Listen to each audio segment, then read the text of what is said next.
Morning, everybody.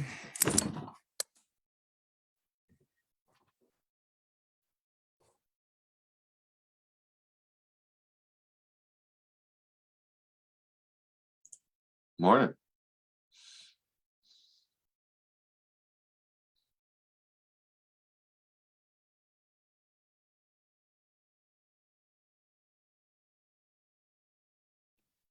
Do we have we heard anything from Sean? I don't see a text here or anything. He usually is good about that if he's going to be late for any reason.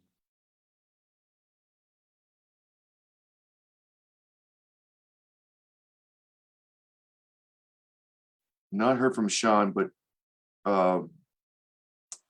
Peter will be joining us at 9.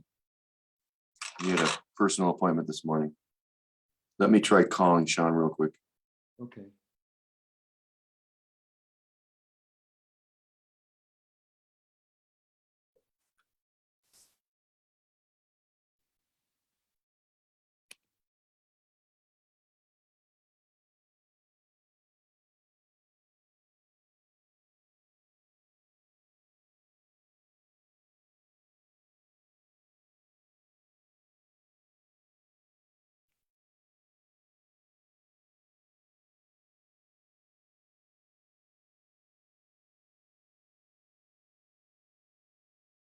He's there.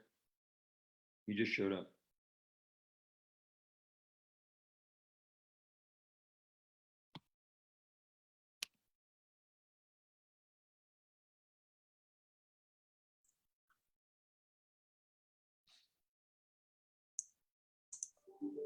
Morning, Sean. Good morning. So I'm a couple minutes late. You knew it'd be only a second. You're pretty good about letting us know.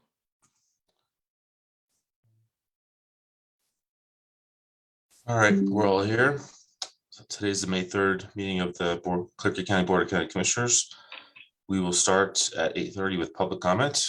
Is there anyone here who would like to make a public comment? If so, please raise your hand in Zoom so that Beth can move you to a panelist and you can say what you have to say.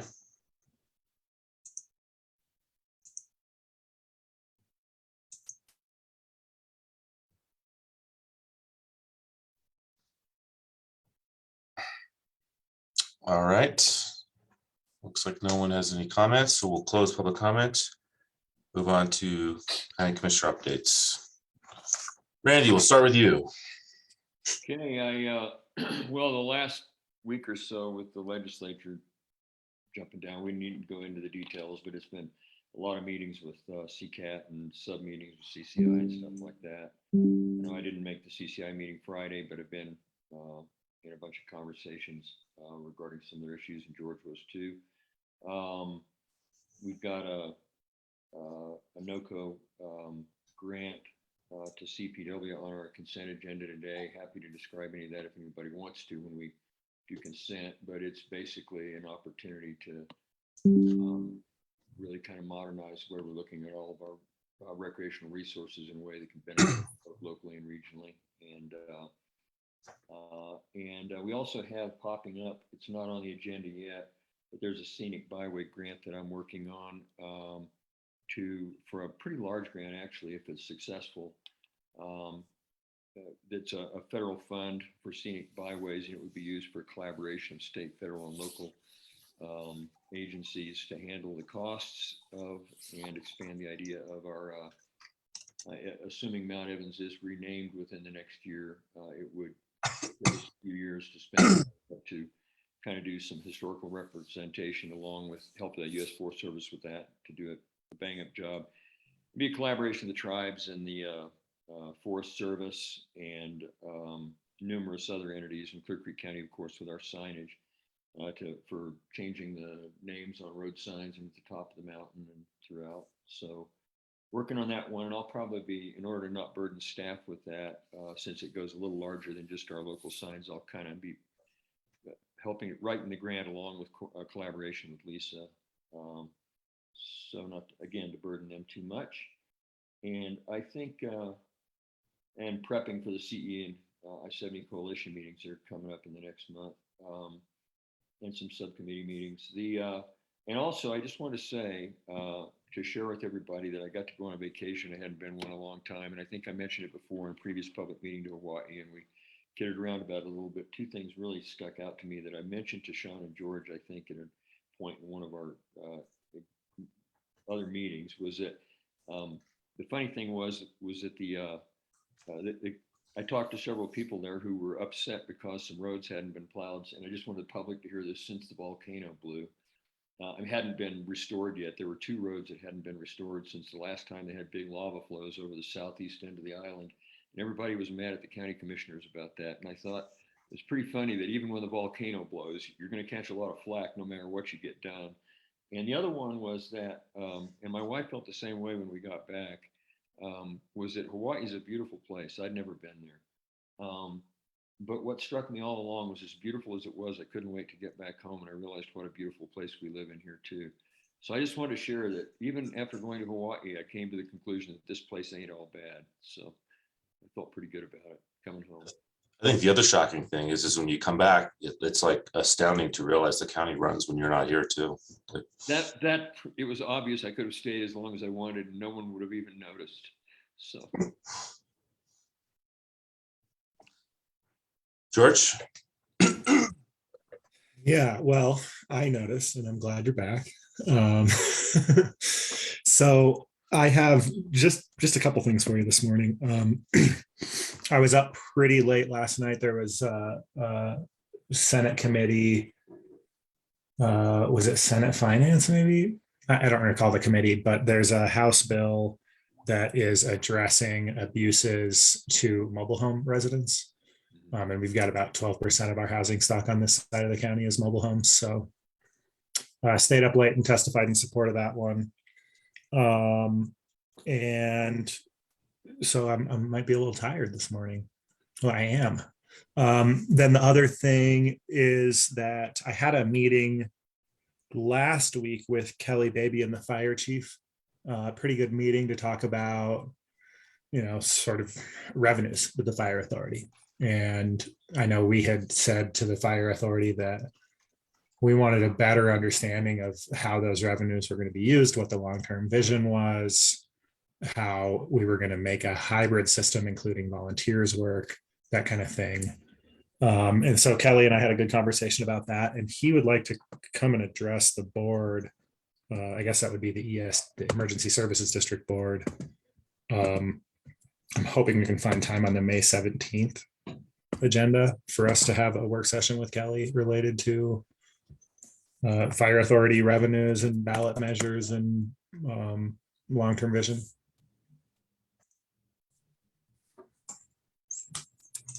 And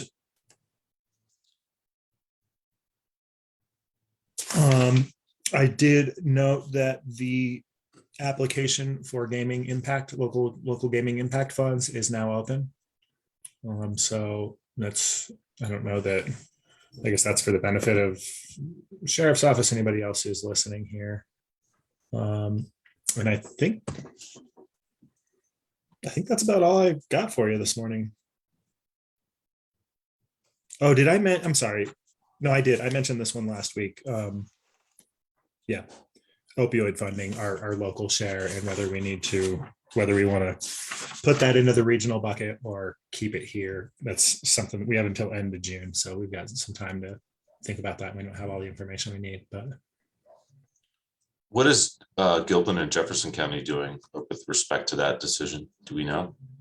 No, they haven't decided yet. What I suspect is that it might be worth it for Jefferson County to keep their money because there's a reporting requirement. And our revenues that come to us are like 20,000 or something, wasn't it? Kind of a smallish number. And that's over a period of 14, 15 years. Oh. So we may not want to take on the reporting burden. But I don't know. I mean, they haven't yet released the final numbers, what they actually are. Once that's all ready, I'll make sure that staff has that info and can bring it to us. That's a recommendation. That makes sense. I think I just have one thing to add. Brian and I are meeting with Open Space Commission I think on Wednesday or Thursday, to just kind of make some headway on a couple of open issues that we have between us. And of course, we're not going to make any decisions. We're just having a dialogue, and staff will be following up. And if there's anything that we need to decide on, of course, we'll bring it to a public meeting and do that, go through that process in a transparent manner. I think that's it. Brian, County Manager update. Yeah, thank you. Good morning. I have an exciting introduction to make. Megan Heiler is with us, our new Public Information Officer. Megan comes to us from Colorado Springs, where she was a reporter for KKTV 11 News. She worked for WILX News 10 in Lansing, Michigan before that. We're excited to have her on board. She's going to be here assisting us with our social media presence, working with our departments on website updates and website improvements, and helping us improve our communications overall, both how we interact internally, as well as how we're being more proactive in terms of our communication out to our community and to our public. So we're excited to have Megan on board, have her part of our team. No tough questions yet. It's only day 2 for her. So welcome, Megan. Thank you. Yeah, thanks for the introduction. I was in news for 5 going on 6 years. But yeah, I'm really looking forward to hitting the ground running here and continuing to keep the community here informed in Clear Creek County. There's a pretty long list of things we've been talking about for like the last 2 years. Like, we're going to do this. Well, hold on. We'll wait till the new public information officer's here. So I'm sure Brian will reveal that over time as appropriate. Yeah, we've talked about it a little bit yesterday. There's a list of things, but I'm excited to do it and I'm excited to help out. So hopefully we can make it better. Well, Are you planning on moving closer than Colorado Springs? Yeah, I actually just moved into Frisco in Summit County. So my commute's about a half hour, so a lot better than 2.5 hours. Awesome. Well, welcome. Thank you. I'm excited. I love it here. It's beautiful. It's nice to meet you, Megan. And apparently, according to Sean, now that you're here, we're going to have to do some more things. So, No, we're not going to have to do anything more. She's going to have to do more. Yeah, maybe I'll take some things off your guys' plate. Yeah, I'm on a long list of people that have been really excited to have you start. And there's a lot of things that this county can do better when we have a dedicated PIO and someone that's energetic, and you can clearly show that. And so really looking forward to what you can bring to Clear Creek County in the coming years. Thank you. And as I said in my interviews and stuff like that, I know it makes a good PIO because I've been on the other side. So I hope to be the good PIO that people can go to. Awesome. Thanks, Megan. Thank you. The only other item I had was just a reminder, May 10th is we rescheduled our day 3 of our retreat to May 10th. I think it's on your schedule starting at 8. I don't know if we want to start at 8 or 8:30, but either way is fine with us, but we're ready for that. So that's a day or at least a morning for a discussion of expectations that you have for myself and Peter. And I'm also hoping we can talk a little bit about ARPA and anything else that the board might want on that agenda, but just a friendly reminder of our May 10th retreat day. I have a slight preference to start a little bit later, maybe 8:30 or 8:45. But I can go along with what the consensus is. And also, do we have an agenda? It seems like that's a lot of time to talk about the items that you mentioned, and we might not take an entire day. Yeah, we just block the day. I mean, again, I think the main items are the expectations, your marching orders for myself and Peter, and I hope to talk ARPA. And I guess I would open it up for the board. If there's anything else you want on that list. But you're right. I think we're probably talking about a morning at the most. Yeah. And I have the whole day blocked off. Obviously it'd be great if we were focused during that time. Yep. I mean, wrapping up the board roles conversation. Yes. Would be helpful, and happy to provide some sort of intermediate feedback on that ARPA list. Also, really I kind of think that falls a little bit more into the kind of business you have in a regularly scheduled meeting. Yeah, I'm thinking process is really what I'd like to get out of it. You know, what kind of process do you want to see moving forward? But I agree with you. And I think Peter was also going to probably be dusting off some protocol, back to the board roles discussion, some protocol, board policy kind of documents. And I believe he's going to have to share also. So. Okay. So so 8:30 start. Does that work? Sure. Okay, we'll agendize it for 8:30. It'll be easier to remember when we wake up. Exactly. Yeah. Anything else? That's it. Sheriff, I see you've joined us. Do you have any updates about fire conditions? Anything else you think we ought to hear about? Fire conditions, pretty much, I haven't heard anything from Boulder or Gilpin or anybody. I think we'll probably just stay in them for a while until definitely we can see a change in the grass and some green stuff coming up. So we might be in it for a while. I don't know. Other than that, really just been busy, shorthanded. We're short 3 in patrol and 3 in jail and 2 in dispatch. So if you have a brother, sister, family, friends, tell them to apply. We need a jail cook too. So, but I think that's most everywhere. So, other than that, nothing really up to date. We're just springing into spring pretty heavily, fast and furious. Awesome. I see a few attendees whose names I don't recognize. I'll just point out that Sheriff's talking about coordinating with our neighbor counters, and we generally kind of move in unison with them when it comes to putting in a fire ban and lifting it, just so that there's consistency across the forest in this part of the state. All right. Well, anything else anyone wants to add, or do we want to go off camera for a few minutes and come back at 9 o'clock?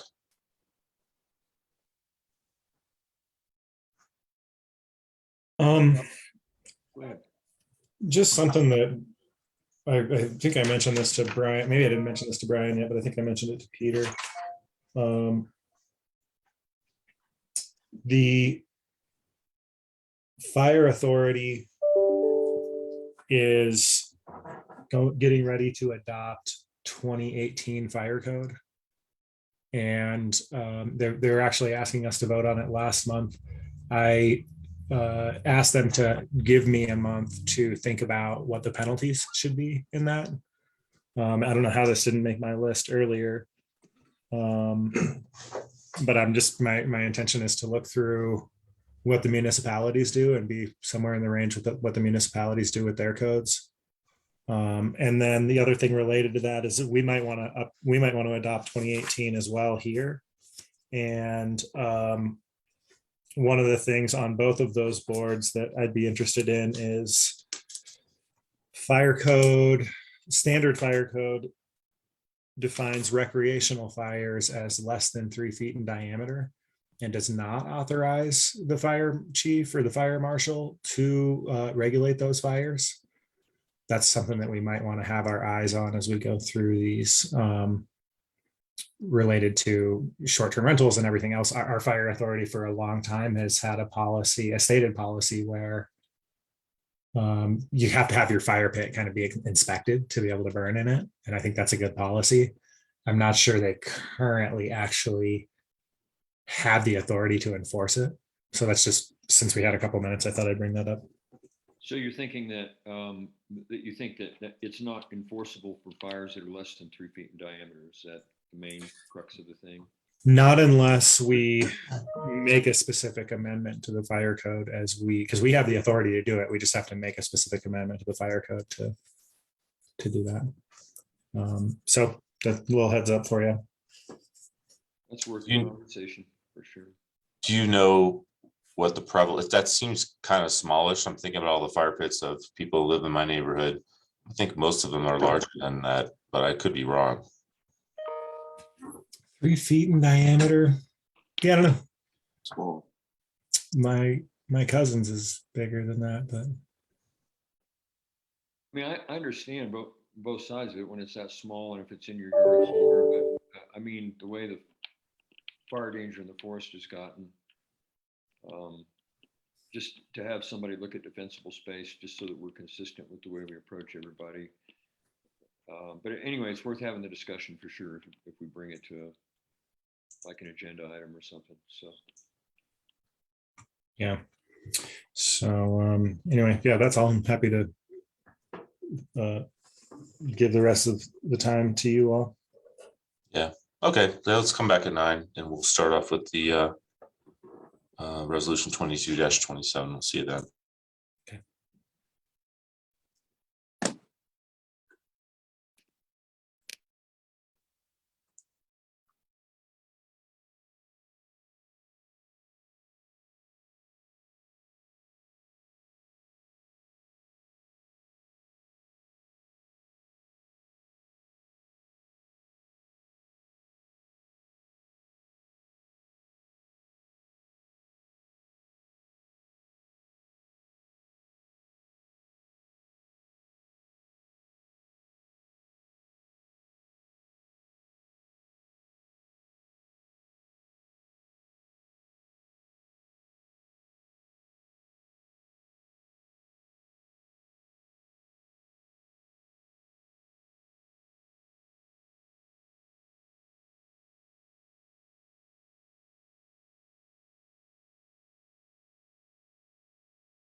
All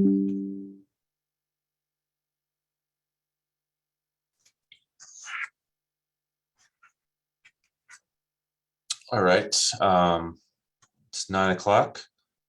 The next agenda item is consideration approval of resolution 22-27, consideration of revocation of special use permit 2020-0002 for operation of residential childcare facility, Q House, rites of passage. And Fred, go ahead. Yes, thank you, Mr. Chairman. Good morning, everybody. Let's see. Are the Q House representatives in the the County Commissioners room? Yes, sir. Yes. Very good. Thank you. Good to see everybody. So I will begin. I'll just provide my staff report very, very quickly. I will not go into a whole lot of detail, as well as my recommendation. And then what I would recommend that the board do is allow the applicants or the holder of the permit to respond and to explain in their words what is going on.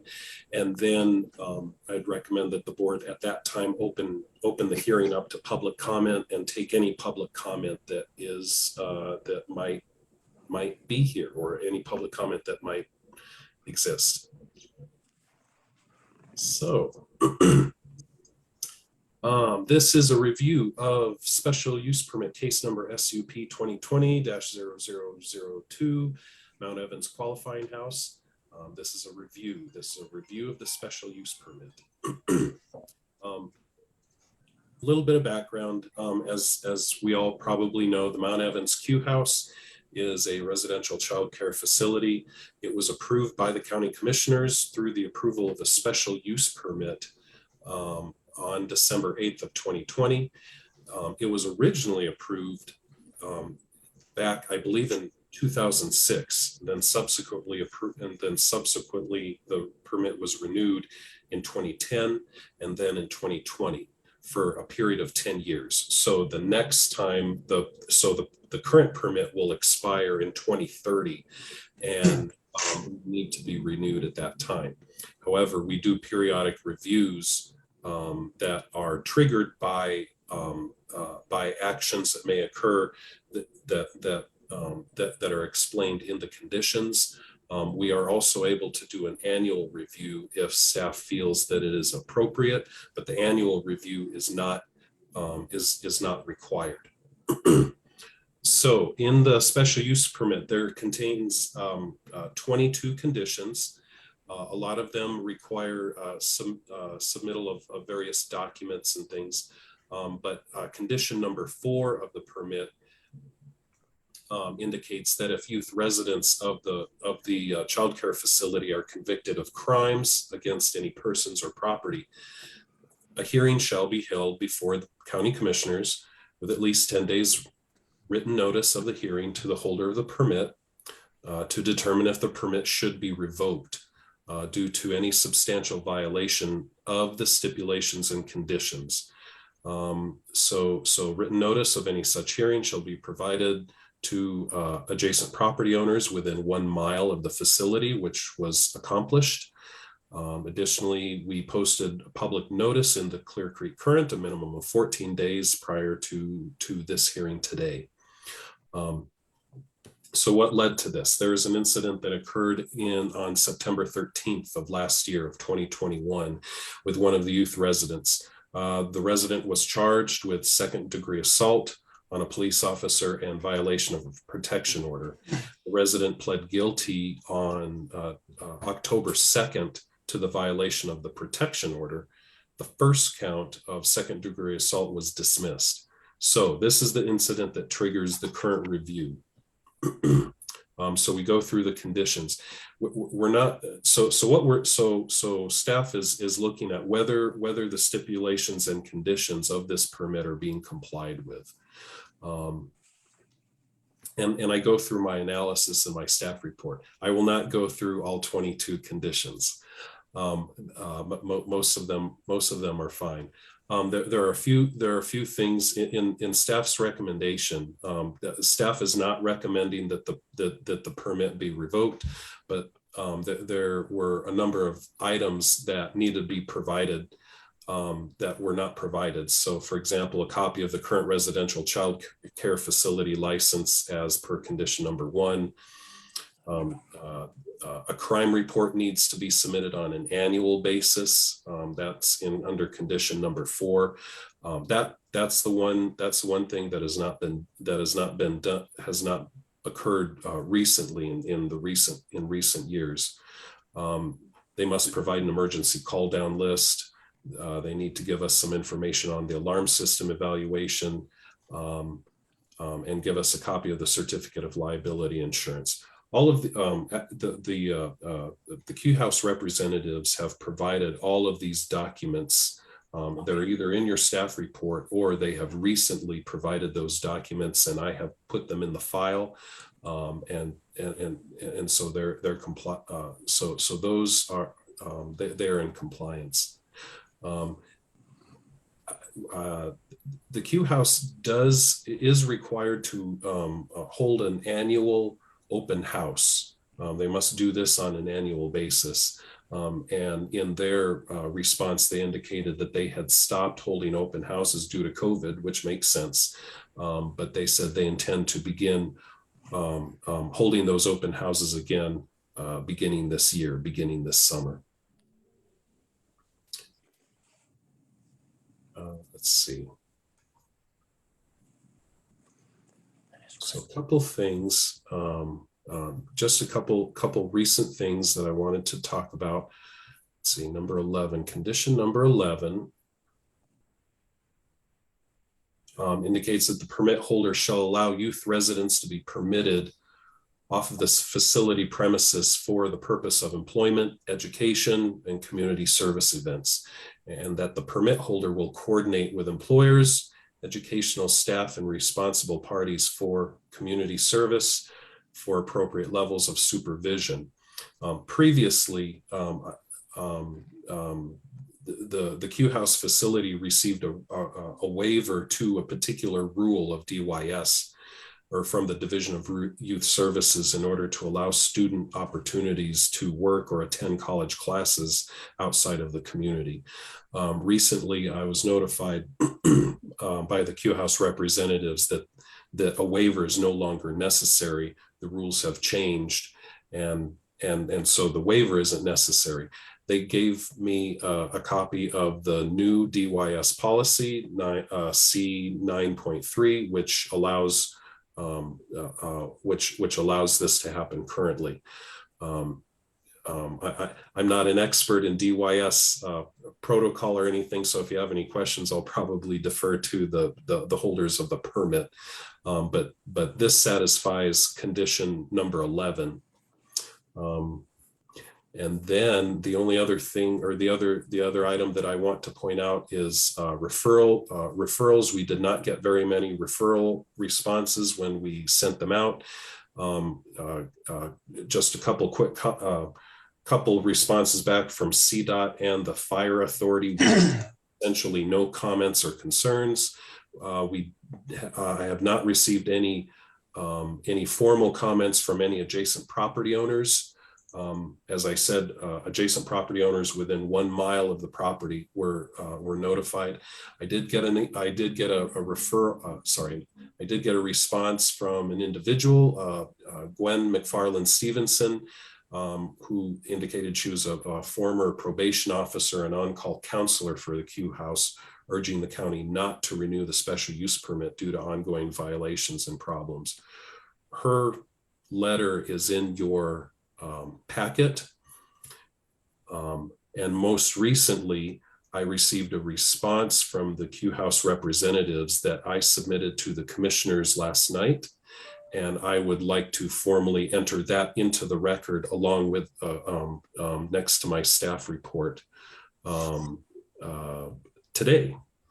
And the response essentially explains what had happened. It had indicated that at least one of these incidents that Ms. McFarland Stevenson talks about actually occurred back in 2014. So that was a number of years ago. But the response also, to the best of their ability, describes what happened at that time, and then also talks about what's going on this year in 2022. The response just indicates that looks like 41 revisions to policy per Colorado Department of Human Services rules and changes have occurred. And they talk about a positive monitoring report from DOIS licensing. We have implemented and utilized our operations manual and program code of conduct. They have completed 11 disciplinary hearings this year for contraband and drug use. They've had one AWOL, which did not come back to the program and will not come back to the program without due process. And that due process includes a review by our own JCRB, the Juvenile Community Review Board. Let's see. I will not go into detail on that, but I would like to submit that response into the record right today. So at this time, staff does not recommend that the permit be revoked, and would, if the commissioners have any questions for staff, I'm happy to answer them now. If not, I'd recommend turning it over to the holders of the permit, the Q House, for anything that they would like to say. That sounds good. Thanks, Fred. My one question is, you're recommending that we not revoke the permit. You're also not recommending that we make modifications to the permit. Am I understanding that correctly? That's correct. That's correct. Okay. I hadn't thought about making modifications to the permit. I'm not sure. I haven't received any information that leads me to believe that modifications should be made. But if the board is interested, now's the time to talk about that in this hearing. Yeah. So Fred, we're going through this process because this is what was agreed to in 2006 when this all started, right? Yeah, that's correct. The protocol that we're going through, what was in the original permit 2006. Okay. My only other question is, do you have any thinking about whether just seeing some of the stuff? I mean, the crime report, and the, not calling down the list when someone was missing, causes me to think maybe we do want to go ahead and take that annual review next year. And I'm curious if you have the same thoughts. Oh, yes.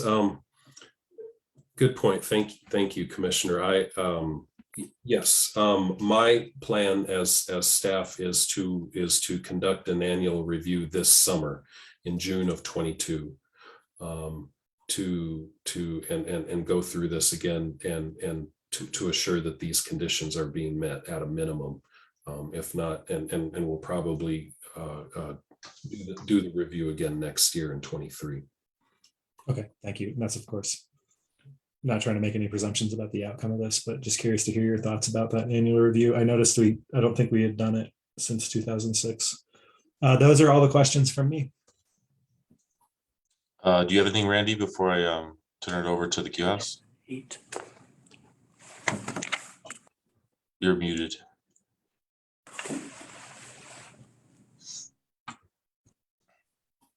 Yeah, I have similar thoughts about maintaining a pretty close contact, pretty close relationship to watch things going forward, including that evaluation or discussion next year, and looking at Ms.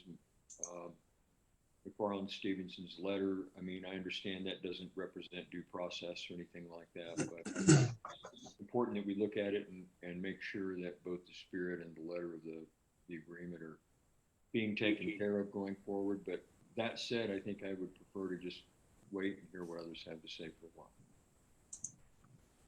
Okay, thanks, Randy. All right, Greg, I guess I'm turning it over to you. I'm Greg Townsend, the program manager for the Q House. My name's Kent Moe. I am the executive director of Mountain Region and the original applicant. My name is Kelly Turk. I'm the Regional Compliance Director of Mountain. Beth, looks like we're having a little, Oh, we're back. Good morning. I'm Evie Schott. I'm the regional manager for the Mountain Region. okay. So just a correction, this is Mr. Townsend talking. The last review that the county commissioners did was actually in 2008, when there was a similar situation. That would be the last review as far as coming up from the commissioners. And then there was a review there was changes in a review in the 2020 far as permit renewal in respect to the special use permit in 2020. So those are the most recent actions as far as from the county and the special use permit, as far as dates, responding back to commissioner's comment of 2006. So the 2008 and 2010 and 2020 was when the last permit reviews took place. We are in response to the actions of the student at Safeway when those actions took place back in September. I have been involved in the Q House, took over in March of this year. Other than originally been in many public hearings back in 2006, but the process that I've taken place with direct contact or direct management of the Q House started in March of this year. I would have to refer to Troy Erickson in respect to response. I put that in that letter as far as what took place back in 2014 from Ms. Stevenson's letter. He did express that, but I put that in the response from him. So I don't want to speak for him, but I did write down his relationship as far as what he remembered of what took place back with the incident back in 2014 as far as her letter. Currently, the direction of the Q House is very positive in that respect. We have we just had a licensing that was very positive, and we had a monitoring a few weeks back that was also very positive in respect to turning it around, if you will, kind of a reset button. Implementation of the policies and procedures and what has been taking place. I've been with ROP for 38 years, so kind of know what I'm doing, if that makes sense. And taking over and implementing the rules and regulations, and also, the positive or the negatives, if you will, of the program. So students have been held accountable. Many of the students, I guess, were not being held accountable in some respects, but they are being held accountable. Some of them lost their jobs through their actions and so on. We have a code of conduct that we follow as a program. So we also have supported, we support the positive, and we're going to consequate, or if you will, hold them accountable. So there's a major shift that's taken place over in the last 30 days, if you will. It's great to see from a program side because the students are more intuitive. They're working at different jobs and so on, and they're reaping the benefits, if you will, of a little more control, discipline, and focus as far as where the program needs to be and where it's going. So that's my update, if you will. I had a CRB meeting last night. It was a good meeting. Mr. Alberg is the chair of that meeting, and it was a positive meeting. We have a new student that I'll be picking up today that will be coming up to the Q House. So any questions? We're open to any questions or anything. And I know Mr. Moe here would like to speak. Yeah, thanks for your time this morning, commissioners. We appreciate coming before you again after 15, 16 years of operation and hopefully having a positive impact on the community. I know your community has had a positive impact on hundreds of kids over the years, and we hope that we are able to continue doing that work. students need it now more than ever. In the state of Colorado, there is a crisis of an absence of beds for kids with needs like this. And at the same time, they're becoming more acute and their issues are more difficult to deal with, which explains the smaller population that we have at the qualifying house now. We did have difficulty finding proper leadership in the fall of last year, really in the spring through the fall of last year. And that explains the poor standards that we observed there. And we're thrilled to have Greg back on board. Any accountability needs to be pushed on me, and any accolades need to be pushed onto Greg Townsend, who I've worked side by side with for the same 38 years in this work. And we are very grateful for your time and can answer any questions. Well, thanks. I have a couple of questions. What is kind of the average population of kids that are housed up there, say, over the last 12 months? Well, the last 12 months haven't been, I'd say it's in the neighborhood of 5, which is extremely difficult for us to operate that way. It's a combination of COVID, being more choosy with the youth that to come, and a general decline in Division of Youth Services population as well. So all of those things are contributing factors. Yeah, and I mean, personally, I'm profoundly disappointed that the Ridgeview Academy was closed. I thought that was a fantastic resource for the state, and I don't know where those kids are, but they're somewhere else where they're not being served as well, in my personal opinion. But how has the closure of Ridgeview affected your operation? Well, sir, I'm going directly from here to the state capitol to continue. We are not going to give up until it's over. And we have a small group of stakeholders that continue to object to the methods, the process, the lack of transparency, and its current proposed use. It just seems to me to be amidst a bed crisis. We've fully embraced the homeless population. Everybody sitting at this table has served the homeless population over the year with kids. And so it's not that isn't a noble use. It's just that to erase a $52 million asset with federal ARPA money and then turn around and pay general fund dollars to the tune of $20 million a year going forward just doesn't seem to be a good use of resources.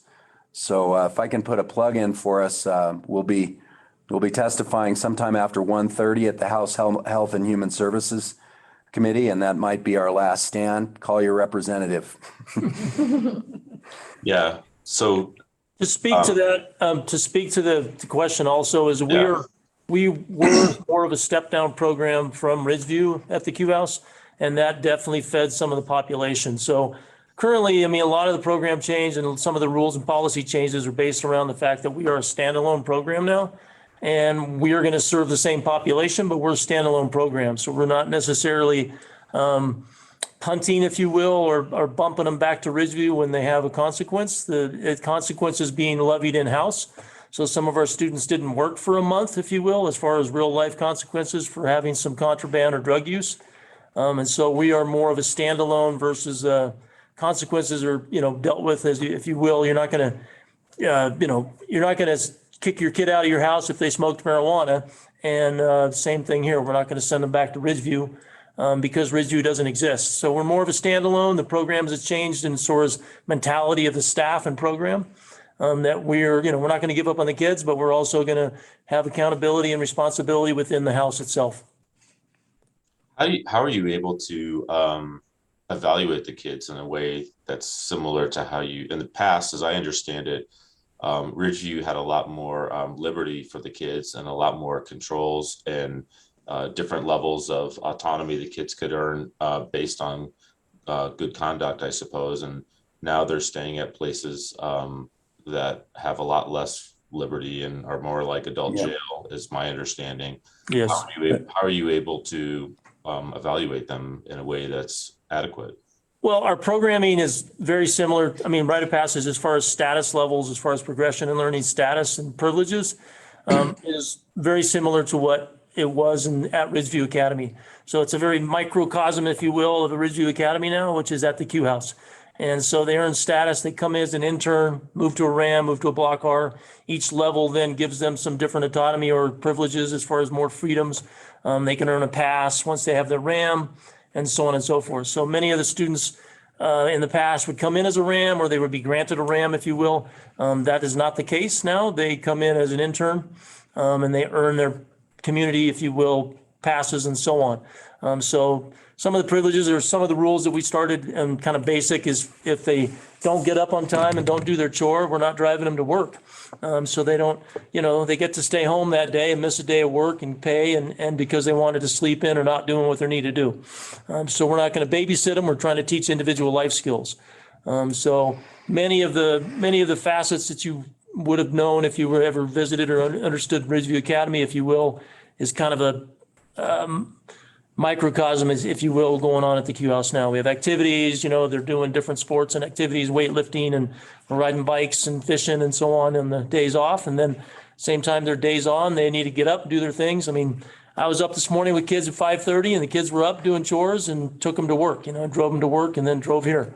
So it's kind of like more of a family atmosphere, but it's also consequences and programming. And then as far as the initial evaluation, which might have been your question as well, we get collateral from the client manager that includes school records, placement history, criminal history, and the like. We evaluate that and do kind of a paper screen. If they make it through that level, then Greg or one of our admission staff will interview them in person. If that's a go forward, we'll make contact with the client manager and then arrange for a tour. The tour would consist of some community service, meeting some of the community members, participating in a day of activity, supervised and chaperoned at the Q House. That we then send them back and confer again. And then the final screen is really at the Community Review Board as provided for in statute. Okay. And George, Randy?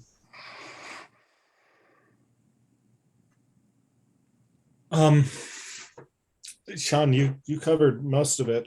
I know you all better than I did when you started. I'm curious, how is staffing going? I know staffing has been a challenge everywhere. It's really difficult. I'll speak generally. We recruit face-to-face, referral bonuses, sign-on bonuses, 3 month, 6 month bonuses to the tune of $1,100. And even then, it's difficult. And it's also difficult once you hire someone. Many times the applicants are very eager to do the work, but when they actually see what it is, it's a whole different level. We think it's beautiful up there. The four of us, it's, paradise to us, but for many, it's just like really far. And, so that the logistics of working there become very difficult. We've also raised the wages twice in the last 24 months. And so, but it continues to be difficult. And Greg, with that, give the more micro version. Yeah, currently we're fully staffed. We have 2 senior counselors. We have a group supervisor, myself. We have 3 night watch that do the night type work. I also pull night watch when necessary as far as vacation time, things like that. So we are fully staffed currently. And I am interested in looking at the J1 process that many of the mountain communities use as far as bringing staff in. And we are currently looking at that because of just where it's at. It's in the mountains and many people don't want to drive here, but we are currently fully staffed. Thank you. And this is just more of a statement. You said that our community's had a positive impact on your students. And I've seen some real success stories. We've got, I don't know if they're still members of our community, but we've had a number of students choose to be members of this community You do. after graduating. Yeah. And, get married, keep a job, maybe someday they'll put a kid through our school system. I just want to state to you that from my perspective, I've been volunteering around the community for a long time, and pretty much everywhere I go, I see some students of yours, and I know they're out there volunteering all the time, and I've really enjoyed their presence in the community, and I think they're a benefit to our community as well. I know when you look at this permit, it kind of implies a lot of fear about the impact on our community of having these students here. And of course, we need to protect ourselves. But I think for every negative incident you could pull out over the last 15 years, 14 years, whatever the math comes out to, you can probably find a good handful of very positive experiences for the community. So just wanted to kind of state that. The feeling is mutual, and we amidst those fear-based things in 2006, we made the promise that we would give back to the community, and we're not ever going to give up on that promise.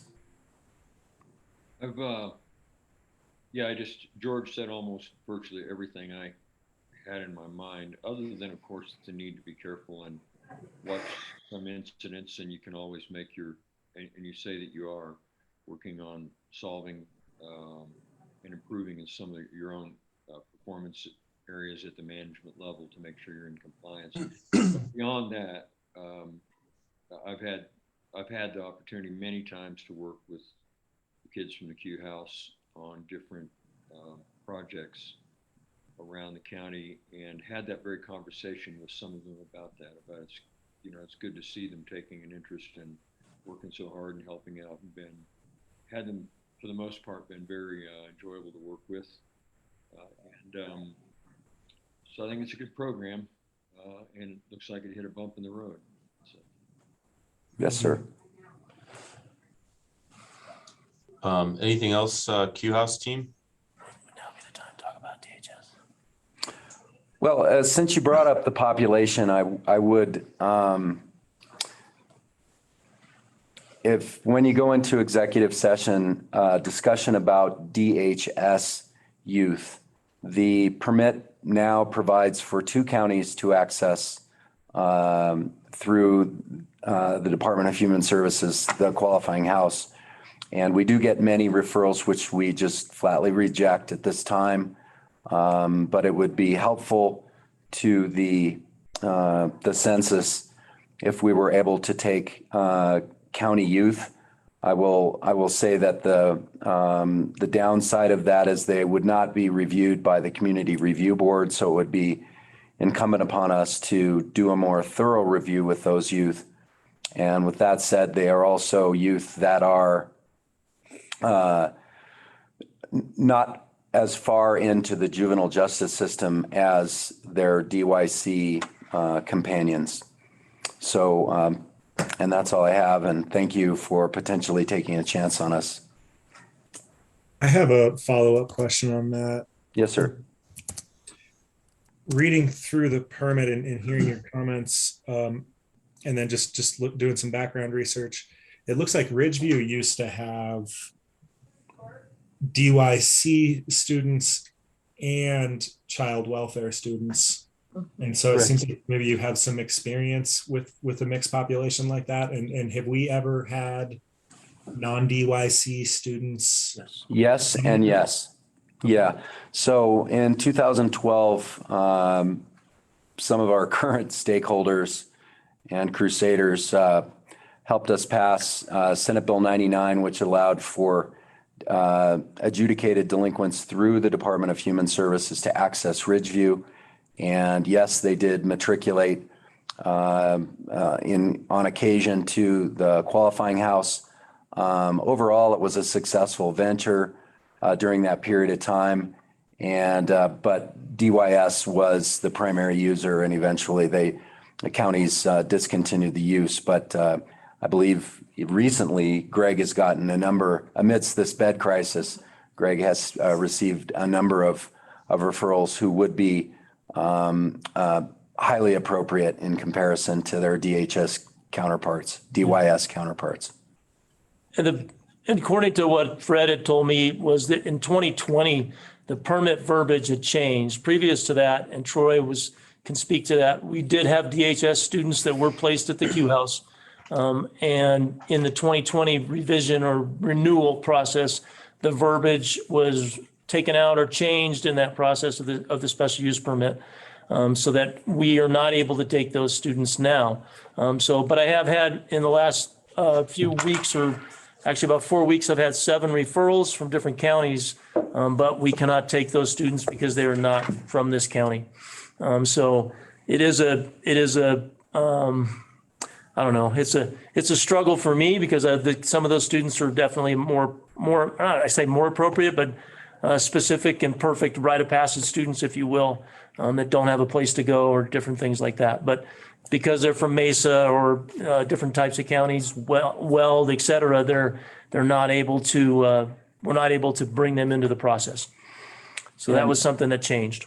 And I will add that the initial Clear Creek County provision was included because in many cases, there was no place to put kids who were in the custody of DHS here in the county, and subsequently, put in the adult facility, and that was unacceptable. So we said, absolutely, if a student needs a place, we're open 24/7. Bring them up. And that's how that language was originally put in there. Thank you. Yes, sir. Anything else from, any questions from staff for our rites of passage guests? Do you have anything to say? I'll just comment on the fact that based on George and Sean's comments, we appreciate it. This community has been close to us in terms of rite of passage staff for many years. Unfortunately, with the closure of Ridgeview, sorry, it changed a lot of things for all of us, and having this community for us to still be a part of has been, no words, so thank you.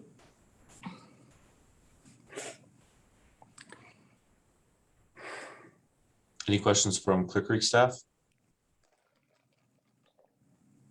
Okay, so then, Peter, is it appropriate to open public comment? All right, so I know a few people have been writing in chat, and I appreciate you being willing to make comments. Unfortunately, putting something in chat doesn't actually enter it into the official record. So if you are willing, I would love to hear your comments. And if you're all you need to do is, just like Judy and Kay did, raise your hand in the Zoom room, and Beth will move you over as a panelist, and then we'll hear what you have to say.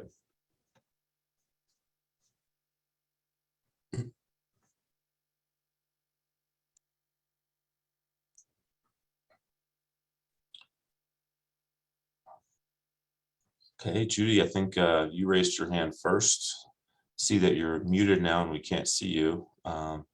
So at least please unmute yourself. There you go. Okay, thank you for the opportunity to speak.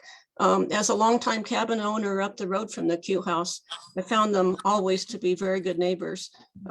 Several neighbors have had needs in the past, and they've always been willing to volunteer for many chores and heavy lifting that the cabin owners have needed, and I have not personally experienced any problems whatsoever. Thank you. Okay. Thank you. And I'm so sorry, Judy, you mentioned that you were living on 103. I was supposed to ask you what your address I'm and your full name. My name is Judy Culp, K-U-L-P, and I live, I have a summer home on 788 Heverman Gulch Road. Perfect. Thank you so much, Judy. Kay, you're next. What's your full name and address? And I'd love to hear what you have to say. Morning, everyone. Thanks for the opportunity. This is Kay Matthews, And I am also a special permit holder in Hefferman Gulch, 1025 Hefferman Gulch. These cabins are within a 1 mile radius of the Q House. And I wanted to say that I was initially opposed to the Q House rite of passage when it went in 2006. But I want to express my support for not revoking the permit with some appropriate reviews in place because of the incident. Thank you. Thanks, Kay. Thank you. Randall, I think you're next.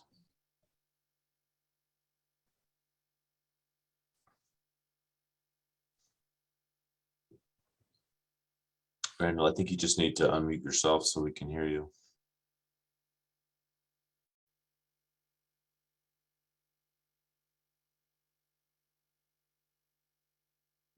Okay. Now, am I being heard now? Yes, we can hear you. Just we Okay, can't see all you, right. but we can hear you. Yeah, okay. So we've only been in the Gulch for about 6 years. And I'm so sorry. Um, What is your name and your address? Oh, my name is Peggy Randall and my husband is Ed Randall, and we are at 436 Hefferman Gulch Road. Thank you. And we are in the Gulch. So in the few years that we've been there, we've had no problems at all with the Q House. We haven't had a whole lot of interaction with them, but I certainly would support them staying there. On some conditions, Yeah. being more transparent as far as when there is a problem with the Q House and their students, let us know, since we're so close to the facility. I'm trying to figure out if there's anybody escaping or anything else like that. Yes, sir. Okay. Anything else? I think that's it. Thank you. I'll take that as a no. Thank you for your public comment. I see there's a few other people on the attendee list, including a phone number. Beth, if the phone number wants to make a public comment, what is it that they need to do? Or is that possible? They need to press *6 on their phone and it will unmute them so they can speak. Okay, yeah, there's a phone number ending in 9584. If you joined us to make a public comment, yeah, just press *6 and then let us know who you are, where you live, and what you have to say. If there's anyone else who's interested, just raise your hand. I don't see any hands raised now, so maybe we're coming to the end of public comment.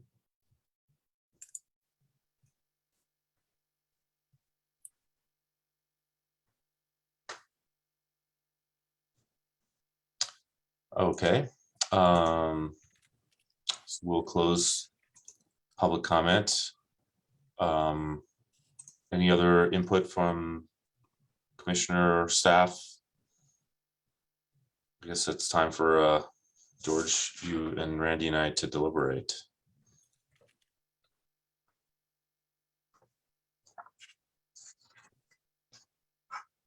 Is the board clear as to what staff is recommending and what the motion is that is required?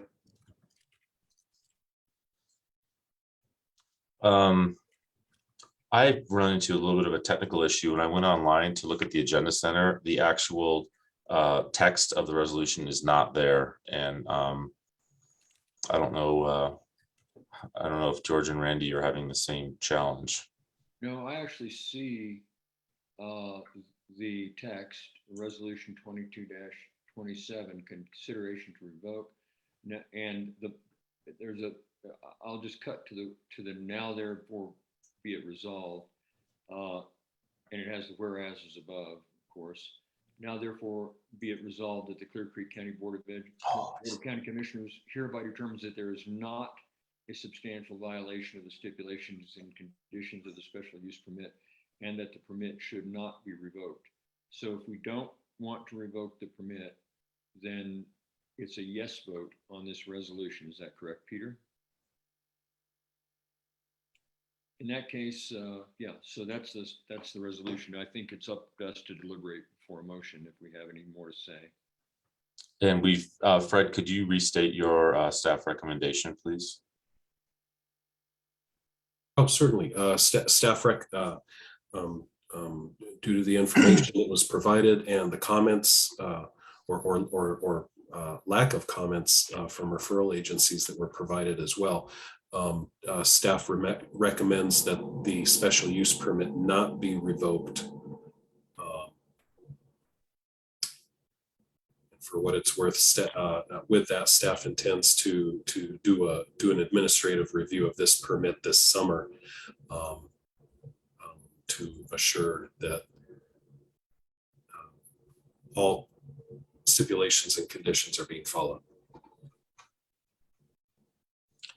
One thing I'm a little bit curious about, Peter, the permit is in place now. I guess I find it a little curious to go through a resolution to not revoke it when doing nothing would also not revoke it. So the reason why is because there's a trigger mechanism that requires this review by the board. The board must consider whether or not it should revoke. Since it's not revoking, a resolution will still keep the transparency and keep the record very clear as to action by the board, in effect supporting that it continue, the special use continue. I see. Yeah, I think maybe this is a slight point, but it is a little bit confusing to vote for something that the title says consideration to revoke. I don't know if there was a way to change that to make it more clear, to maybe say to not revoke. And we actually did discuss that in a leadership team meeting yesterday. It was brought to our attention. But rather than do a revision to the agenda to correct that, we knew we'd be able to address it today. But yes, you're absolutely right. That did not go unnoticed. Do you have a recommendation to, I mean, I know we can make modifications to resolutions before we vote on them if we choose to. So the way the resolution reads now, it's to not revoke, even though it was consideration of a resolution to revoke. Are you suggesting that because the title of the resolution still says consideration? I believe the title does say to the resolution that it is not to revoke it. So it's just what's on the agenda that I think has the confusing language. Yeah, Title says, page 9. Currently, the resolution, the draft resolution that's in the board's packet is consideration to revoke. Yeah, exactly. And I didn't find it. I wasn't looking hard enough. So realistically, you can change the title of the resolution. What is the resolution title, Fred? Title of the resolution is Clear Creek Board of County Commissioners, resolution number 22-27, consideration to revoke special use permit case number SUP 2020-0002. And then it gives a description, a legal description. Okay. So in the title, I would, as part of the motion, I think it makes sense to, instead of saying consideration of revocation, I would simply state reaffirming the special use permit of such and such.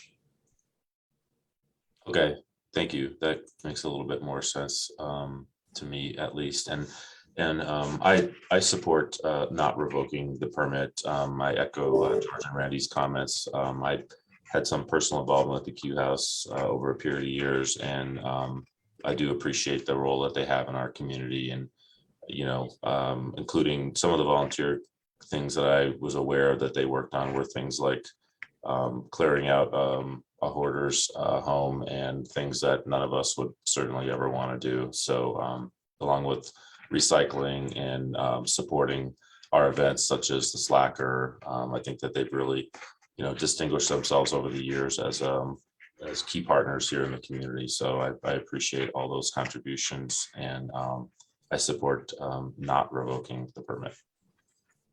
Yeah, I think that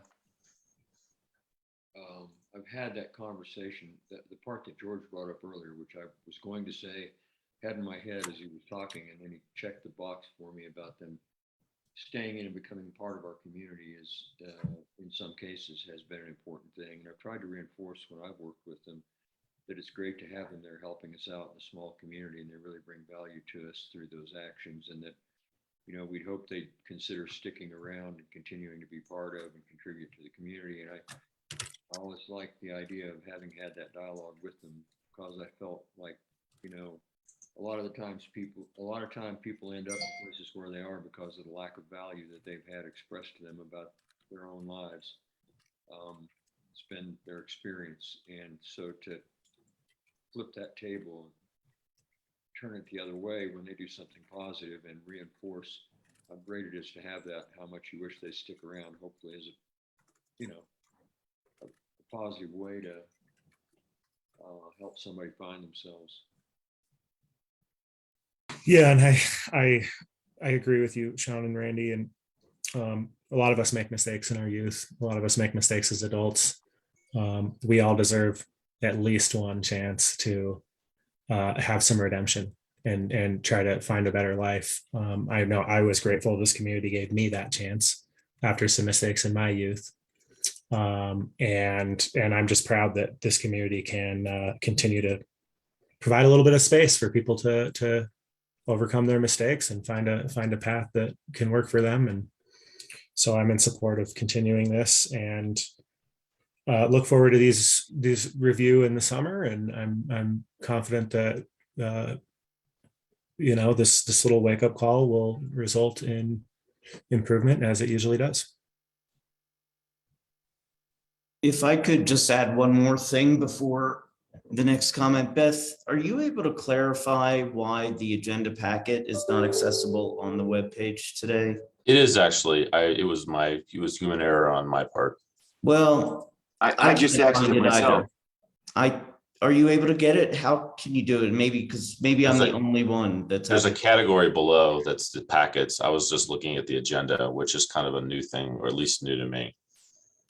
Okay, so for members of the public who are used to the old way, is there a way for them to explain it? I'm looking at agenda send, et cetera. The agendas. Oh, I see. Okay, so here. I see it now. So you go below where it's agendas, you go to packets. Okay. Yeah. Thank you. Peter, you make me feel better. I felt like I was the only one who didn't get it. Now. Nope. I mean, mine is still, for what it's worth, and this happened yesterday too, mine is still not showing anything but a written Can agenda. show it to you if you want me to, and show you how to get there. Sure. Yeah, that'd be Okay. great. All right. So let me share my screen. Hold on.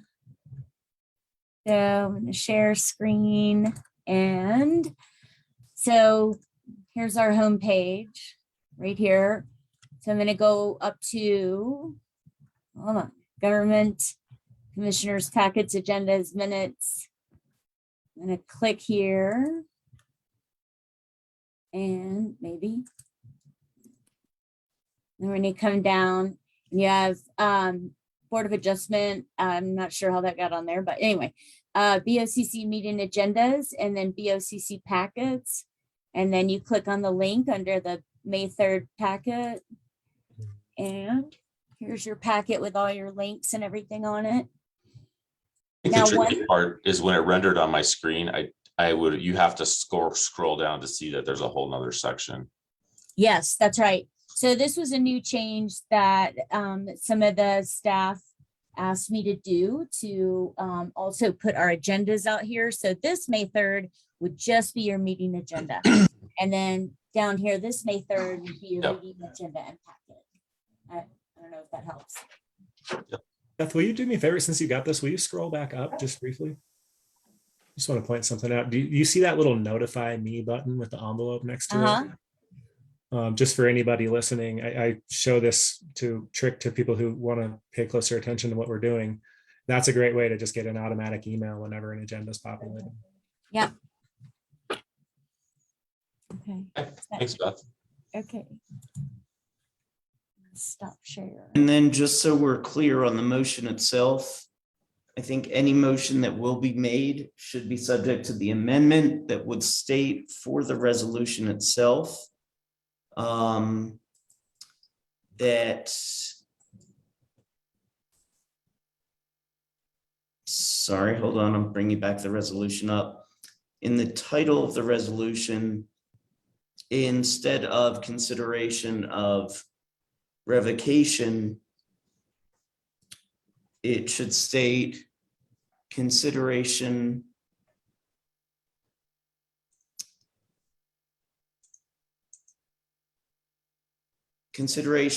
to reaffirm special use permit, blah, blah, blah, blah, blah.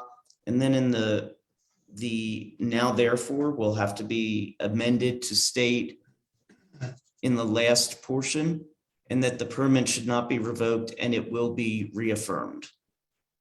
Just to make it clear.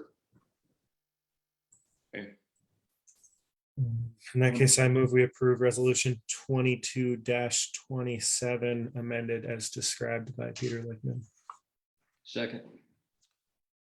We have a motion and a second. All in favor, say aye. Aye. Aye. Aye. Opposed, same sign. Motion passes. Thank you, Rites of Passage staff, for the good work you do in our community and for coming before us today. And thanks, staff, for preparing all that background information. I know we're a little bit late for our 9:45 agenda item, but Thank you very much. 9:45, considers approval of the ARPA funding toward the purchase of a transit bus for the Roundabout Transit Program. Beth. Yeah, Actually, I'm going to kick that off just for a second here. This is a request to purchase a bus for our roundabout transit system. I know we've had some conversations with all of you with respect to some of the problems we've had with some of our buses breaking down.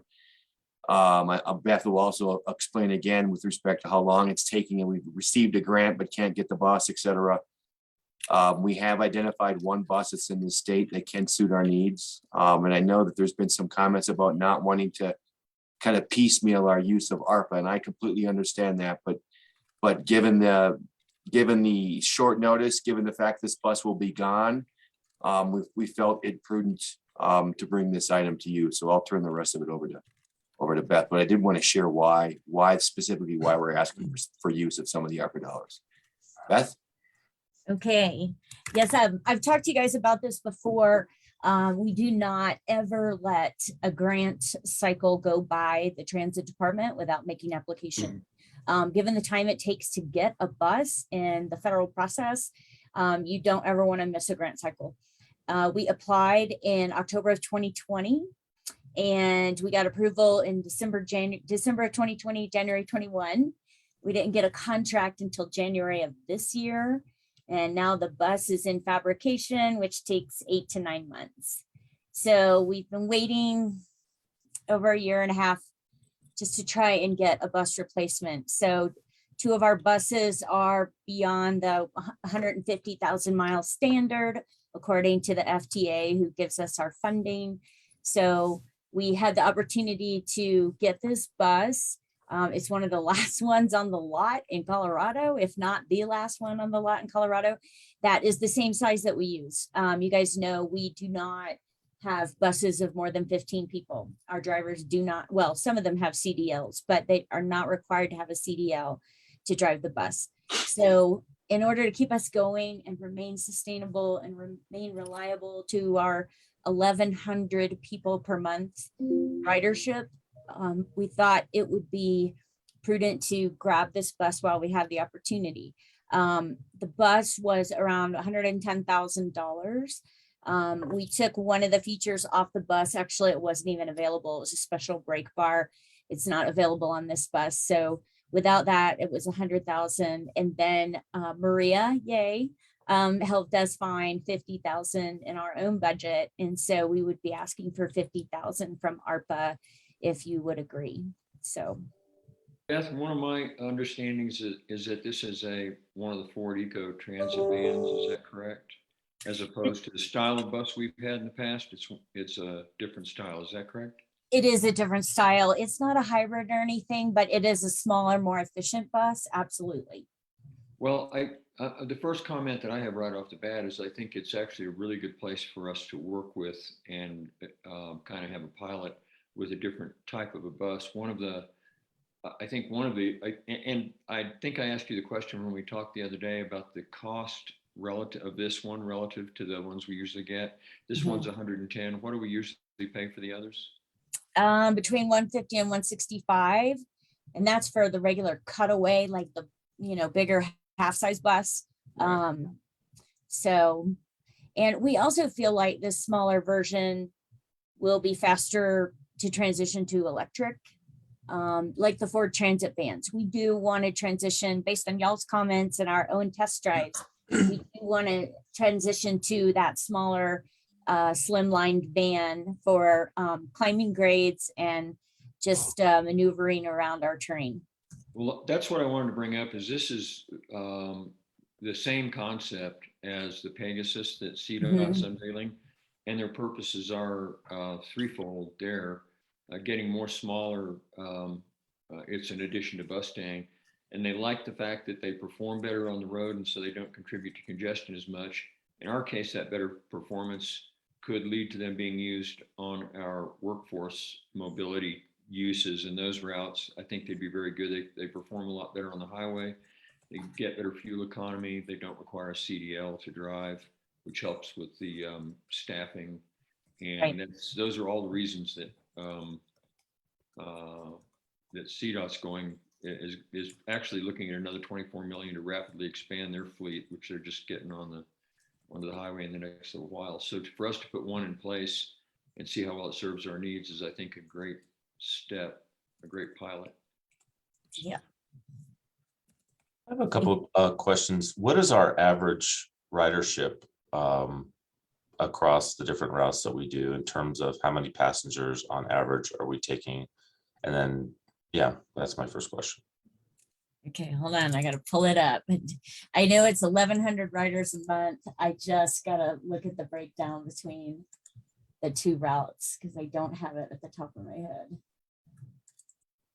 And let's see.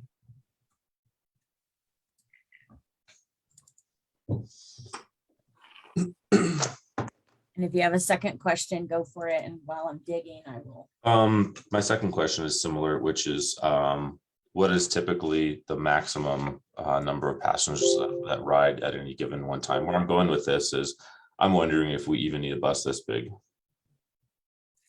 We usually have eight or nine riders at once. So that's kind of our average number. And we're hoping to grow ridership. What is the capacity of this one? Is it this new version? It's the same size as the Cutaway. It's a 15 passenger. So one driver, 14 passengers. Will it still be that once it's adapted to be able to carry for accessibility, adapted for accessibility? I know that they looked at a 15 passenger at CDOT, and I think it came down to about 12 or 13 once it was adapted for accessibility. That's right. You're right. It comes down to 12. Okay, so that would be 2 to 3 seats more than what we currently have. Is that we currently run on average? Yeah. I would say, yeah, about 8 to 10. Hold on, I'm pulling this up. Okay. I think to Randy's question about the cost, one thing I noticed at the end is it's actually a used bus that's 5 years old, even though it only has 10,000 miles on it, right? Right. That's why it's available, I'll bet. Oh, hold on, I'm trying to find my.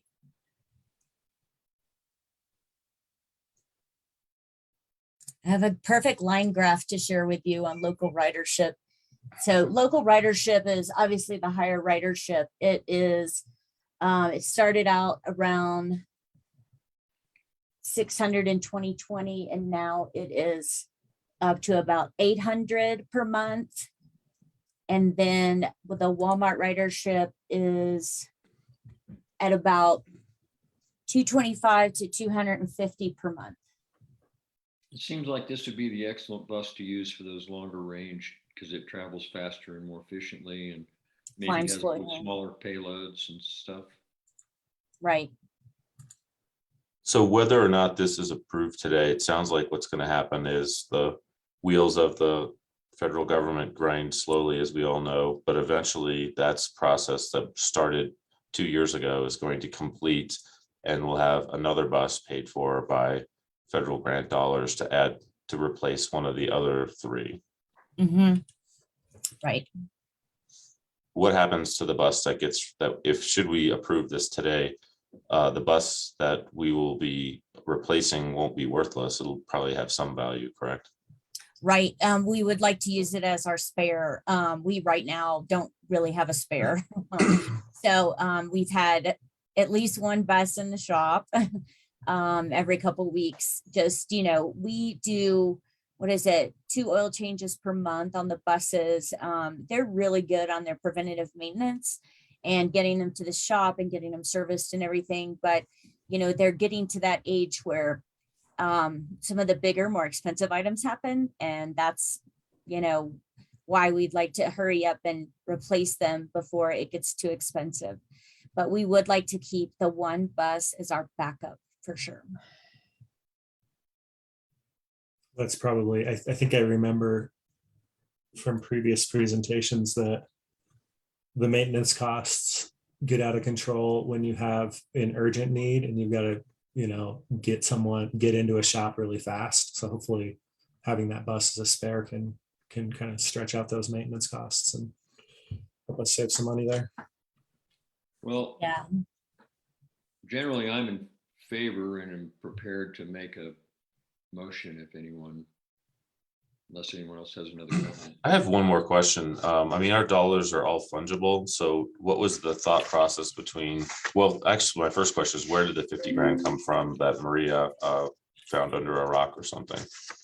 We had 8 drivers initially, and we were trying to consolidate and sort of streamline our routes a little bit more. And so when we did that, through attrition, we lost a couple drivers to other jobs.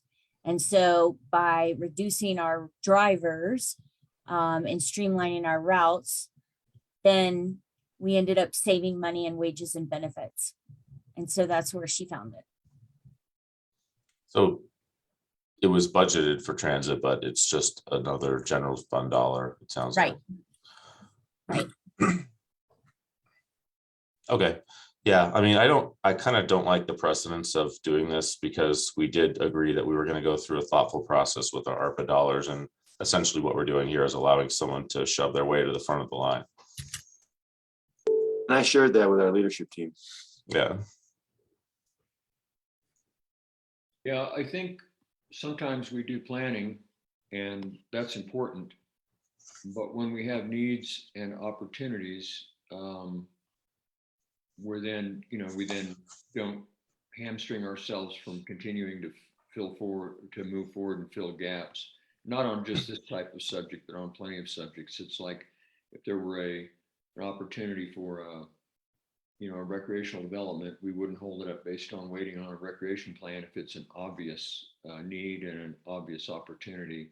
I kind of look at this as falling into that category, and at least it's a need within the context of our program, and so I favor it myself, so you know. Yeah, I appreciate. I think there's a balance between being disciplined and being opportunistic. One of the other conversations I think we need to continue, though, is where is this all leading? I mean, if we lose access to the grant dollars, we probably will have a program we can no longer afford, or we'll be faced with a choice of reducing services somewhere else in the county to fund this. And so that is not lost on me. And kind of by approving this, we're essentially punting that off into the future a little bit more and spending money that we won't have to spend on anything else. Yeah, that's the trade-off. I'm in support of this expenditure as well. And there's another universe in which we don't spend 8 months without a finance director. And we don't start the pandemic with a single public health nurse, where we've already made a lot of ARPA decisions, right? Because we got this money. This money was we knew this money was coming as of 16 months ago or so. And we've got a list of projects that we want to talk about that I'm fairly happy with. And I don't think that this takes away from any of those other ones. This was on that list. So yeah, I'm in support of it.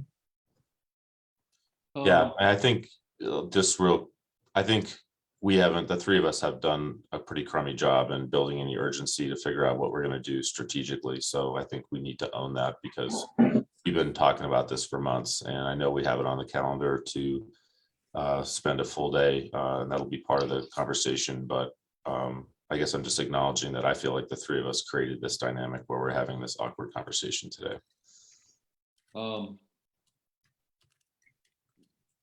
Well, yeah, I have a different feeling about it, but it's not really important. I think that we have been working at stuff, but and there were reasons why for example, our retreat was postponed, and we all know those. So I do think, back to this one, I agree with you, Sean, that if we know we don't have the grant funds in the future, but for the current time, we do have them, and all the indications we have with regard to transportation funding at both the state and federal level are that these kinds of funds are not likely to dry up right away. Of course, political winds blow, and that can happen. But we can always make that decision. We can cross that bridge when we come to it, I guess, because we always have the ability as leaders in the county to make decisions to amend our programs as the conditions on the ground change, and they haven't changed yet. And I think it's still a worthy goal. Yeah, that's a fair point. So I know we're a little behind it. Sorry to cut you off, Randy, but I think we're ready to do a motion and try to get caught up on our agenda. And I was just about to say, therefore I move. Yeah, perfect. So therefore I move that we approve the use of ARPA funding toward the purchase of a transit bus for the roundabout program as described by Beth. Do we want to put the amount in there?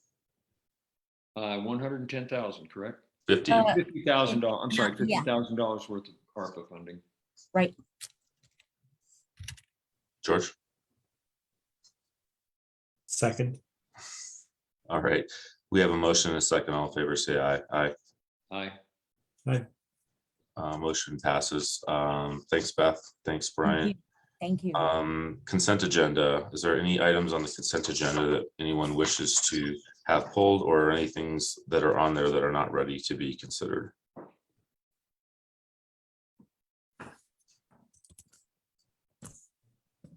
No problems at all. No problems at all with any of them. Okay, so item number one, consideration approval of the warrant register. Number two, consideration of approval of February 15th, 22 Board of County Commissioner meeting minutes. Number three, consideration approval of award of contract to Jim Noble for the PW 22-05 Witter Gulch Road Frost Heave Repair Project, and to authorize county manager to execute contracts once approved. Number four, consideration approval of Cigna Administrative Services contract. Number five, consideration approval of support letter for CDOT grant application. Number six, consideration approval of grant agreement between Colorado Department of Human Services, Office of Behavioral Community Behavioral Health, and Clear Creek County for substance abuse and mental health treatment in the Clear Creek County Jail. Number seven, consideration approval of unified form construction contract for roof replacement in Dumont Public Works Facility with Turner Morris Incorporated. Number eight, consideration approval of NOCO Colorado Parks and Wildlife grant letter of support. And that's it.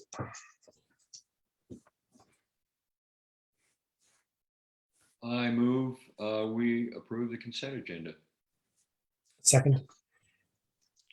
We have a motion, a second. All in favor, say aye. Aye. Aye. Opposed, same sign. Motion passes. Perfect. We're caught up. Our next agenda item's at 10:15. I'm going to take a little time off camera, but I'll be back in 2 minutes. Me too. Got to go fill. It might take a little more than 2, but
Good morning, Cass. Good morning, Alan.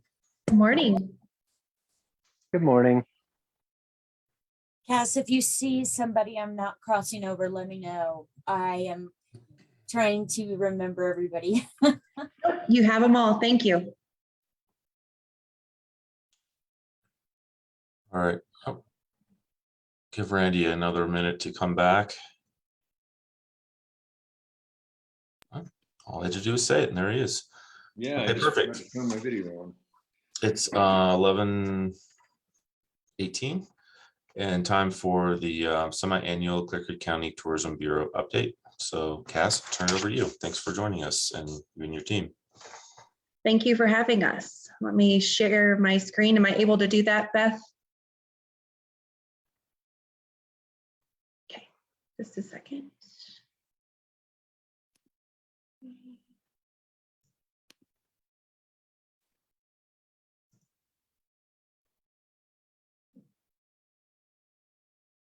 Are you able to see that okay? Awesome. Okay, well, since we last met with you guys, we have been working on the foundation of our role in destination management as well as marketing and advertising. So thanks for having us. I'm just going to dive right in. We were able to secure a $40,000 grant with the State Tourism Office in addition to the CRAFT grant program that we received. Both of these programs have had multiple planning sessions. We've engaged with community stakeholders. We've conducted resident and stakeholder surveys and held multiple day workshops.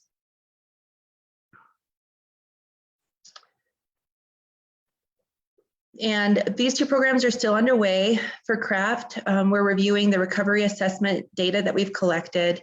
We've been currently interviewing land managers and stakeholders, as well as guiding the development of the responsible recreation toolkit that we're planning to share countywide later this year. This grant has also includes a $10,000 photography line item, and we plan to initiate that later this fall or in the coming year. It's still in an RFP process with the State Tourism Office. However, again, once that responsible toolkit's ready, we will send that out along with invitations to a digital reveal. And let me see, sorry, I'm getting lost here. On the other side, the marketing matching grant side, we are excited. This has been kind of a conglomerate effort, but we have reached a completion point on our 3-year strategic plan. We'll be holding a digital reveal on May 11th. This is open to the public, and we would love for the 3 of you to attend or anyone else that might be interested. This grant has allowed us to redefine our mission, our vision, and our values. And then we're currently developing educational materials and inter-county promotional materials while exploring other focused solutions to increase a visit responsibility messaging base. Going back to the resident survey that I mentioned, this is just some of the data that we extrapolated for you today. We had about 245 responses, and out of those, we had 89% believe that tourism is good for our county's economy. 63% find that tourism development will help us in our recovery from the pandemic, and 80% are proud residents of Clear Creek County.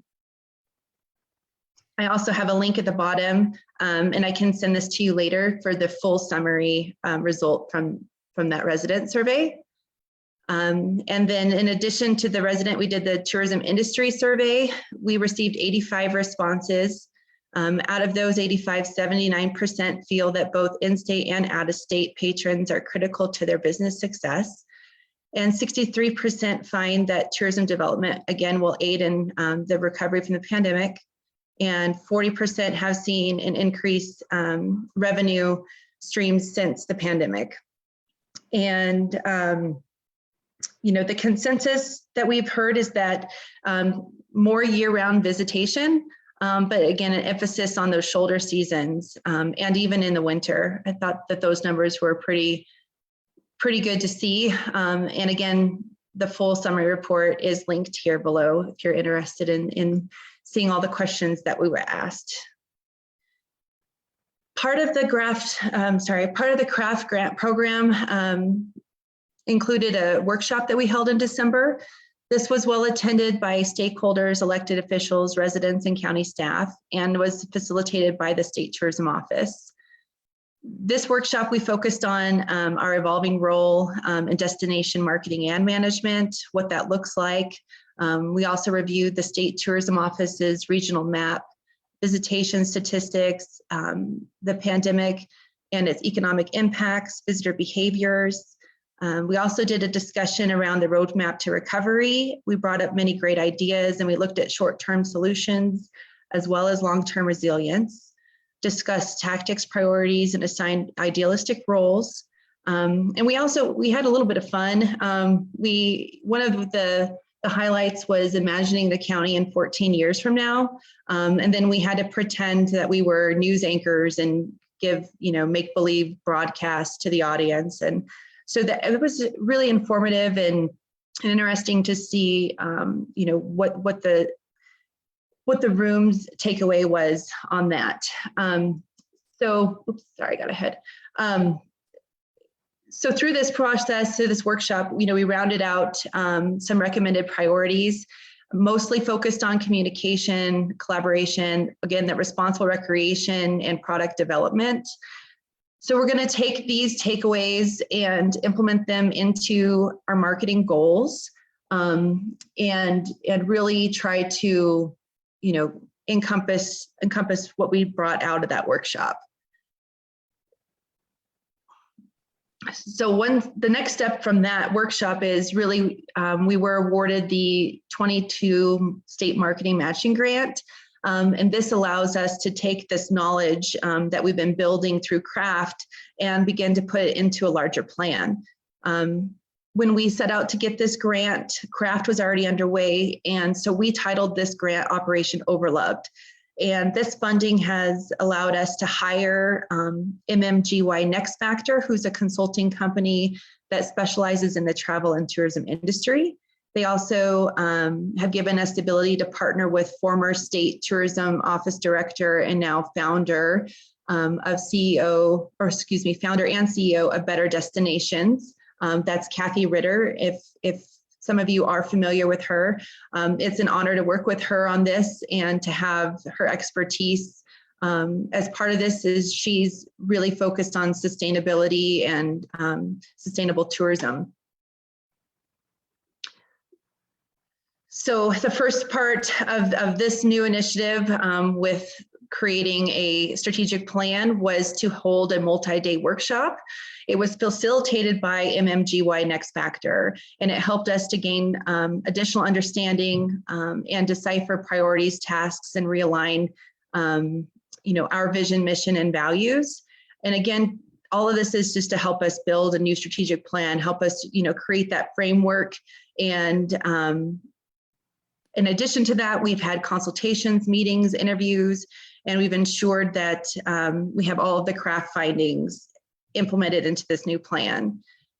So all of this being said, I am excited to show you our brand new vision statement. So this is what the group worked on for the multi-day workshop, and it's everything you come to Colorado for. And again, we'd like to take this opportunity to invite you to attend the strategic plan reveal. It'll be on Zoom. It'll be facilitated by MMGY Next Factor to dive further into, what the strategic marketing plan consists of. And then the next thing I'd like to show you is our vision statement, our mission statement. And this is just to maximize visitor spending in ways that support our businesses, that benefit our communities, and that protect our home and heritage. We're really excited about this statement. It pulls together so much of what we've all been discussing, and it touches on our heritage, our businesses, the community, and it utilizes, the impact of tourism and its benefit, from top down. So really, really proud of this new mission statement, and, kind of going back to what's been said, to stop, more, and to really realign the mission into something that's more valuable to our county. And then finally, I wanted to show you the values that we came up with. And, our team found it nearly impossible to define values with 4 specific words.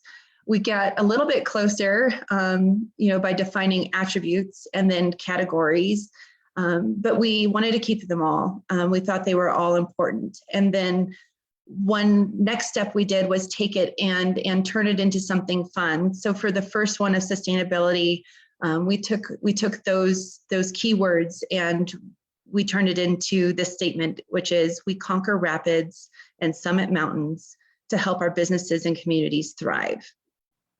And then for our authentic value, we came up with the statement of we are gold with a silver lining, to really focus on our heritage of both gold and silver and to tie that into something meaningful. And then for inclusivity, our third statement, our fun phrase for that is we strive to lift all and navigate the green, blue, or black slopes while scouting the next turn. So really trying to tie in the, our ski areas and our winter season, but also, that encouragement and that inclusivity into, again, just something fun and whimsical. And then when it came down to our integrity, we just found the true meaning in the statement, we are real Colorado. So we didn't steer off of that. We just found great strength in those words, and we believe that to be true. So we kept that just as it is. So from here, looking at our path forward from all that we've gained and all that we're learning, we really take into consideration and understand the importance of economic and environmental sustainability.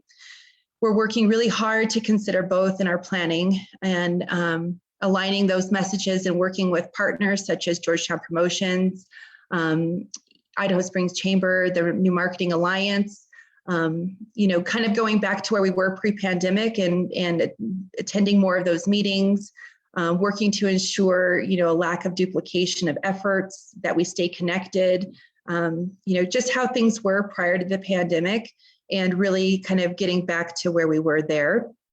And also mentioning, we've received 2 new applications for board members, so hoping to get those your way soon for your consideration, but definitely staying busy.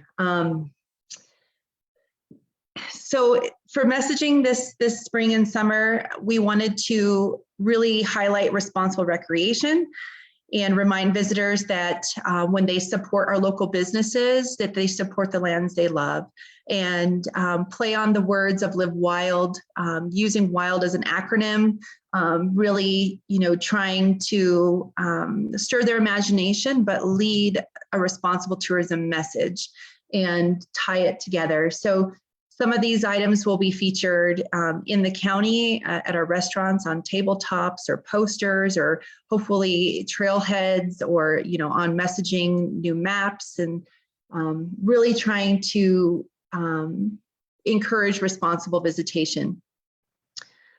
This fall, we ran a campaign titled Fall in Love with Clear Creek County, and the mission was to feature our businesses and highlight reasons why they fell in love with Clear Creek County, and focused on the shoulder season to increase revenues to those businesses. And there's a link here to watch the YouTube video if you'd like to go back and watch that. And really proud of that also. I think that it was fun to make, but it also just, you know, helped us to collaborate with business owners and understand, you know, that we're here to help support them getting back, you know, on boots on the ground after the pandemic. So this fall, we also ran a SMART campaign. It included digital components across the internet through a varied platform, if you will. And it was targeted towards folks traveling the I-70 corridor and that live in the Front Range. So a repeat customer, if you will, somebody that will come here, visit, and, you know, that lives in the Front Range. So these are just some examples of advertisements that they may have seen this fall. And then another thing that we're working on is installation of the county sign at Loveland that was damaged over a year ago, and it's just taken time for us to get the right contractors in place to be able to install it. And with the new chain-up station at Loveland Pass there, we've had to move the sign a bit east. So we thought it would be a great location to put it at exit 218 for the Herman Gulch pull-off. It'd be basically a better place for visibility. We're also hopeful it will have more longevity. And, you know, it has been approved by CDOT, so we're working with the sign company for any further requirements. And, you know, let me know if you have questions when we get to the end, you know, in regards to the county sign. But we're hoping to have this new gateway sign installed later this year, maybe even by late June or July. So hopefully soon we'll have it back up. And another thing we're working on is our recreation trail map. So we've been meeting with the new recreation department director and the trail strike force director and the mapping team to make sure that the recreation trail maps are correct and highlight the areas that we would like people visiting. And also the scenic byway maps will need some updates as well. So we're working on those. And the visitor guide is also underway, hoping to have that ready by the first part of June.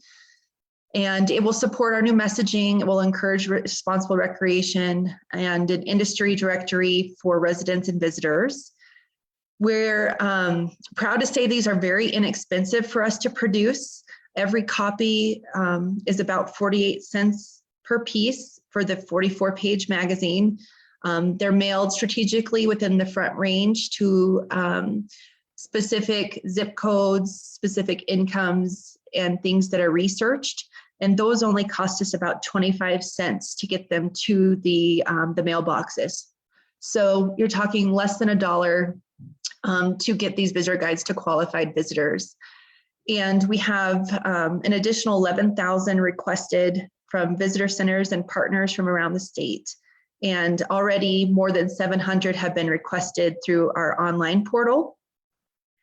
So we're really excited to get those back out there for 2022. As you can see on the cover, we have modified it to have that live wild, visit responsibly messaging. And again, the inside will talk to that and those points. And then we've decided to feature Guanella Pass on this cover, as last year we featured Mount Evans. So this will be finishing out our scenic byway covers. And then lastly, like to stop here and just offer an opportunity to initiate a conversation about renewing our agreement with you, and then also begin constructive conversations around the recently passed House bill, as we realize that this bill could bring significant changes to the organization. And we do have many ideas But we look forward to collaborating with you as your Tourism Bureau and your partner. And so I will pass it to you, and I just want to thank you guys again for your time today, and look forward to hearing your thoughts on this slide. I think one thing that would be helpful, I appreciate the financial background, although the thing that is missing in my mind is sort of a little bit of a trend, and this doesn't have to be exact, but I know that the Georgetown Hotel has made some sort of a difference in the amount of tax revenue that's been collected, lodging tax, but I don't see anywhere kind of a representation of that. I remember last time we spoke, we were kind of spitballing and guessing about what that might look like, but it looks like based on 2021, you guys had a total amount of lodging tax of $327,611.45. Do you have, can you share with us, Cass, like what it looked like in 2020, 2019, 2018, kind of leading up to opening of that hotel, and sort of what the effect was? Yes, and I will say that the lodging tax this year has been far greater than any of our expectations. And we are hoping to work with the new finance director to understand that income jump. It was up 68% over the year prior.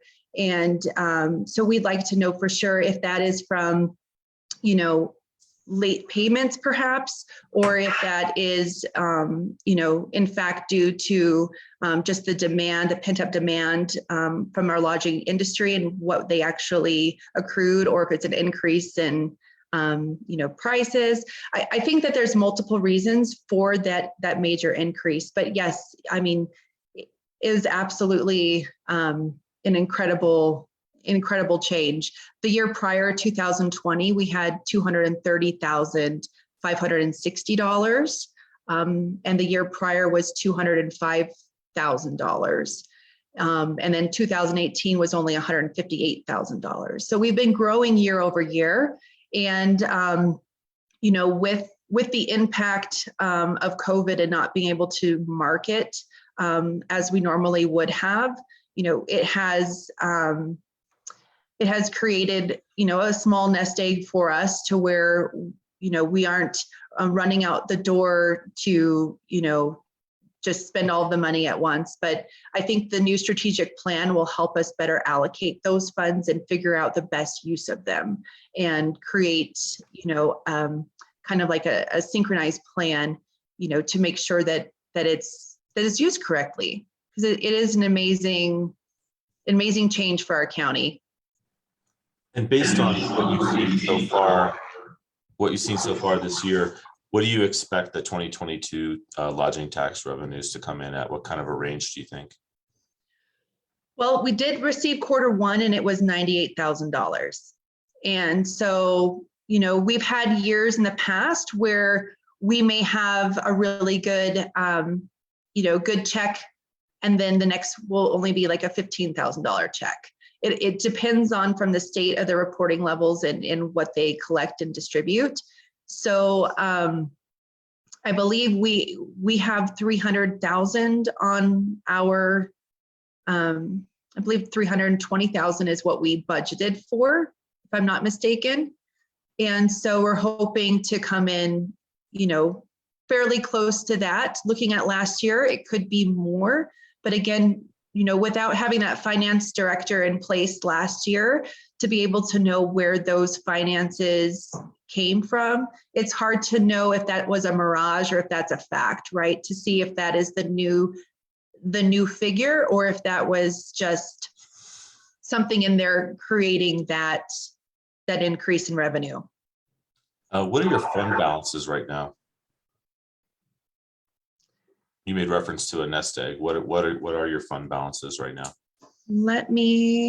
I'll have to put a pin in that and get back to you on the actual balances. I don't have that readily available at my fingertips, but we do have more than a year's of operating expenses available. Do you have like an estimate with that? What is your year's operating? Is that another $300,000 basically?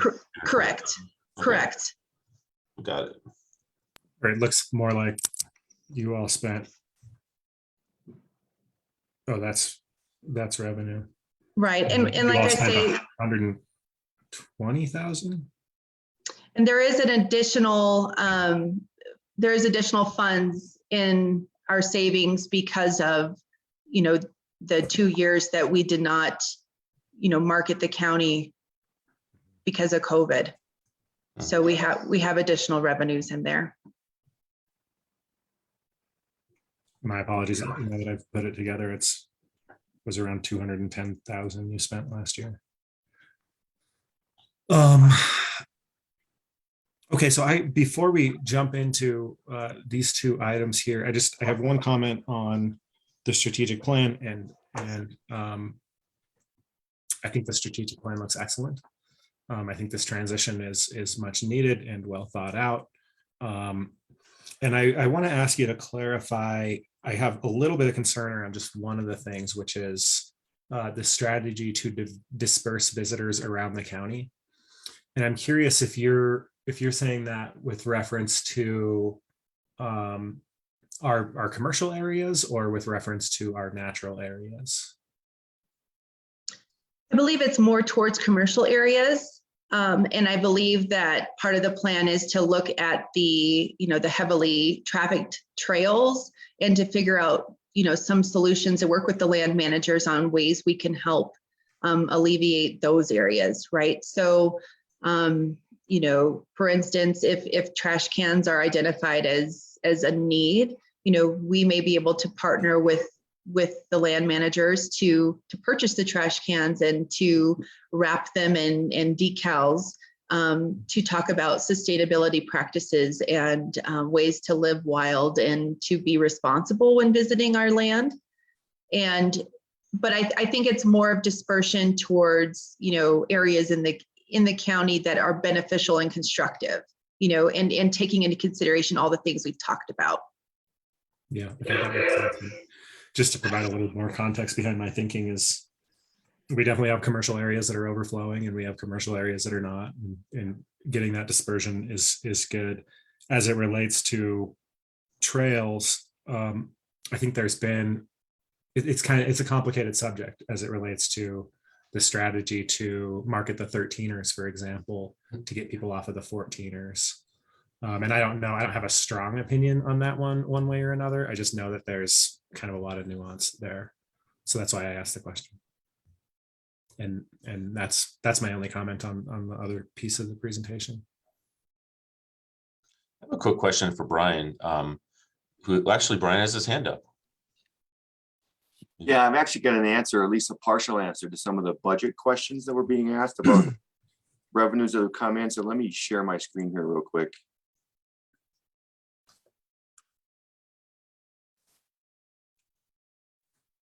Can you see that?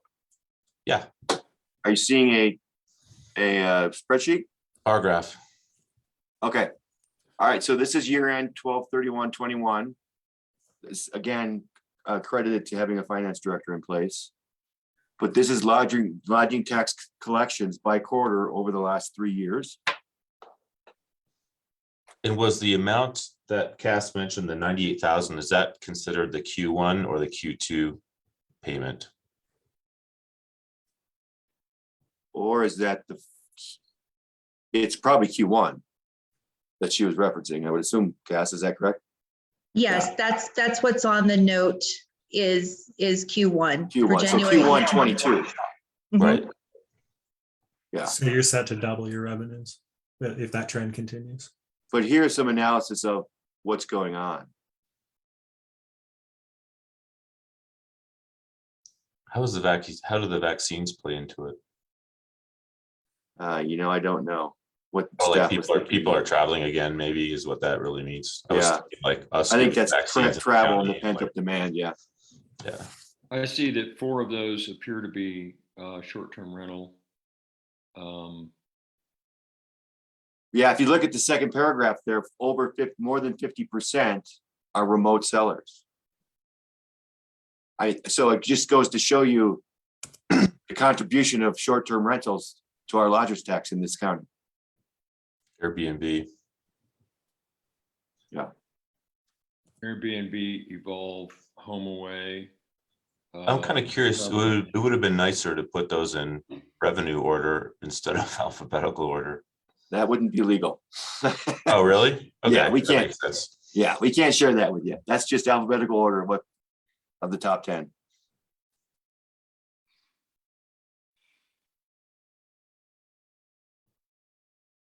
This is fascinating. I appreciate you sharing this, Brian. This is the first we've seen this too, and this is great information. Yeah, more to come now that we got competent people in place. So back to the non-House Bill 2211-17, prior to that discussion, my comments on the others are, I think there's a lot of really good stuff in there, and I really appreciate the work that you've done. I think one of the things I liked that I really saw was the Clear Creek sign where you were replacing it, and I looked at, because imagery is so important, and I saw that you emphasized the towns and the history in that sign, and kind of, because it directs people's thinking subliminally towards the places, therefore, where our cash registers are and where the best benefits to be had. And that's good. I think there's some opportunities for additional messaging that you can add to that, because after about 3 years of working on it, NOCO's finally reached the place that they have a communication consultant also who's creating some region-wide copy of video and other still messaging, which the idea is we can use for some of our messaging on how people behave in the woods and how to think about going into our natural resources.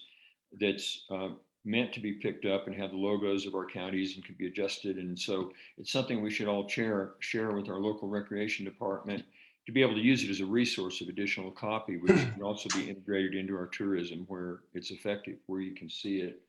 And that imaging is also really important when we talk about both equity and behavior. I mean, the words say one thing, but for me, I'm a visual guy. So images, I mean, I lock on to visual images just like they kind of like make an imprint on me. And I know a lot of people like that. And so what you see depicted is helpful. So just little nuances, and these are they're just real minor, kind of like little, I don't even want to call it a criticism, but just a suggestion is that there was a picture of someone walking to show the idea of what it's like to be out in the woods. And the camera angle makes it appear as though they're not on a trail at all, like they're walking through a meadow, and as though they've gone off trail. And so if we're consistent with that imagery, and then also the kind of people we show out there can help us with equity and diversity, as well as they're just small nuances of how you kind of hypnotize people towards achieving our goals. And I think this might tie back into something George said, but on the map of places we would like people to be visiting. And so we create this map and we decide where we want people to go. And I think that's something that really needs to be coordinated well with the U.S. Forest Service and other land managers as we even create those maps, as we suggest trying to increase visitation in certain areas and make sure it's in keeping with what the Forest Service and the Recreation Department are thinking, which all kind of needs to be in one circle, where the land managers are driving the creation of those points rather than tourism driving the creation of where we want people to go. Because it may be, it may be pushing people to already visited places. And I think I understand what George was saying also about there's this theory of the way we need to do this to get more people out there is to spread the peanut butter on the toast, meaning instead of having little globs of peanut butter, on the toast, you spread it everywhere. And the only problem with that thinking is that there are places where people know they can go that are very less visited. And so it's a catch-22 on that subject. If the object is to create higher visitation, then and a higher number of people in our natural resource, then that kind of foments the elimination of any place you can go to really get away if you do happen to know where that is. And then the last thing I'll say is that even the U.S. Forest Service has said that, we just got an email this morning about, a reservation system going in a given spot. And that right at the top of the leadership of the U.S. Forest Service, they are stating that using timed entry and reservation systems is really the future of the Arapahoe Roosevelt National Forest because of our proximity to the sustain, but I think that most everything I saw that you put on there, that I sounded that picked out 2 or 3 little details, and most everything I see that you put on there is very much in keeping with that idea of stewardship. And I really, really appreciate the work you're doing on it. Thank you, Randy. And just to real quick touch on your recreation map point, I want you to know that the map that we produce, the recreation trail map, is the map itself comes directly from your mapping department there at the county.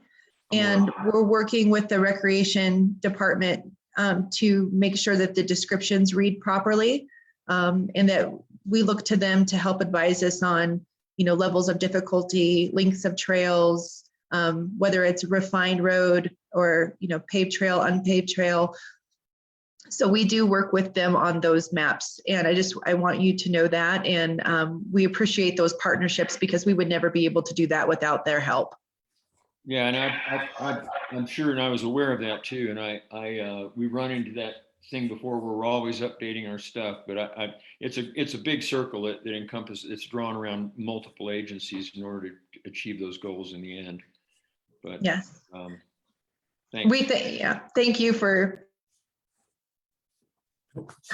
Sorry. Thank you for allowing your staff to help me do that. Hey, I'm going to go totally off topic for 1 second and ask, can you hear me better now than you could earlier in the meeting? Yeah. There's an issue. I got a couple of comments, one from Beth and one from somebody in chat. And I've gotten the same comment from my wife lately. And I think it's 2 things. I've become painfully aware of how loud my voice can be when I don't moderate it. So I've been working harder, mindfully at speaking more softly, and I stopped drinking coffee. And I think those 2 things caused a kind of a change in my volume level generally, because I noticed people asking me to speak up. And that's a rarity. That's never happened to me before about the last 6 months, ever. So. Randy, I appreciate you bringing up the trail map conversation. And Cass, I would love to take a look at that. In fact, if you don't mind just sending the slides that you prepared for this over, that'd be really helpful. And then as far as, I think the 2 topics that we want to kind of have an early conversation on, and I'm sorry, Sean, this is probably, I'm trying to do your job here, but it was the lodging tax reform and it was the contract renewal. Which of those, Sean, I'll just defer to you and which one you want to take up first?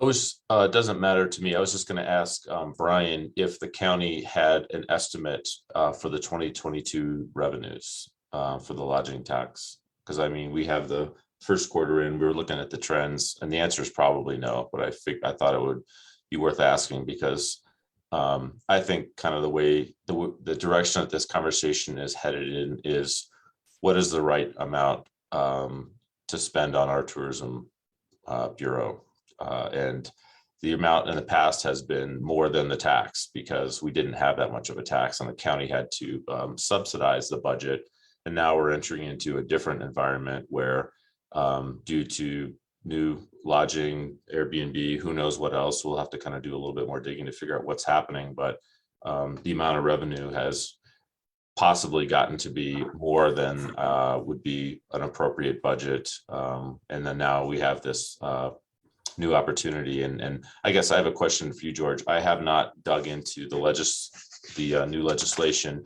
to figure out what is the mechanisms for how the new revenue potentially gets directed. So maybe I'll ask you that question and we can take that topic up next. Yeah, okay. So the voters authorized the lodging tax for the purposes of marketing tourism to increase visitation. And so whatever we come up with, the voters will need to vote on it and approve it or not. As far as the uses that lodging tax is eligible for now, it's as always has been marketing to increase visitation. Now they added 3 things. I think one is around housing, one is around workforce development, and then there's this very vague term that's called enhancing the visitor experience.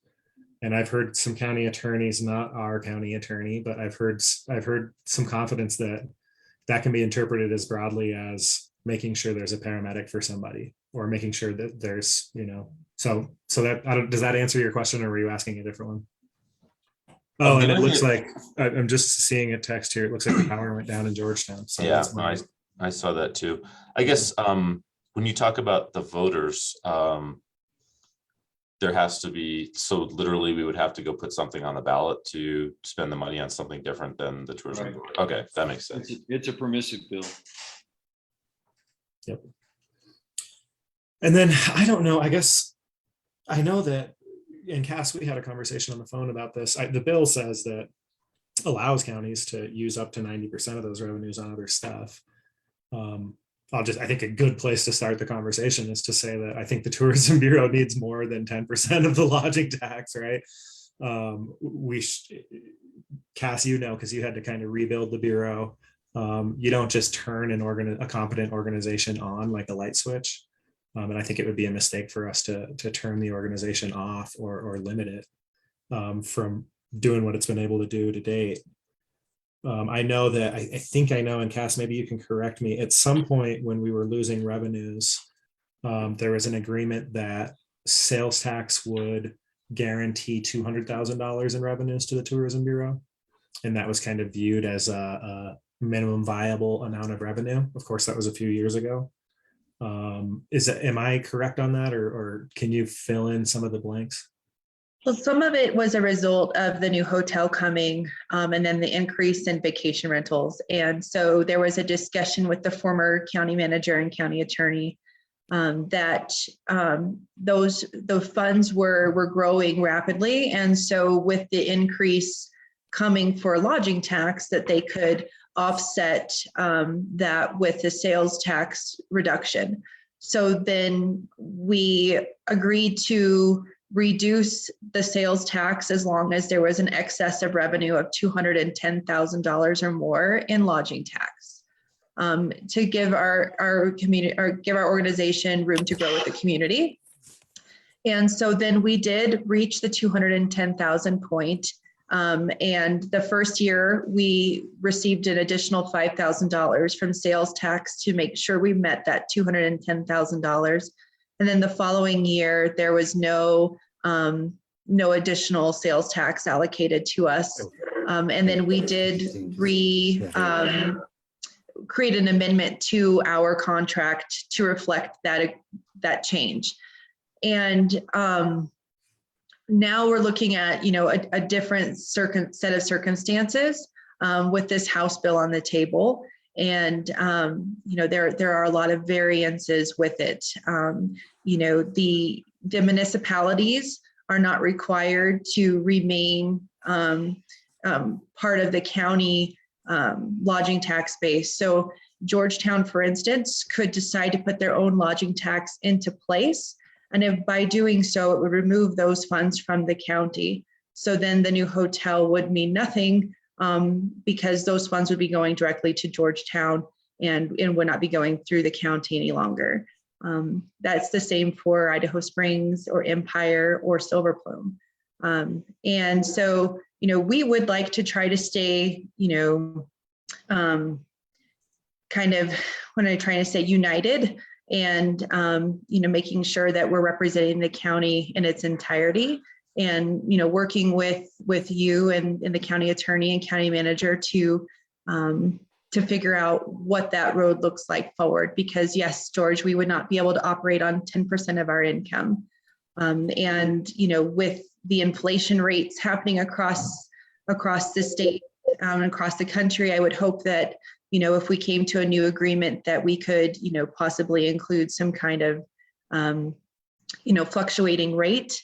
We're a bit different that a set income may work for a little while, but with the changing rates of different demand and product or ways to market the county, our costs will change also.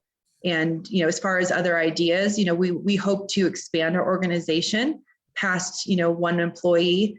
And we were excited to be looking at doing that this year, but, we need to make sure we have a solid future before we hire another employee. And so that's a lot of the reason why we are welcoming this conversation and getting to understand, your perspective on our agreement renewal and on this House bill. Yeah, okay. I know just really quickly, and I'm sorry, Randy, I know and Sean have been talking a little bit here. As it relates to municipalities, let's see here, it's counties and it's home rule municipalities that have access to the lodging tax. We do have one home rule municipality, which is Silver Plume. The other three would need to use, other municipalities around the state have used something called a occupational tax, which is where you identify an industry that's unique, that has some impact that's unique, and you can tax that unique impact. So they've kind of approximated a lodging tax using that authority. There's two ways they can do it. One way they charge a flat fee per bed, and then the other one is like a percentage of all revenues. And then when a municipality does this and a county has a lodging tax in place, Department of Revenue tends to reach out to the county and ask, it's the county that makes the determination about whether that constitutes a lodging tax, and therefore the county's lodging tax is uncollectible within the municipality. Typically, the way the responses from counties go in these situations is that if the municipality has gone on a percentage basis, that looks close enough to a lodging tax that counties say, okay, this is not collectible within this municipality anymore. If they go with the flat fee, counties have tended to say that actually that our lodging tax is still collectible. So municipalities, if they want to, can choose not to try to elbow these revenues out. So that's something I think important to keep in mind. And none of this has been challenged in court ever around the use of this occupational tax. So.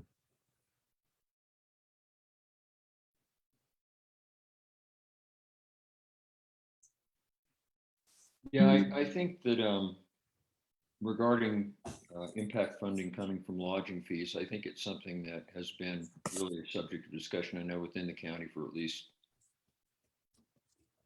20 to 30 years, is because we recognize that there are certain impacts and there are places that can help us. And obviously I agree with what, I've heard so far that, like George mentioned a second ago, 10% of 10% of those funds, only 10% going to the tourism board and our tourism marketing is certainly not enough. And especially when tourism marketing and tourism promotion is really collaborating well on mitigating impacts through that messaging by helping promote, by directing people towards the places we can make the most money, by promoting good behavior among the people who are hitting our natural resources and our neighborhoods and towns, impacts on both the town. I think some places that otherwise, though, funds can be used are, for example, in our own recreation planning, the development of our ROMP as it goes forward, with our integration in regional recreation planning at NOCO to help fund those things. But probably even more importantly is maintenance of recreational assets and creating to make sure that they're kept whole by the impacts that we create through this. Perhaps some to help a little with housing programs in one way or another, because some of these funds are turning out to be quite large over time as the cost grows of recreation and or the sources of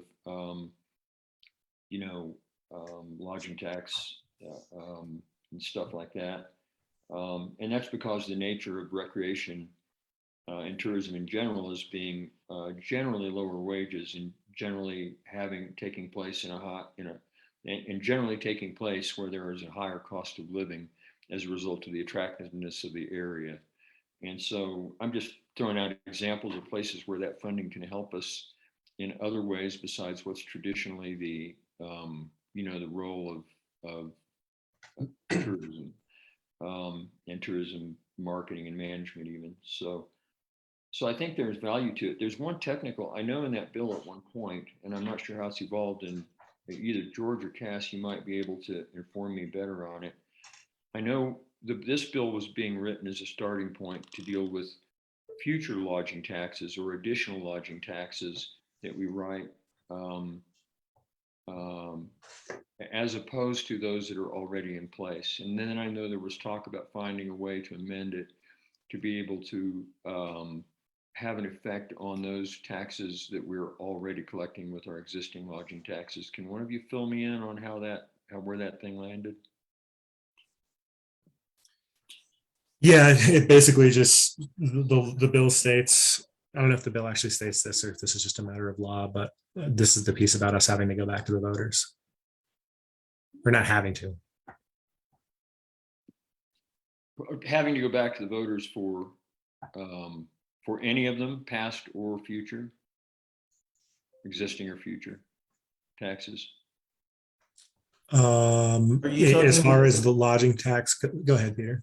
No, I was just going to say, if you're talking about the lodging tax specifically, only for the changes that you would want to see. So right now it's just marketing and advertising. You'd have to go back to the voters with it for a ballot initiative that will address the other things that you'll be seeking. You don't need to change what currently is, but if you want to take advantage of the legislation, you do have to go back to the voters.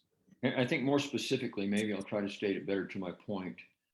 There was a question about the existing previously passed taxes versus those we do in the future.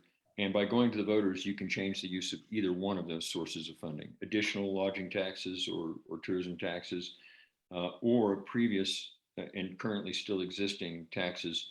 That ballot initiative could change our allocation of funding from either of those. Is that correct?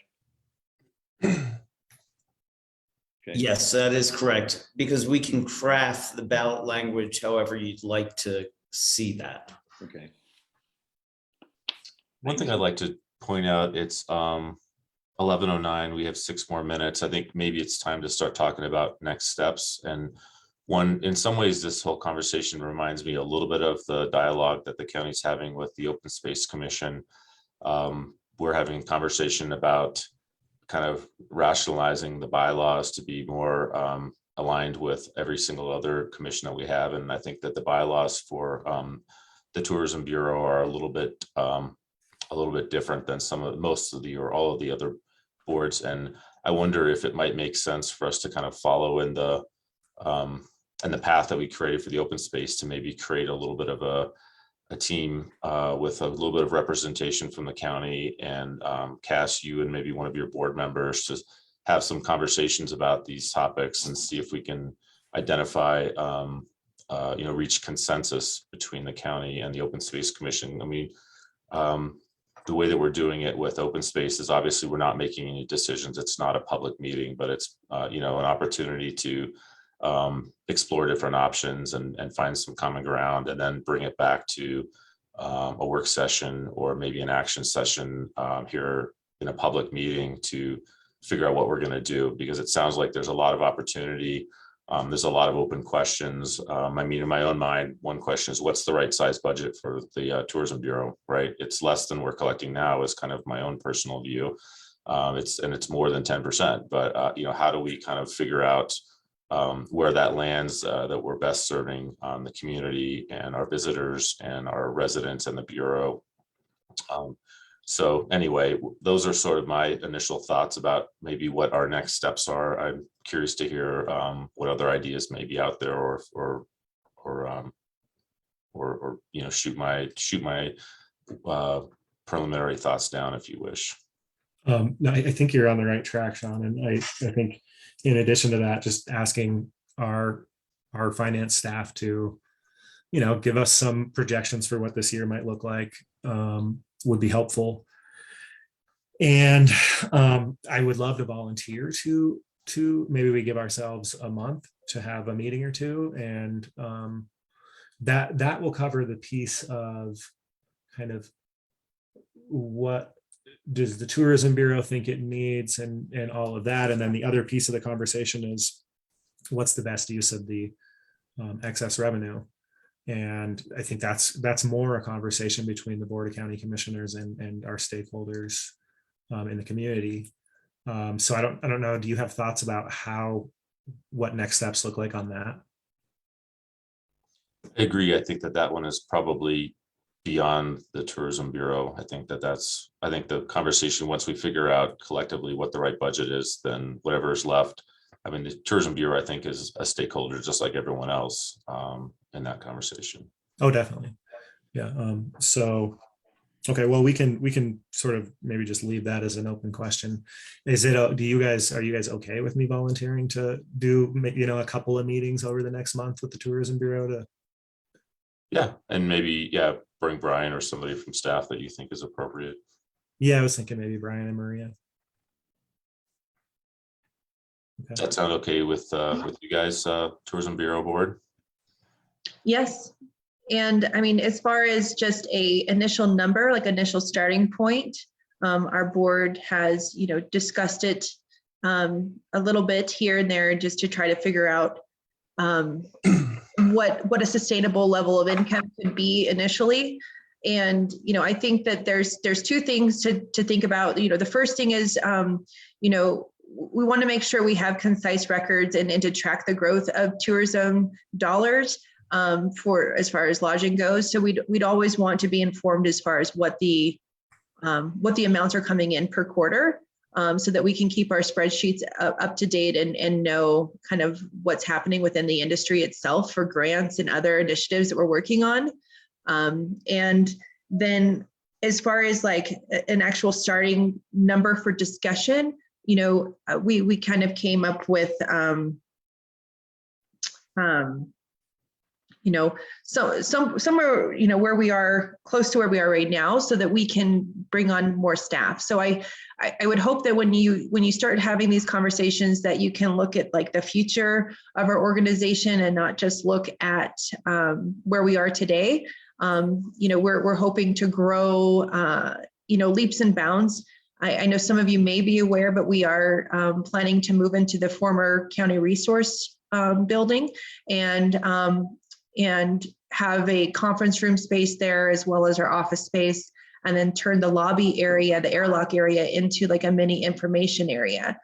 So we have big ideas, and we want to make sure that we can almost become more community faced. And so I hope that you will take that into consideration when you are reviewing potential budget numbers for us. Which implies that therefore, moving into the county resource building and taking that, proactive collaborative attitude that we are on the same team and that this is actually sort of part of the county. I'd hope so. By the county, I mean with a capital C. That's how I mean. The other lurking bit of paperwork, in our horizon is our contract or our agreement with you, and that is up for renewal. And in the memo, I kind of explained it a little bit further as far as the former county's attorney direction, that they would have liked to see a new agreement drafted, and not just a renewal of our current agreement. And so I'd like to hear just a moment. I know you have to get to your next topic, but if you could just share with me a moment of what your perception is on that item. Yeah, I think this will have to be a really short conversation. Our other guests are starting to join us, but I think it kind of goes back to what we were talking about before about revisiting everything and just making sure that all of our boards are in alignment. So I don't think it's really anything beyond that. And I think that the task force, and George, I appreciate you volunteering, and I totally support you, representing the board in that conversation. I think that the answers to those questions, Cass, will come out in those meetings rather than here in the last 30 seconds of this one. Right. Okay. Same thought. I think that I also support George for that. I think he's an excellent person to be doing that. And among the three of us, we could draw straws. I'm fine with it. So, and then the second thing is, yeah, I agree. It will come out of that and then filter back through us to understand and then we can nuance the agreement to reflect that relationship. Okay. And those goals. Yeah. And then in regards to the bylaws you referenced, Sean, is it possible for us to get a copy of bylaws that you would foresee us being more in alignment with? I will defer to George and Peter to follow up about that one. But yeah, I would just like to say thanks so much, board. We realize that you guys are volunteers and you're doing this out of the goodness of your heart and your commitment to Clear Creek County. And I would like to see a couple board members apply who maybe are in the industries that are creating the lodging tax too. So don't be surprised if I pick up the phone here over the next week or two and start bugging some people to throw their name in the hat, because it looked like you have a pretty, maybe you had 4 or 5 different slots open. So it seems like you could use a couple of extra people. But I think with that said, we're gonna have to move on to the next agenda item. So thanks, Cass, and thank you so much, Tourism Board. Thank you. The next item is a work session, which means we won't be making any decisions. It's an update with the CDPHE, Colorado Department of Public Health and Environment, Hazardous Materials and Waste Management Division. Shannon, thanks for joining us, and apologies for being a couple minutes late. I'll turn it over to you. Not at all. Well, thank you so much for having us today. We are going to be presenting on a new operable unit in the Central City Clear Creek Superfund site that has to do with residential, like mine waste piles in residential areas within the site. So I'm going to pass it to Kyle Sander, who's the project manager for the state on the site. And then we also Jamie's here as well. So Jamie's with the Environmental Protection Agency, and she's also supporting this site. So go ahead, Kyle. Morning, everyone. My name's Kyle Sandor. As Shannon just mentioned, I'm a project manager for the Central City Clear Creek Superfund site with CDPHE. I put together a presentation to go over the new operable unit. And so with that being said, I will share my screen and kind of get right into it. All right.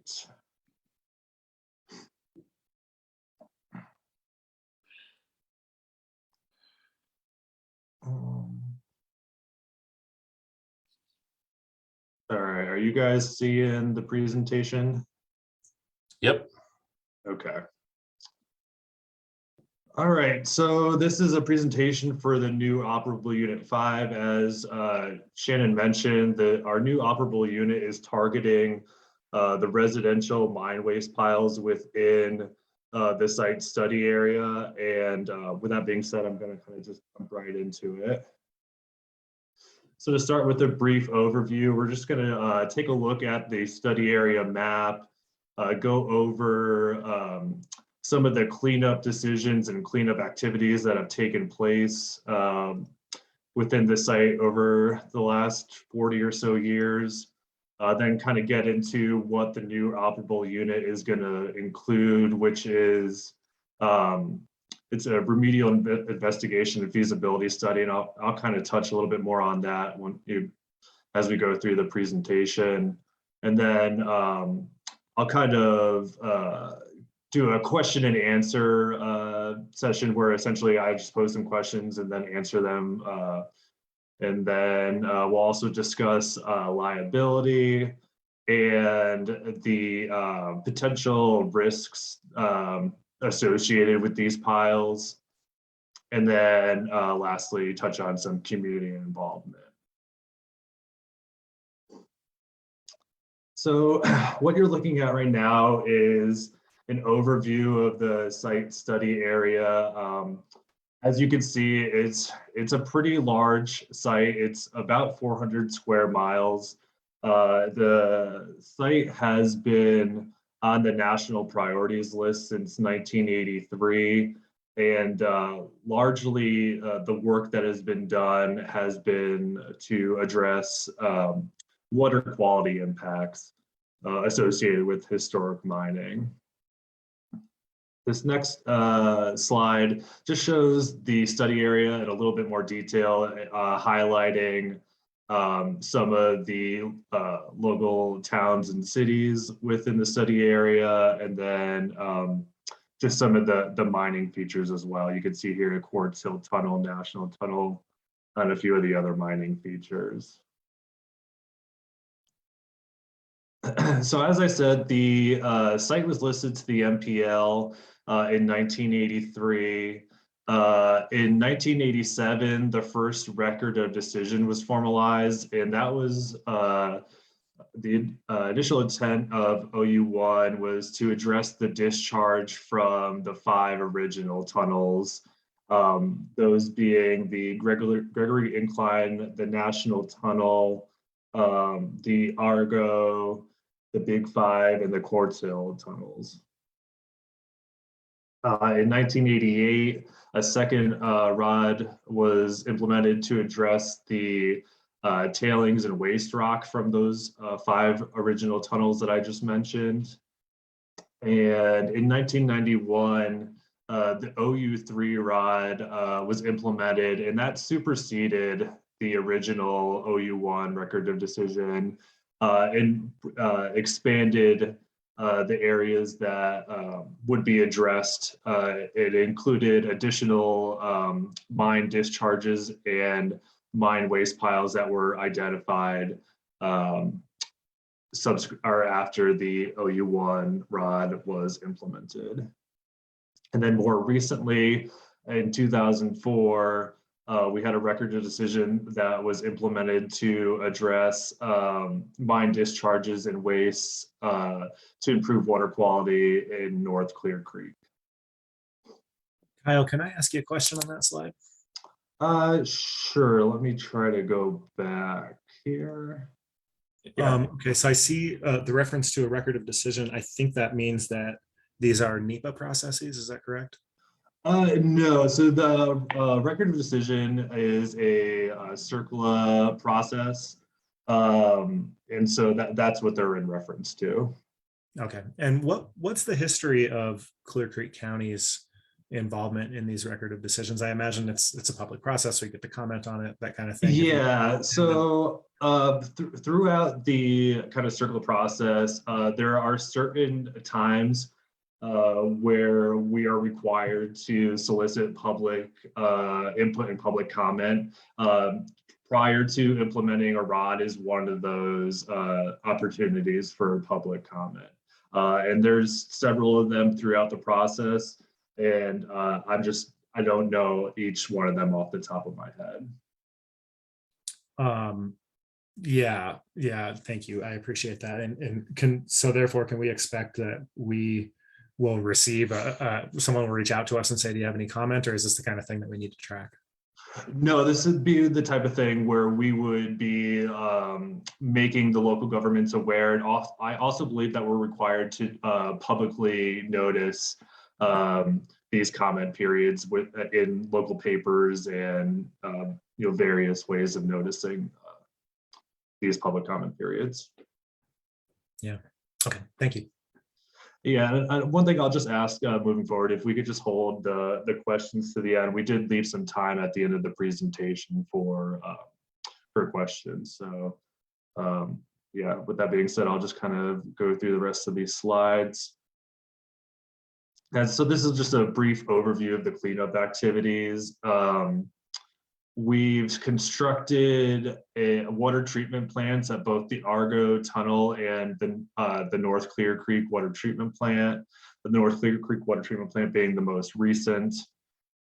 We've also performed waste rock stabilization, capping, removal, and diversion of runoff, along with habitat sedimentation, sediment reduction, channel stability improvements, and construction of a site-wide waste rock repository.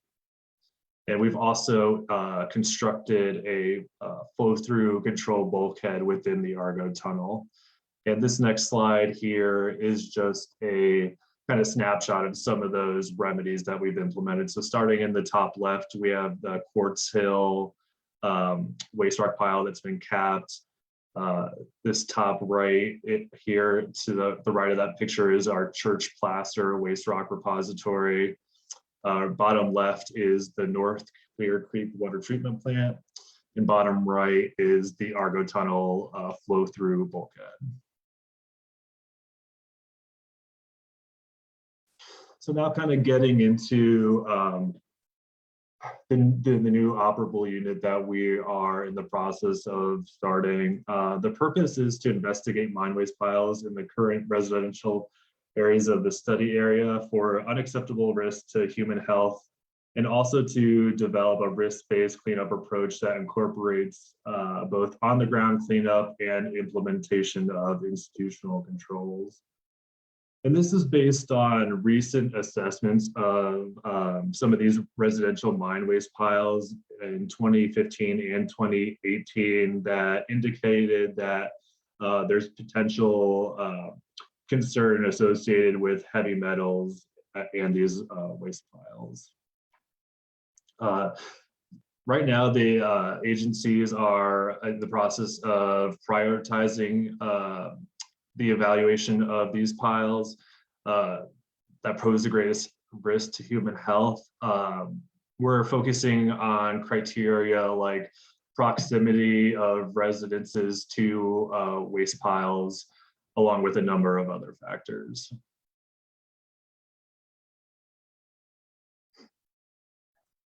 So again, to continue with this new OU5, CDPHE has hired a contractor, CDM Smith, to conduct the remedial investigation feasibility study, which we call an RIFS.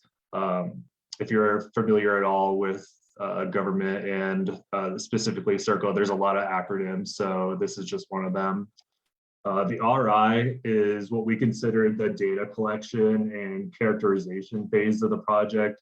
So it's where we go out in the field, actually collect samples and collect all the data that we need to fully characterize the issues associated with that operable unit. And the feasibility study is the process by which we develop and screen and evaluate remedial action alternatives, so cleanup options for the operable unit.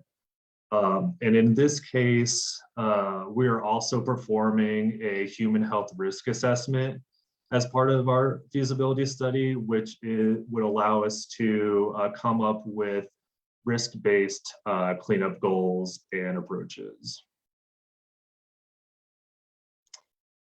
So this slide, like I said before, it kind of poses some questions, which I'm just going to go ahead and kind of answer. And the first question is, what work is planned? And so right now, we're working with our consultant to formalize the data collection phase of the project. We're hoping to have our consultant out in the field this summer/fall to begin the actual sample collection phase of this project. Right now, CDM Smith is going through a process where they're identifying waste piles, looking at aerial imagery, along with a number of other geographic data inputs, and and also prioritizing those piles that we've identified.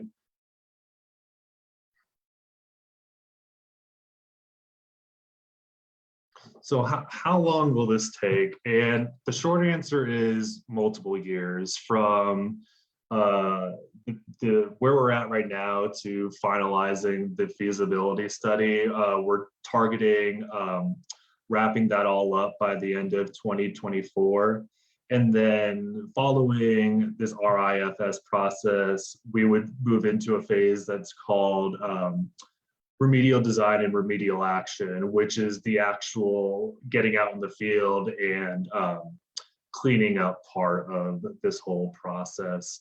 With that being said, we are right now in the process of taking steps that would allow us to perform interim cleanups and take interim action, but we're still working through that and don't have that capability right now.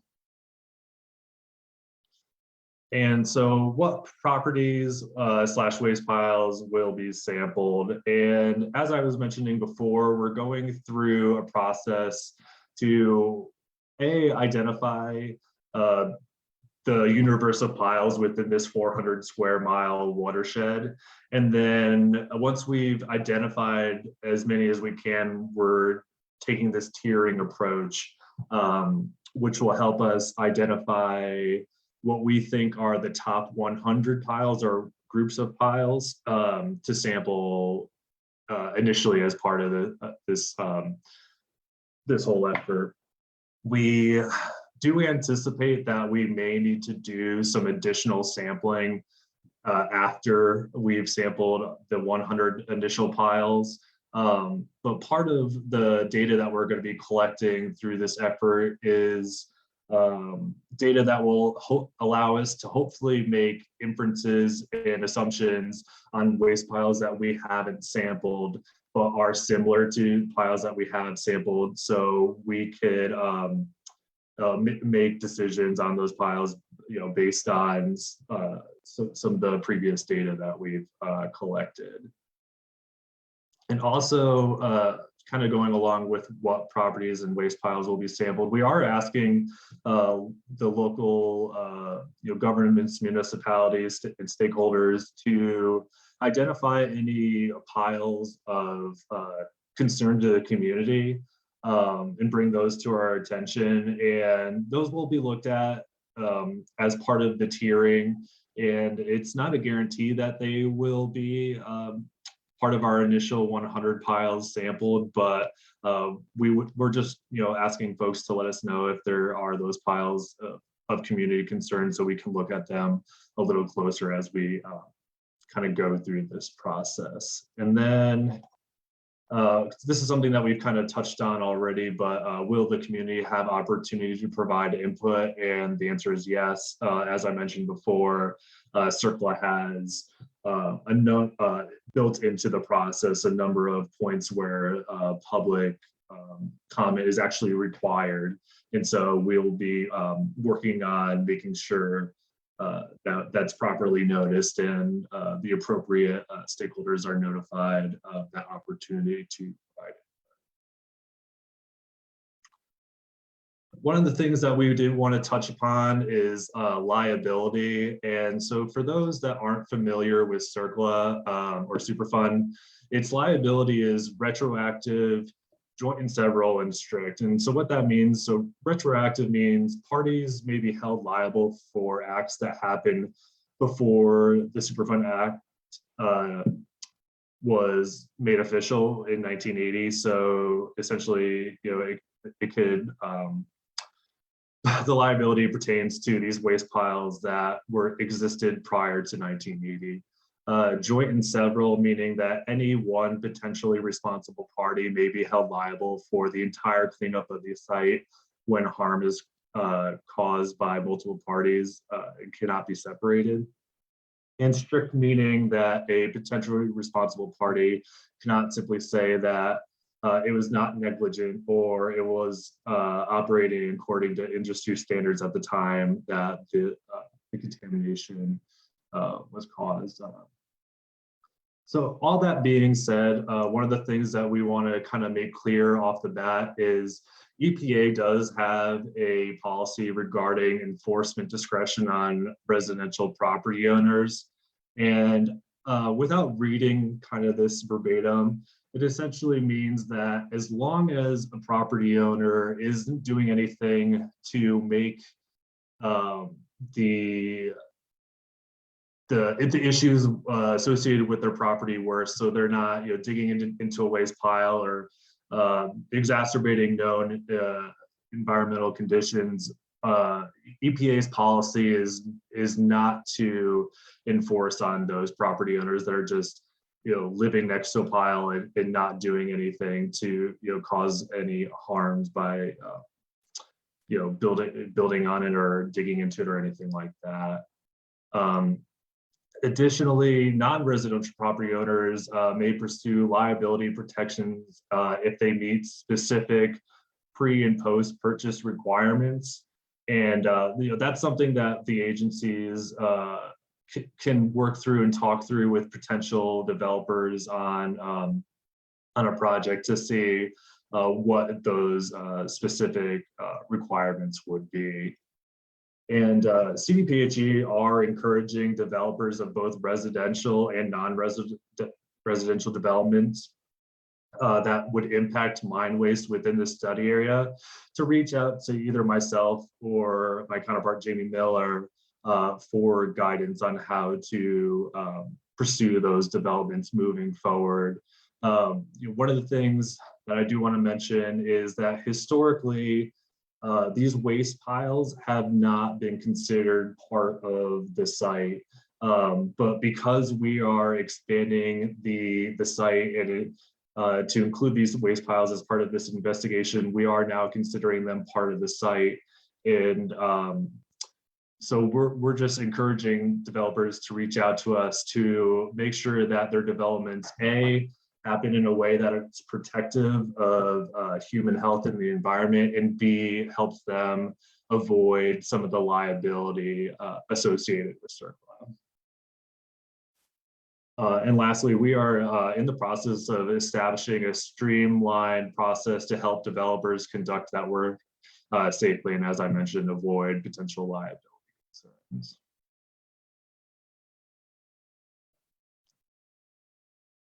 So now I'm just going to briefly touch on some of the potential risks associated with the metals of concern. So in our two investigations, we identified arsenic and lead as potential contaminants of concern.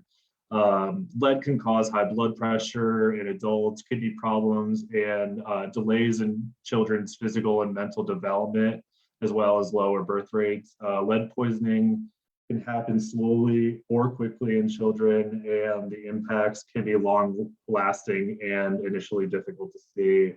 And with arsenic, continually eating food contaminated with inorganic arsenic can lead to an increased risk of cancer in skin, liver, bladder, and lungs. Additionally, arsenic can impact several organ systems, including the skin, digestive, liver, nervous, and respiratory system. And these next few slides here are just showing some common examples of the waste piles within the site area, or in Colorado. This specific pile right here that we're looking at is a pile that is within the study area. As you can see, it's a little unassuming, but there are several characteristics associated with these piles. One being this lighter rock color with regards to the native soil just to the left of the pile. In this pile, you can see here, it's a little harder to see that color differential, but it's pretty obvious when you look at this picture that there is mining impact right in the center of that photograph. And this last picture, it is a really good example to show that coloration difference that I was talking about. And so one of the things that we wanted to kind of just make you guys aware of is that there are healthy home best practices that you can follow to mitigate some of the risks associated with these metals. And that includes regular hand washing, trying to keep the dirt outside the best you can, creating a safe play space for your kids, and as well as gardening safely, which would include using raised beds and wearing gloves, as well as washing your veggies before you eat them. So we are encouraging blood lead testing as we move forward with this investigation for folks that have potential concerns. We specifically encourage young children to be tested. So ages between 1 year and 6 years typically are the most susceptible to impacts from lead. And one way to get your blood lead tested is to contact your physician. But another way, and this is something that we are currently working on, is going to be through the Clear Creek Public Health Agency to provide, and they will be providing free blood lead testing CDPHE has ordered the test kits to provide the public health agency, but there had been a recall on the testing strips that was just lifted. And so we're currently working on getting those strips, to us and then to the agency. So in terms of community involvement, CDPHE community involvement staff have begun coordinating informal or informational sessions and public meetings with stakeholder groups, this being one of them. Those meetings started in April and we have them continuing through the month of May. CDPHE has developed a fact sheet that provides some initial information for the new OU and highlights some of those potential risks associated with the mine waste piles. And one of the things that we're considering doing is putting together a fact sheet that focuses on information for folks that are looking to develop on or near the mine waste piles within the study area. And we're just trying to gauge stakeholder, whether or not they think that that would be beneficial for us to put together and be able to provide to folks that are looking to develop in their area. And so lastly, how can you get involved? One way is to email Shannon. She is maintaining a mailing list, so she can update whoever's on that list on developments on the project, which would include those those times where we're soliciting community input, and as well as just giving general updates on the project. CDPHE has what's called a community involvement plan, and we're looking at updating that for the site. It's been several years since that plan has been updated, and part of that, the update process would be conducting interviews with stakeholders who are interested. And then in general, for more information about the site, you can follow these two links. One being to the CDPHE website, and the other is to the EPA website for the Superfund site. And that is all I have. So I'm going to stop sharing my screen and kind of open it up for questions.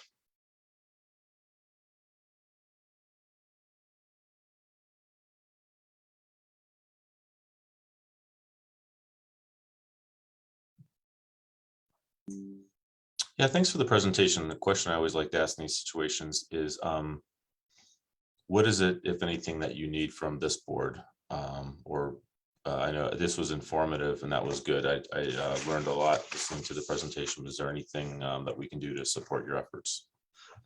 Specifically at this time, there's nothing off the top of my head. The one thing that we're asking is, at the end of this project, we don't anticipate physically addressing every single waste pile that we identify. And so our goal is to implement institutional controls or environmental covenants or some sort of use restriction on these mine waste piles. And ideally, if we can do them on a county-wide level, that would, I think, make them more effective and just easier to implement. But we're not at that stage. We're just asking the stakeholders to think about that idea, and maybe if there's any concerns or questions regarding that approach, start trying to formulate them and bring them to us, so that way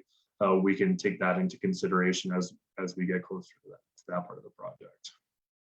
And when do you expect the project to reach that phase where we'll be able to implement those recommendations? So once we finish the RIFS, it would be in and around that time, because then we'll put together what's called a proposed plan for our record of decision, which would highlight the remedy selections for this project. And so it would be in and around that time where we're finishing the RIFS and moving forward with a record of decision. so we're, in and around end of 2024, give or take. So do I understand correctly? You're saying that the result of this could be a recommendation for a county land use rule around development on some of these sites? Yeah, that would be likely part of what we want to do. There, we understand that there's going to be some of these waste piles that need to be addressed because they are, close to a residence, close to a school or daycare. Like there's going to be a number of factors that require us to actually go out and physically address these piles. It's the piles that we don't plan on physically addressing, and also piles that could be potentially associated with future development that we want to have some sort of use restriction associated with them.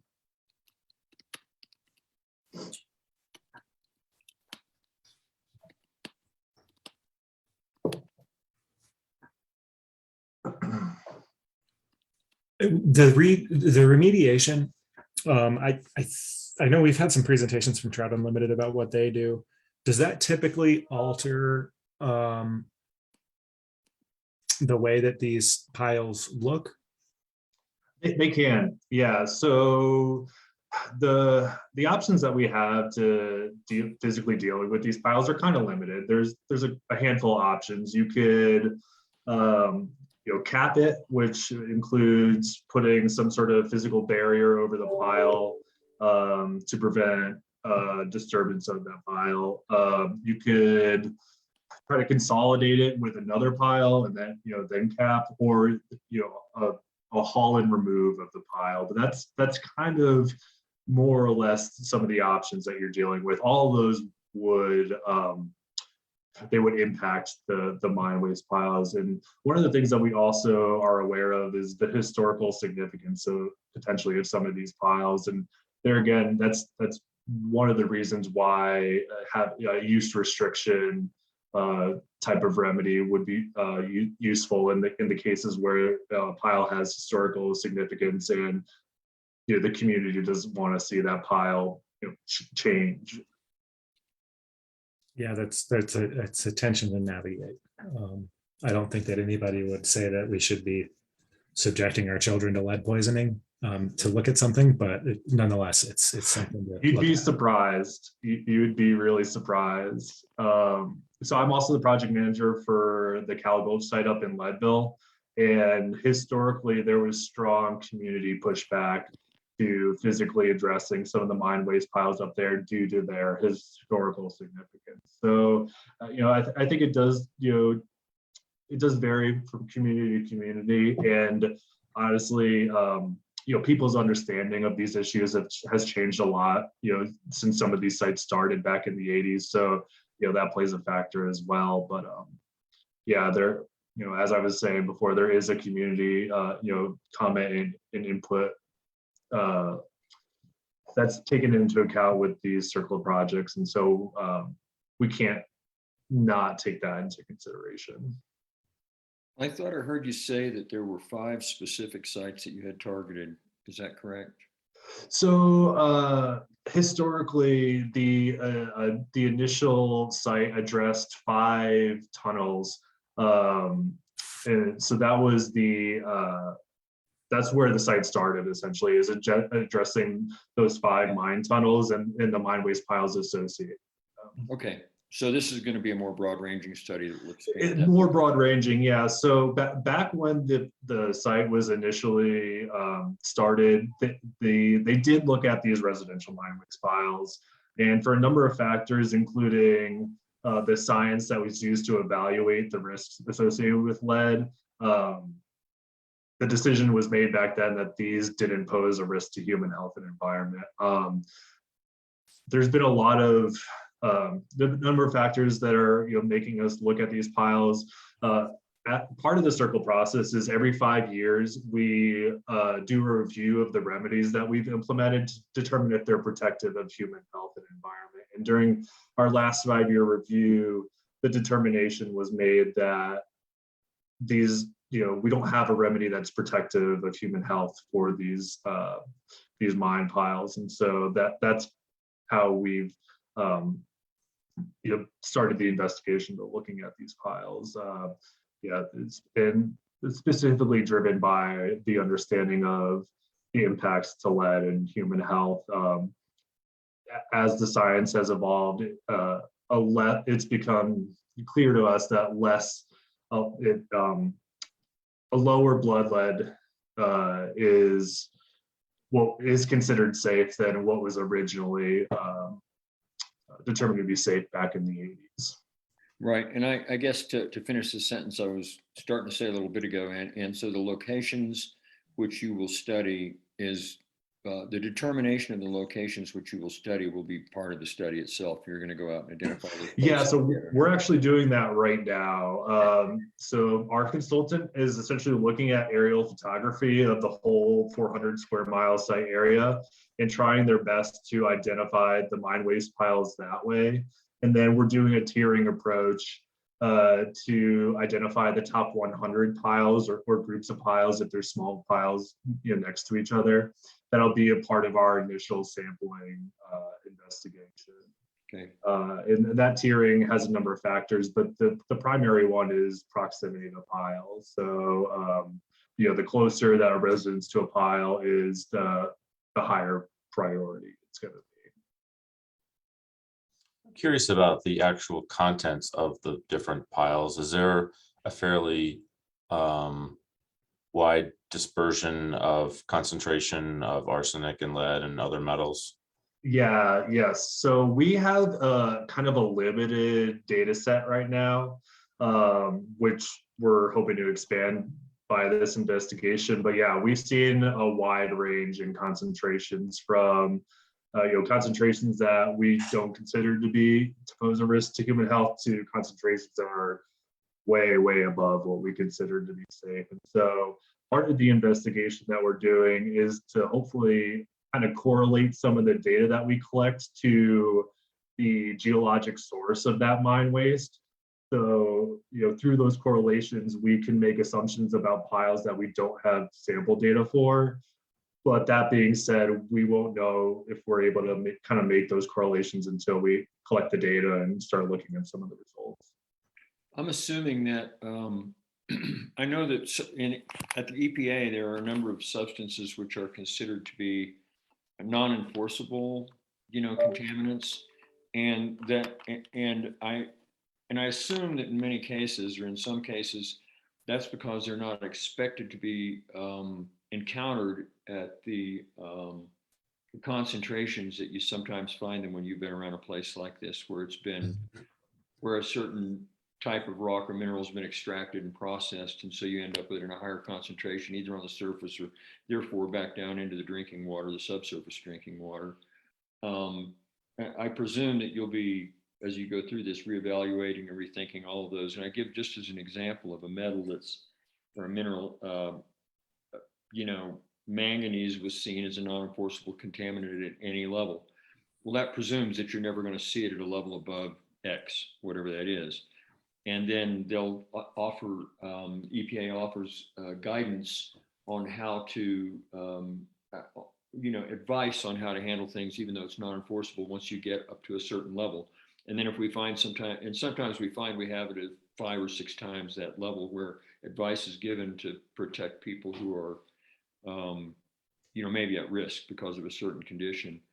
I presume this study is going to be taking a look at everything regardless of its level of enforceability at the current time. Yeah, so in terms of metals specifically, lead and arsenic were the drivers based on our initial data set, but there were other metals that were found above.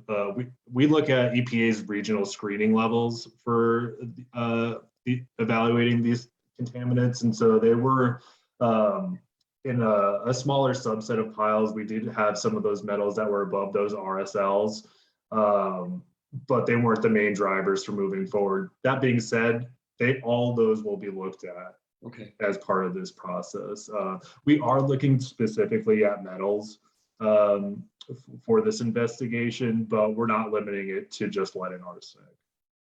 And as I mentioned, we're also, like I said, we're doing a human health risk assessment as part of our kind of investigation. And so we'll be looking at, not necessarily the EPA guidance associated with these metals, but looking at developing a risk-based cleanup approach that's specific to this Clear Creek study area.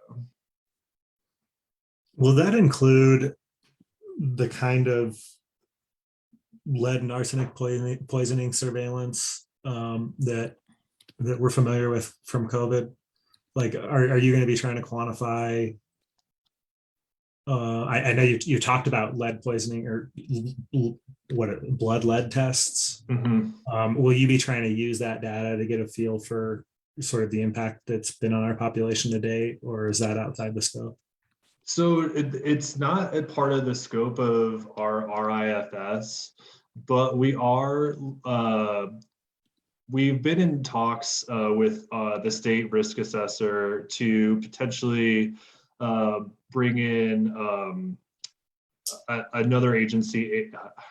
I'm sorry, I can't remember the name of it off the top of my head, but the acronym is ATSDR.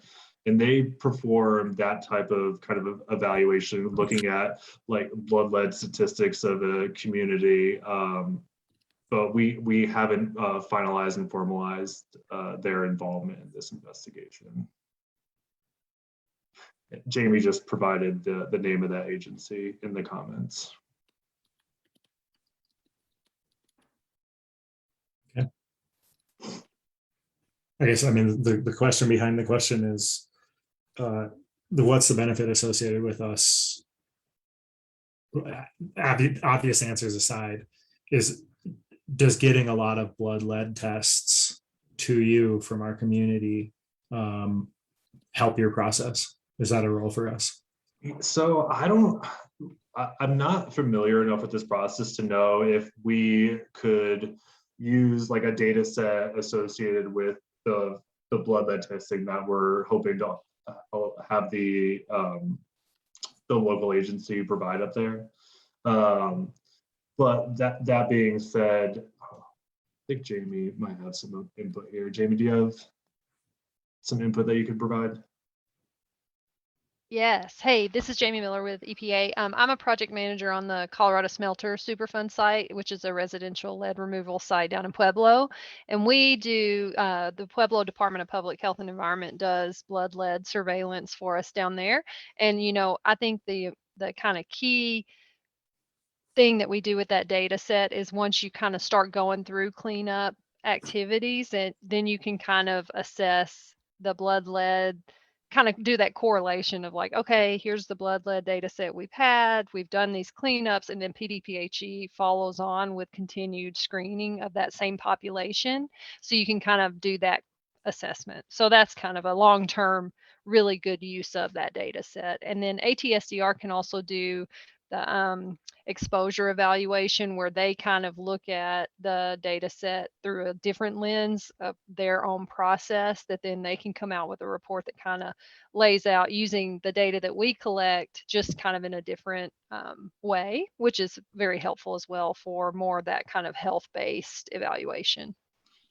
Yeah, at least initially, the goal is to provide these testing kits so that as the local community is made aware of these piles, if they weren't previously aware of the potential risk associated with them, they at least have an ability to have their child's blood lead tested if they have any potential concerns.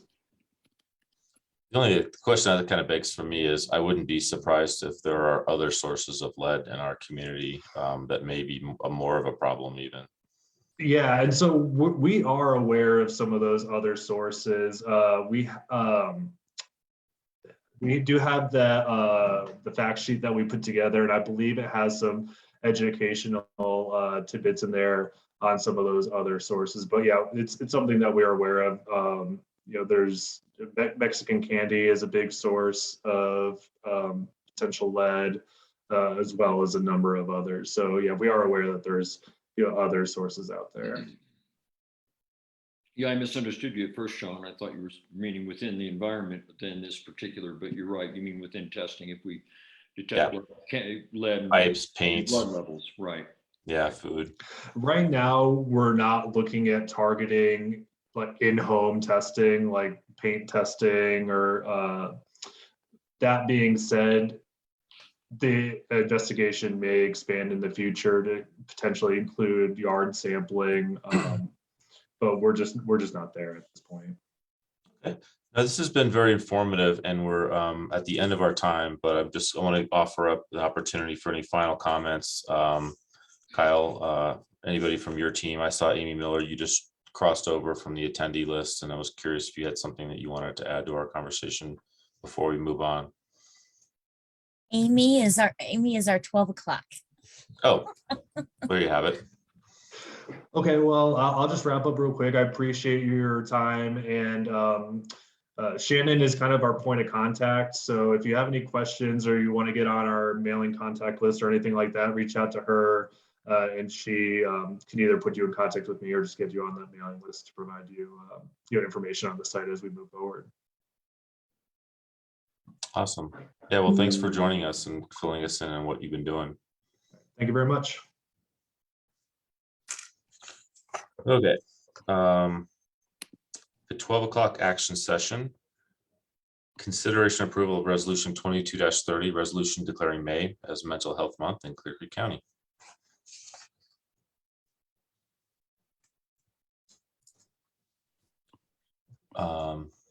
So at some point we'll read it, but Amy, do you have any comments for us? Sure, absolutely. Thank you so much for having me here today. I'm Amy Miller. I'm the Director of Adult Outpatient Services at Jefferson Center for Mental Health. And on behalf of the board, staff, and clients at Jefferson Center, thank you for issuing this proclamation and recognizing May as Mental Health Month in Clear Creek County. At Jefferson Center, through our broad array of services and programs, we offer hope and support to people of all ages who are struggling with some of life's toughest challenges. Last year alone, we touched the lives of more than 32,000 people, including the 500 Clear Creek County residents that we provided with mental health services. And we could not do this without the support of our community partners, so thank you. We know 1 in 5 people will experience a mental health or substance use disorder over the course of their lives. Behavioral health disorders are more common than cancer, diabetes, and heart disease. And without treatment, these disorders can affect a person's ability to hold a job, care for a family, or have hope that things will get better. Yet, less than half of people with a diagnosable mental illness will seek treatment, either because of the stigma associated with mental illness or because they don't know where to turn. And that's why your support of Mental Health Month is so important. Together, we will increase awareness and reduce the stigma often associated with mental health and substance use disorders. And when the stigma fades, more people will seek care and our community will become stronger and healthier. Jefferson Center truly values the support of Clear Creek County. Thank you again for recognizing Mental Health Month and for supporting Jefferson Center. We couldn't do all of this important work without you all. So thank you again.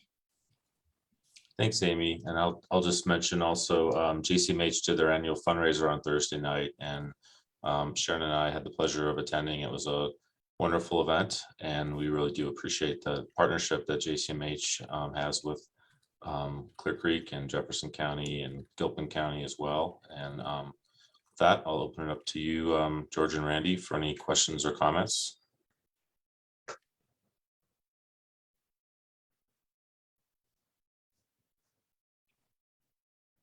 Well, obviously, I think it's I won't say a pleasure, but a very important thing to need to and to support this resolution. I think it's pretty obvious. I know that in years past we have identified, I recall early on when one of our CHAPS assessments identified our top 3, or effectively the outcome of it. I don't know if it was documented exactly this way, but the top 3 health issues in Clear Creek County were basically mental health, and mental health. And so it's real important to keep our eye on the ball, and we do. And I know all 3 commissioners do in this case, and our staff. Yeah, thank you for coming and for bringing this to us. It is a pleasure to take a moment out of our day to do stuff like this. I want to take the time to just sort of re-express the gratitude to the Jefferson Center and all the other organizations out there, Resilience 1220, all the nonprofit and private providers, and your staffs and your therapists and everybody. It's been a hard couple of years in mental health world. So please pass along our gratitude to them for sticking with their jobs and continuing to try to heal as many people as they can possibly fit into their schedule. Absolutely. I will. Yes, it takes all of us. No one can do it alone. So we just so appreciate the support and the partnership of everyone up in Clear Creek County and all our community partners. Yeah, JCMH has been has had an extra struggle with staffing. I think you guys have had over 100 open recs for quite a long time, and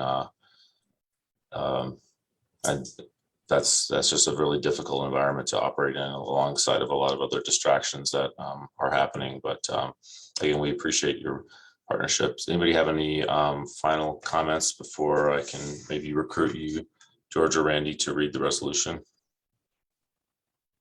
I have no further comment.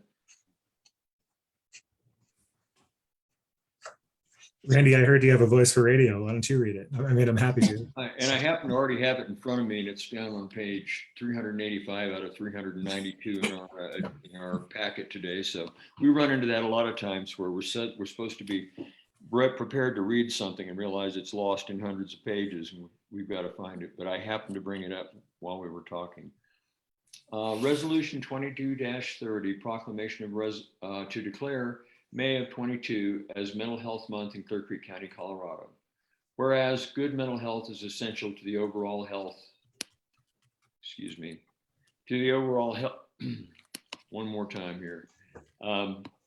Whereas good mental health is essential to the overall health and emotional well-being of all children, youth, adults, and families, and promotes a healthy community.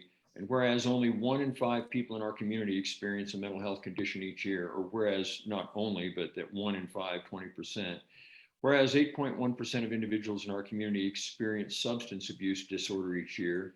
Whereas increased focus on the prevention of mental health conditions and substance abuse disorders among children and adolescents through screening and early intervention helps improve lives. And whereas the stigma against mental health conditions and substance abuse disorders prevents many people from accessing care. Whereas when mental health problems and substance abuse disorders are detected early and treated, people can recover and maintain a healthy and independent life. Whereas Clear Creek County is dedicated to improving the health and well-being of its citizens by ending stigma and focusing on the integrated role of mental health in all of our lives. Now, therefore, be it resolved, the Clear Creek County Board of County Commissioners do hereby proclaim May 22 as Mental Health Month and call upon all citizens, government agencies, public and private institutions, businesses, and schools to recommit our communities and resources to increasing awareness and understanding of mental health, providing appropriate and accessible services for all citizens, and making mental health a priority, adopted this 3rd day of May 2022 at a regularly scheduled meeting of the Clear Creek County Board of County Commissioners. Signed by the 3 of us. Thank you, Randy. I get a motion to pass this resolution. Move we approve resolution 2230, declaring May of 2022 as Mental Health Month in Clear Creek County. Second. We have a motion and a second. All in favor, say aye. Aye. Aye. Opposed, same sign. Motion passes. Amy, thank you so much for coming before us and sharing those words, and please pass along our well wishes to your team back at JCMH. I will. Thank you so much. Oh, and I forgot to announce we were able to fill a couple of positions, and so there is no longer a wait for services. We are able to take new clients. So please, if you know someone who needs our services, do send them our way. Awesome. Thanks again. Thank you. Is that true in both the self-pay and the Medicaid side? Public Works team? We're still prioritizing Medicaid, but we do have some capacity for commercial payers as well. And our older adult program is still taking referrals. So 60 plus, any payer, we can serve those folks as well. Okay, thank you. I've been, I know I reached out and you guys were full a couple months ago, so maybe I'll reach back out and give you some Yes. therapy myself. Beautiful. We'd love to see you. Okay, so we have an executive session at 12:30. I assume that we can join that. We can start that a little early. Is that true, Peter? Oh, yeah, we have guests for that one, don't we? Okay, so then do we want to just go hide our cameras and come back at 12:30 and go into executive session? Yeah, and I'm okay if we move into executive session at this time and then we'll come back into regular session when we were planning. It's up to you how you want to do that.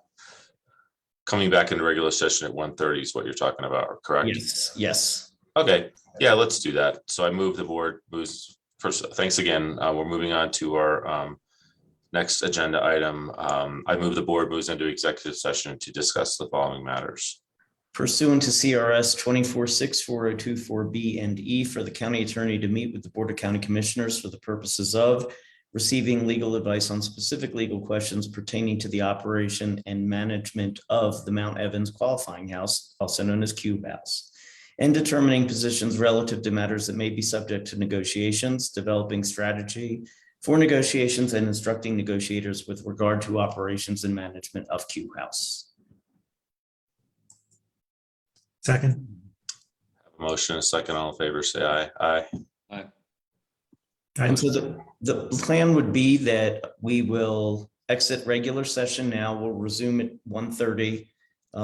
The executive session itself will not begin until 12:30 and a Zoom link has been set out. Perfect. So yeah, the board will move into executive session and the written minutes will be kept. No decisions will be made. I assume that you're going to send us a link, Peter, if you've not done so already. Yes, done so. See everybody at 12:30. I'm going to see if I can sneak over real quick to the fire station and vote in the next 17 minutes. So I might be a minute or two late.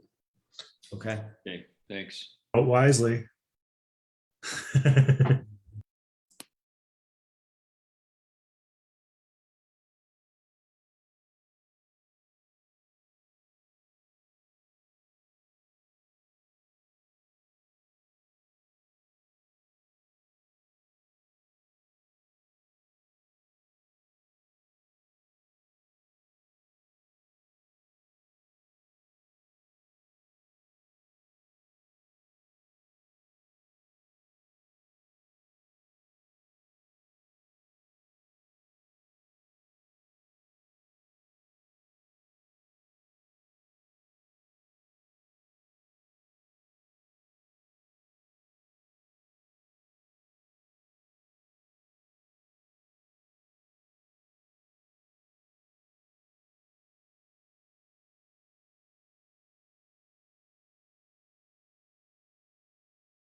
I'm back.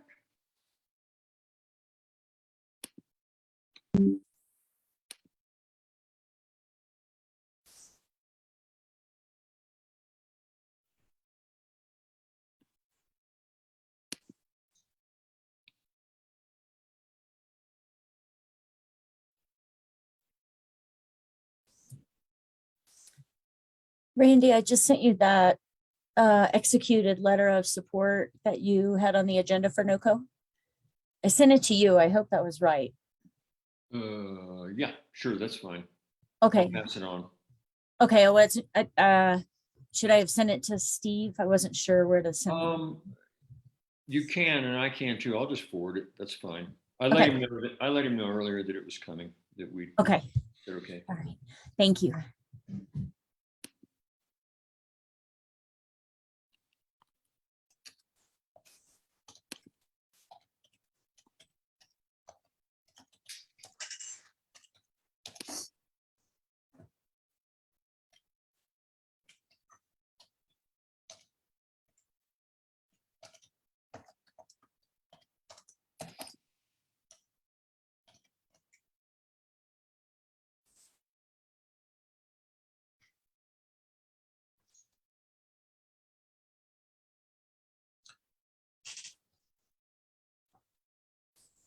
I'll be back in just like a minute. Give George a second to show up. There he is.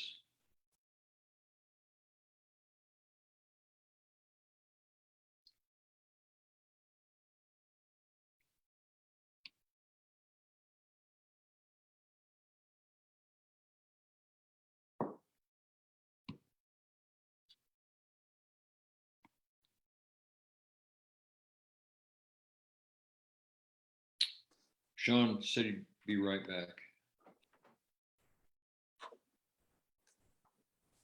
I'll take a similar opportunity with less time, hopefully.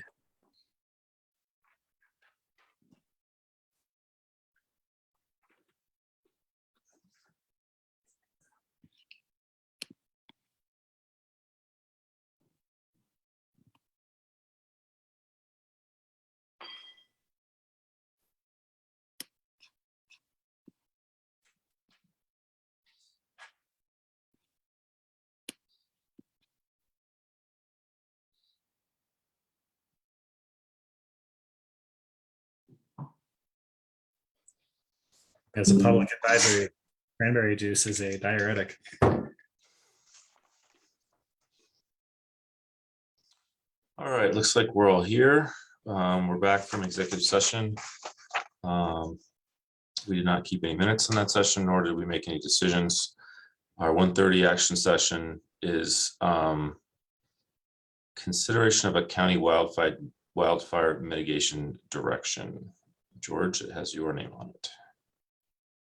Thank you. And I think there was a typo in the agenda item because this is about a proposal for a ballot measure for a tax increase. And so I submitted to your packet what I think is a pretty short, I'm just going to present to you all real quick, if you don't mind. But feel free to just stop me when there's something you want to talk about. So this is a slide that I lifted from the US or the State Forest Service, I think. Just some stats about, we know that in 2020, we had the 3 worst wildfires in Colorado's history. We know in December 2021, we had the most damaging wildfire in Colorado's history.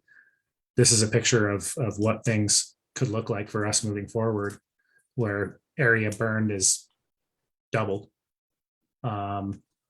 And so this is just about, the wildfire problem and the need to be active on mitigation. It's been stated that this is a long game, and I agree. And that's, for me, motivation to start soon. This next slide. Oh, and you know what? I can get this to actually show up bigger. There we go. Wait a second.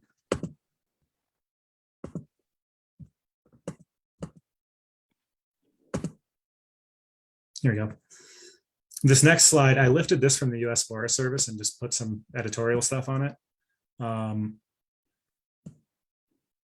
You can see here that this is as as communities show these things, the relative investment in the forests of those communities increases. And this is because the Forest Service has come up against a lot of challenges around doing mitigation projects that don't really have the social license they need to be successful, and getting beat up on them by the communities who didn't want them or didn't know about them. So this is kind of their new paradigm that they're rolling out. So over here, you can see they spent a lot of time talking about St. Brain in a recent meeting. St. Brain has funded that's in Boulder County, a very robust community process around identifying priorities and blah, blah, blah. The result of that is that the U.S. Forest Service is currently going through a NEPA process to treat 36,500 acres in the St. Brain area. This is over here is just my estimate of where Clear Creek County is. I think that we're sort of moving towards, we've got some organizations that are building that collaboration and trust. It's been a real challenge. I've been participating in the Watershed Forest Health Partnership, and I think it's been a real challenge for us to have the bandwidth to really participate wholeheartedly in that, with one person being in our OEM and doing hazard mitigation planning and everything else. So this is the message from the Forest Service, and the line that the Forest Service has for us is that we're in the steering wheel, we're in the driver's seat, they're holding the map. That relative investment arrow is the amount of gas they're willing to put in the tank, depending on who the driver is, right? So I'm just going to come, and I know this is a lot. I don't want to read all of this to you. I think this is just kind of so the solution that I see is we should ask the voters if they want to invest more in wildfire mitigation locally. The local role, as I see it, is doing the planning, building the social license, having a matching fund, getting on the ground with some smaller projects to really kind of show the federal government that we're worth investing in forest health right here. So here's some things that we're in terms of, well, I guess when you click on this, it goes to the next slide. We're just going to keep this simple for me here. So just a couple things about what we've not been doing enough of on wildfire mitigation. Our CWPP has not been updated since 2012. I believe best practice is to update these every 5 years. In the 10 years between, we have not managed to complete the neighborhood scale CWPIPs for every neighborhood that was identified. So we're supposed to update these plans every 5 years. It's been 10, and we didn't even really complete that plan. Not to mention that very few of the projects that were identified were actually completed. We have a private property mitigation grant. We don't have a lot of bandwidth to work with neighborhoods. And what we've seen is some inequity around the neighborhoods that can self-organize versus the neighborhoods that struggle to do so. We have a lack of bandwidth to plan and build support for public property mitigation projects. We had a project that happened in a neighborhood in Clear Creek County that was met with a lot of dissatisfaction. And it was a big learning experience for the Forest Service, and I hope a big learning experience for us, that we need to be at the table and make sure these projects are understood and they're supported, they're well socialized in the community. We also recently had basically one private property owner be able to stop a mitigation project that would have protected a neighborhood. I know we were all aware of it. There were options, we had to do something about it. We didn't have the staff bandwidth to take it on and figure it out. We've got regional, state, federal policy efforts that are going on that we lack bandwidth to participate in fully. We lack bandwidth to identify and pursue grants. We lack matching funding for mitigation projects. We cut our free slash program due to a lack of resources. When you say we, are you speaking about the Fire Authority Board, yourself personally, the Board of County Commissioners, Clear Creek staff? Who are you talking about, George? Thank you. Yeah, I'm talking about Clear Creek County. Okay. The Clear Creek County government. And I guess, I mean, I know this is a little bit snarky of me to say, but lack bandwidth really means it's not important enough to us because we have the bandwidth to do plenty of things in the county. Yeah, I think I understand that. And I think George's answer was a good one, that he's talking about the county. And I think your question was a little more microscopic than that. And it was kind of a variety of those within the county. But in any case, this is a really good presentation, George. Thanks. Thank you. Yeah, and Sean, you're right. And we know that when your general fund is underwater, choices get really difficult. And so we have an opportunity here to present the voters with an option about what our priorities should be and dedicate some funding. So just moving through this, lack of funding for local mitigation crews. Also, just a note on this, we had talked about whether wildfire mitigation funding could happen through the Emergency Services District. That is not legally possible. Our only options are countywide. So, I mean, the solution is to get some more funding to OEM to have the capacity to address these issues, make sure it's dedicated so that, county commissioners like us or future county commissioners can't decide there's some fancier project to do. So clarifying question about that. Sorry to interrupt you, but part of Clear Creek is served by Evergreen Fire Protection District, and they are 100% doing fire mitigation as part of the tax collected as a special district.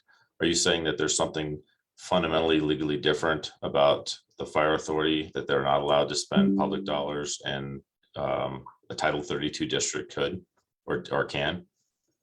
Yes, that's what I'm saying. The fire authority can spend money on wildfire mitigation. They just can't spend money from the Emergency Services District. So they could only spend money from the municipal contributions. The Emergency Services District cannot fund wildfire mitigation. It can only do, Peter, there are three things they can do, right? Firefighters, fire stations, and fire trucks. Aren't those dollars fungible though that come from the towns? Yes, they are. And the structure of the fire authority's budget is such that there's not a ton of funding out there that doesn't come from the Emergency Services District. So just wrapping up this slide here. I view this investment as unlocking federal, state, and regional investments. There's a lot of opportunity. There's a lot of funding out there. Being at the tables, having the matching funds, and getting the applications in is key. And then there also is House Bill 221011 just passed through the House. It's going to be on the Senate side now. Passage seems likely, and I haven't included it in the budget for this because the bill hasn't passed. But where communities have dedicated fire mitigation funding, if this bill passes, the state will match it. I'm a little hazy on the details about how much that is, but there's a lot of opportunities, and a lot of people are viewing local governments as sort of the linchpin to success here. So running through this, I just want to share what this program budget could look like. This was built in consultation with OEM, Chief Ouija from EFR, Chief Babian, Assistant Chief Jeremy Jones from CCFA. And what we have here is planning, the funding of our private land mitigation grant. Currently it has an unsustainable source of funding. It's being funded by a general fund that's underwater. A wildfire mitigation coordinator, and this is to address all of those things that we lack bandwidth for now. This would be giving the bandwidth, and so it's matching funds for projects, restarting the free slash program. This number is it's a wild guess, and I've asked staff to help me make that number more real. And then this came from the fire departments. Both fire departments really thought that it would be important for us to go ahead and fund seasonal mitigation crews for them, so that we can move to implementation. Now over here we have starting implementation on day one. It's about 1.5 mils, 1.56. And then over here we have if we do the planning, and then once the planning is complete, fund those fire department seasonal mitigation crews, that ask would be about 1.09 mils.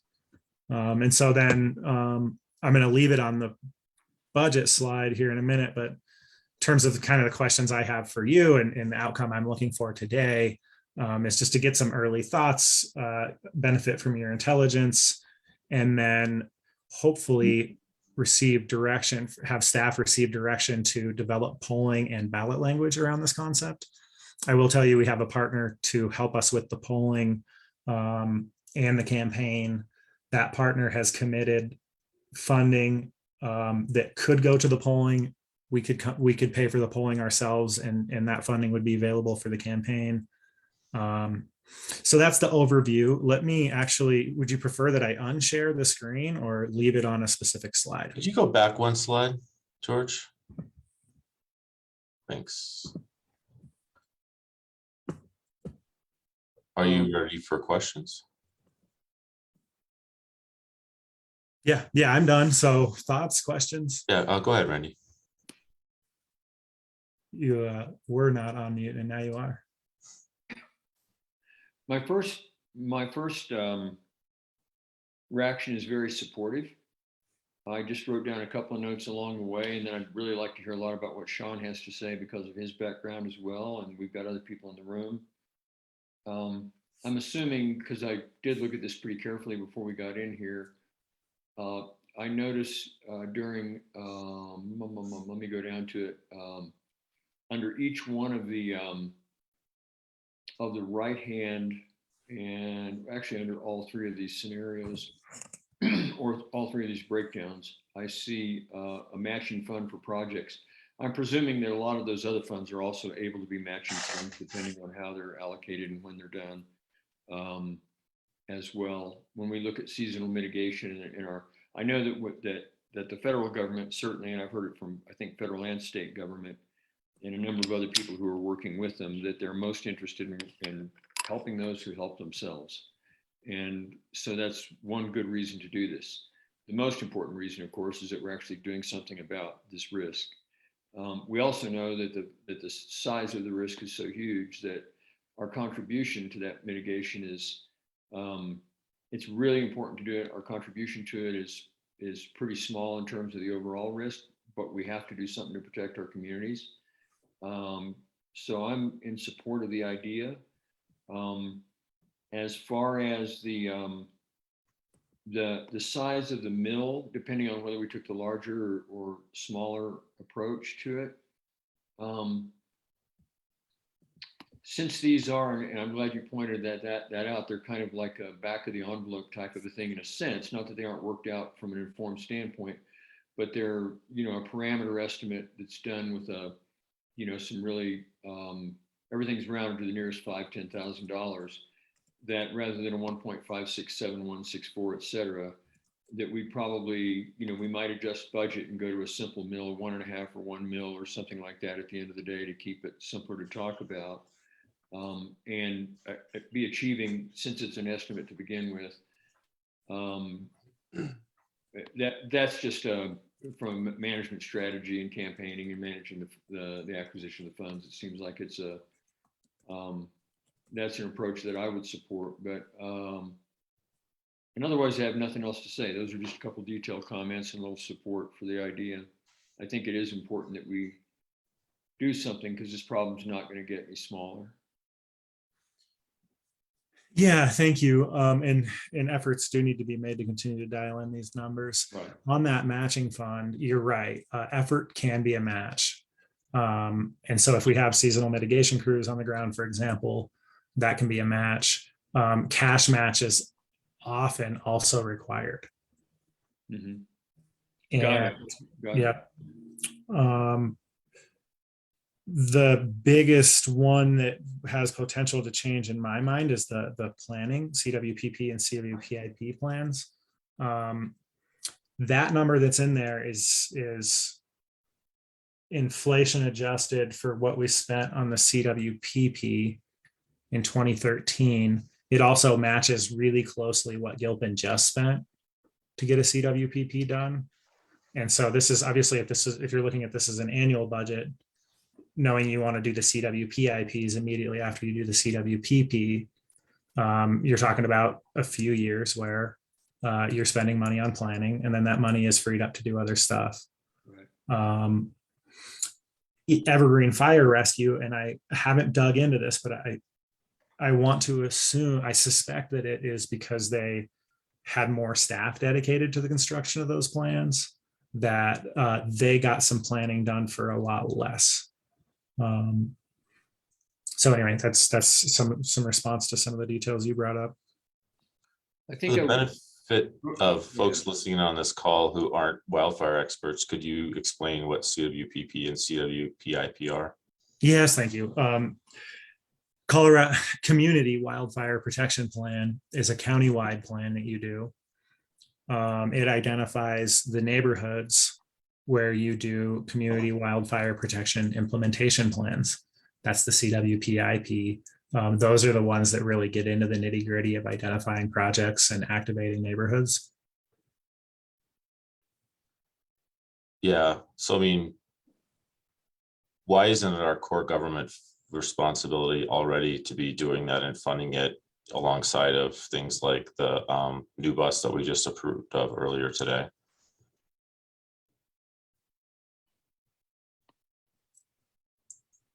I think a reason right now to dedicate funding, to ask the voters to dedicate funding, is that the state will match it. I think that's a really good reason to do that. I think the other thing is that we both know, the three of us know, and others on the screen here know, that our general fund is in really bad shape. And a decision to spend this kind of money out of our general fund is a decision to spend fund balance. And I think we need a proactive program for a while. We can talk about how long, what kind of sunset we want, but I think we need a dedicated proactive program that I think that's that dedication that will mean something to those who will be administering the grant, that we have put forth a permanent plan to do this and have a dedicated sustainable funding source that is contingent, that has to be spent on this, is important. I think, and when I was mentioning that a little bit ago about some of those other line items that could also be, some of those could actually turn out to be grant match. If the grant is written in such a way that some of those things, those line items, are part of what we're asking money for in the grant, in general terms, at the larger scale on the federal lands as well. And if we're looking for a larger thing to happen, and so as we look forward to an annual basis, a sustainable annual basis, we can look forward to either this year's later in the year or the following year's expenditure intent, and include that as cash to be spent to help do those things when we actually implement. So I think there's so that's kind of what I meant by that is I recognize when you go for a grant, you can't count as a cash match money you already spent. But if you include money you're going to spend, and we have a programmed planned expenditure, it's pretty easy to use that as additional cash match. Another question is the seasonal mitigation crews for the fire departments, whose land is going to be mitigated out of that $160,000 estimate? You know, I should kick this over to Kelly and Jeremy. I think that includes private and public property, at least in my mind. And I know, like, I have heard that often they end up getting payments when they're doing work on other people's land. They also, these mitigation crews can serve as suppression crews as well. And the person I was talking to, a Forest Service firefighter, was talking to me, or talking to us about how valuable those mitigation crews can be in initial attack, because they know how to dig.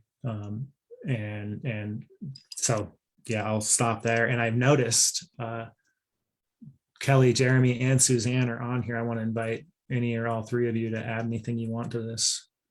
I think if I could just throw in the one thing, I remember that conversation, George, and I think we also even talked about leveraging this through being able to, but by socializing this and by as heavily as we would and going to the ballot and making an ask like that, we're kind of leveraging the publicity about the risk that we're under right now, and we can use that to help recruit volunteers from within their particular areas to form mitigation crews. And I remember the comment made that we would love to get some of those mitigation crews, or the ones who are most capable of doing it, carded to be able to also be suppression crews when the time came, those volunteer crews, to be able to, so they could, almost double the size of the crew that you've got on an incident by having people that are trained and qualified, certified to be there on the ground. And I thought that was a real interesting comment that I think we heard from, I think it was from the state forester guy that was in the meeting that day.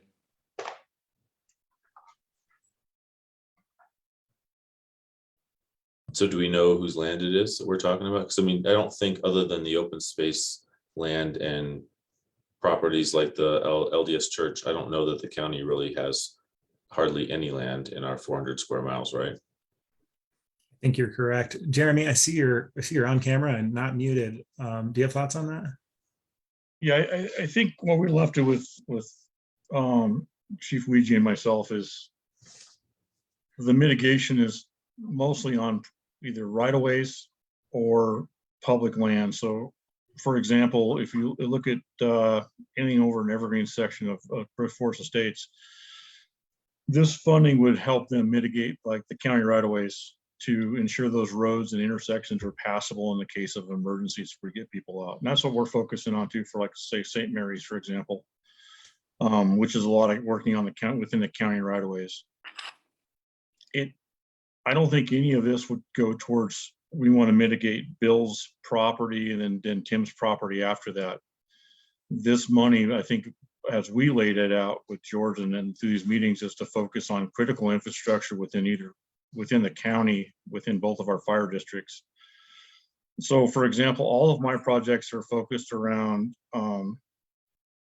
mitigating the long-term effects on our water sources. So whether it's Idaho Springs Reservoir, Georgetown Reservoir, or the downstream water users from Clear Creek. And I think Evergreen has the same thing as they're working through the Southwest watershed mitigation, is just to make sure that we can do projects that have a larger impact than making sure we don't lose one individual house, more that we effectively can limit the damage to a watershed, to a downstream water users, or something that would limit the citizens' ability to evacuate safely. So that might even include opening up turnarounds to a wider, or improving intersections so that they're safer during those periods. And that leads back into the mapping project that we're working with Evergreen, and currently is that's what it's focused on, is how do we improve those, and what are our current choke points within Clear Creek County, and then how do we possibly mitigate that to lessen the impact. So I think that's where that money would go. As far as this program, it would help support those efforts. For either department, it wouldn't be a 100% replacement of the cost of our agency cost towards mitigation. It would be to offset our costs. So I think that needs to be put out there. It's not if without this funding will 100% fund either agency's mitigation programs, it won't. I think it's just to offset our current costs and our future costs. And I think our future costs will go up for both agencies as we expand the planning process and we get better mapping involved and really start identifying these areas we want to work on. Another perfect example between both agencies is how do we mitigate the Saddleback and Highland Hills community to improve that area's ability to withstand a direct hit from a wildland fire. So that's Beaverbrook watershed on the Evergreen side, and that's a lot of Clear Creek County land, ironically, from the BLM transfer on the Clear Creek Fire Authority side. So those are public lands, and we need mitigation projects that would long-term protect the neighborhood without actually doing projects on people's properties. If that in any way answered your question, Sean. Yeah, thanks, Jeremy. But it brings up another question, which is, of this entire budget, whatever it is, $525,000, how much of that would essentially go toward Clear Creek Fire Authority's footprint, and how much would go towards Evergreen Fire Protection District's footprint within Clear Creek County? I don't think we actually came up with a disbursement percentage. I would support 50-50 on how this goes to each agency. I don't think it should go off of who has more square footage or because I have more square miles than Evergreen does in Clear Creek County, but I think it should be an even split. If we go to the voters and say this evenly goes to both agencies, because every dollar that comes out towards mitigation helps the long term. And it does help with grant matching when you're talking about that. The current in kind for both agencies is a rate of $29 an hour for all of the labor that we put into these programs for our grant matches. That's how the calculation is done. So that alone will probably help both agencies save. If we've got money coming in on an annual basis, we can account for that in all of our grant applications as a in kind offset. Yeah, we had calculated it, Sean, just based on the cost of a single mitigation crew for each department, a 4-person mitigation crew for each department. I'll just state, I'm sorry to interrupt you. I'll just state that I would advocate for flexibility on that as we identify different projects and different needs and the program is successful. But anyway, I'm sorry to interrupt you. Yeah, and for the purposes of everyone listening, what is the total amount of mills that a taxpayer pays between or will pay once or I guess we already are paying the new school board bond funds along with all the other property taxes? Where is Clear Creek right now in terms of the total mills? We were around 35 before the school district. What do we think our capacity is before somebody raises a white flag collectively in our community that we can't really pay any more tax? I don't know. That's a good question. I think it's a red flag rather than a white one. Yeah, I mean, I think I totally support this conversation. I think that we have a lot of challenges. One of the ones is, I mean, I live in Evergreen, of course, and I'm already paying a drastically increased mills for our Evergreen Fire Protection District. Since when I first joined in 1995, there's 1.5 full-time staff. Besides the paramedics, now there's dozens.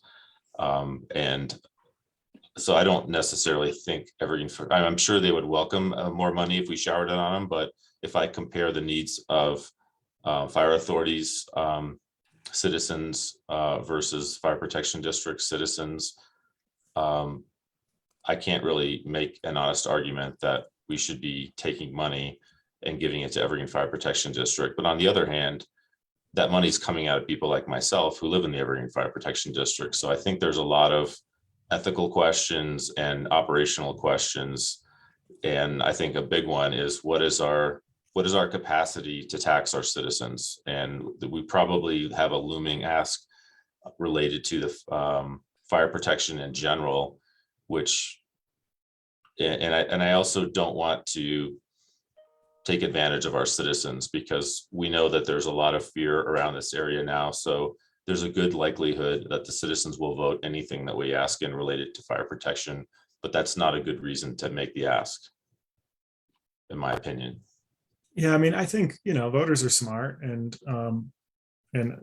I kind of look at voting to put something on the ballot as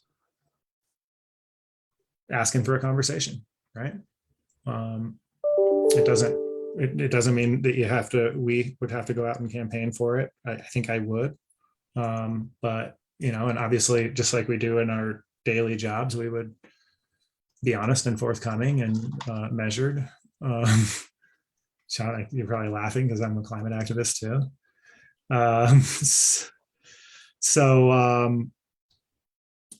That you bring up some really good things to think through. You could look at the split and assessed values. The way that I kind of look at it is our fates are very closely tied together on this, right? The Troublesome Creek fire, if the Idaho Springs fire in December would have turned into Troublesome Creek, it could have burned down your house, right? And that's in a different fire district. I think the other thing that I want to note is that I did attend the candidates forum for Evergreen Fire Rescue Board candidates. And I have the general sense that folks within the Evergreen Fire Protection District would like to see more be done. They want to see more be done in terms of building these wildfire protection plans and getting egress planning done and getting mitigation off the ground. I don't know if you have a different sense. Obviously, you live over there, but that's No, the that's sense true. I have. I mean, there's also kind of a populist groundswell of taxing all of us to solve our neighbors' problems who aren't solving them themselves right now. I think when we look at the patchwork nature of both the differences between public and private lands, and then within the public lands, the patchwork nature of the different kinds of public lands, there's no way to really separate them. I also think that if we're talking about wildfire mitigation right now and the fear that some people have, that I don't want to call it fear, but the concern that we have and the realization, the acknowledgement that we have about its increasing severity, it's not fear mongering to bring it to the table to the public to say, do you want to spend money to do this or not? I'm really envisioning, and maybe I'm not understanding this correctly, but I'm really envisioning that at the end of the day, when we begin to have, when we realize that the state and federal governments are interested in mitigating fire danger, but are also underfunded considering the enormity of the task, because they have only a fraction of the amount of money that they need to do effective mitigation. That's why they've kind of adopted the policy at some level, at least in practice, of helping those who help themselves, those who are willing to commit in more holistic, collaborative fashion. And so I think for us as a community to think more holistically about the wind blows from west to east. So what we're doing the west end of the county is likely to help those in the east end of the county in a severe incident. George noted the distance between, how close, for example, the Miners Candle Fire was to Evergreen. And you look at, I think it was one night, the East Troublesome Fire ran 19 miles during the dark. And that's a pretty extreme example. But I remember looking at that map that I pulled up and shared screen when we were talking about Miners Candle, and pointed out, for example, that the Witter Gulch area is way less than that for Miners Candle. It seems like we have to do this collaboratively and together, state, federal, local, public, private. And I don't know what the allocations of these could potentially be under a given grant, but if we're able to attract the more meaningful investment in fire mitigation on both the state and federal lands too, by investing in it at the local level like this, then the grant funds that we may be able to apply for or induce to come into here could be much, much, much larger than what we're looking at right here. And this is the bait to bring it in. Not only that, but this is where we find a plan. This is where we become more intelligent about it through planning, and also where we begin to at least do the least that we can to protect our neighborhoods and our towns. So I think in general terms, and whether we would land on $1.5 million or $1 million, I don't know. But I think it's a very valuable conversation to have and to proceed with vigorously, so that we can make a decision in time to be putting it on the ballot this year, if that's the decision. One other question that I have kicking around in my head is knowing that, I mean, we've all talked a number of times already about the fact that we have limited dollars to solve our community's challenges. How do you compare a dollar spent on mitigation compared to a dollar spent enhancing our abilities to put out fires when they're small, wildfires? I mean, the rule of thumb that I've heard, and I'm no expert on this, the rule of thumb I've heard is that every 10 cents spent on mitigation is $1 saved on suppression. Where did that come from? I've heard that stated in just wildfire circles. Maybe I heard it from Ben Tisdale, the Uray County Commissioner. maybe it was, I don't know that that was a statistic, a concept or a statistic, right? But, you know, it sounds a lot like saying an ounce of prevention is worth a pound of the cure. That was my guess. That was more of a generalized statement, which could be hyperbole, but based in a real principle that prevention is valuable. In the context of a large scale fire, the amount of prevention that we can apply towards that is probably pretty minuscule, but nonetheless, the principle is still true. Yeah, I mean, when I think about the amount of due diligence and staff time and planning and Board of County Commissioner meeting time that we have spent in advance of asking the voters for the 1% sales tax for our road and bridge, our public works, I feel like we have a long way to go to even get in the same zip code as that level of preparedness and diligence to feel confident about what we're doing. So I appreciate this as a starting point, but I personally feel like we're pretty far, I feel pretty far away from feeling confident that we're making, that this is the right, these are the right numbers and this is the right ask. I think one thing we could do to help cross that, and I hear what you say, we put a lot of work into road and bridge for a period of time. We've also been talking about this for a really long time, would be to socialize this concept among our other partners, public partners, especially to see what kind of meaningful contribution this would have towards attracting, you know, more funding into our area from those larger entities. Yeah. And so Time in federal government's mind too. I know that. I've run this by the Forest Service, our 2 fire departments, our Office of Emergency Management, the State Forest Service.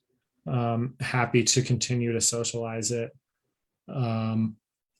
I guess what I view as next steps is to hear whether you like the plan that involves implementation on day one, or whether you like the plan that involves implementation after planning.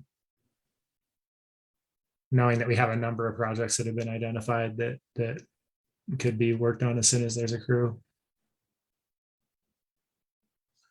Yeah, I kind of have the same feelings about this that I had about the bus conversation earlier today, which is it seems like this is a part of our emergency preparedness as it's respect to wildfire and protecting the public.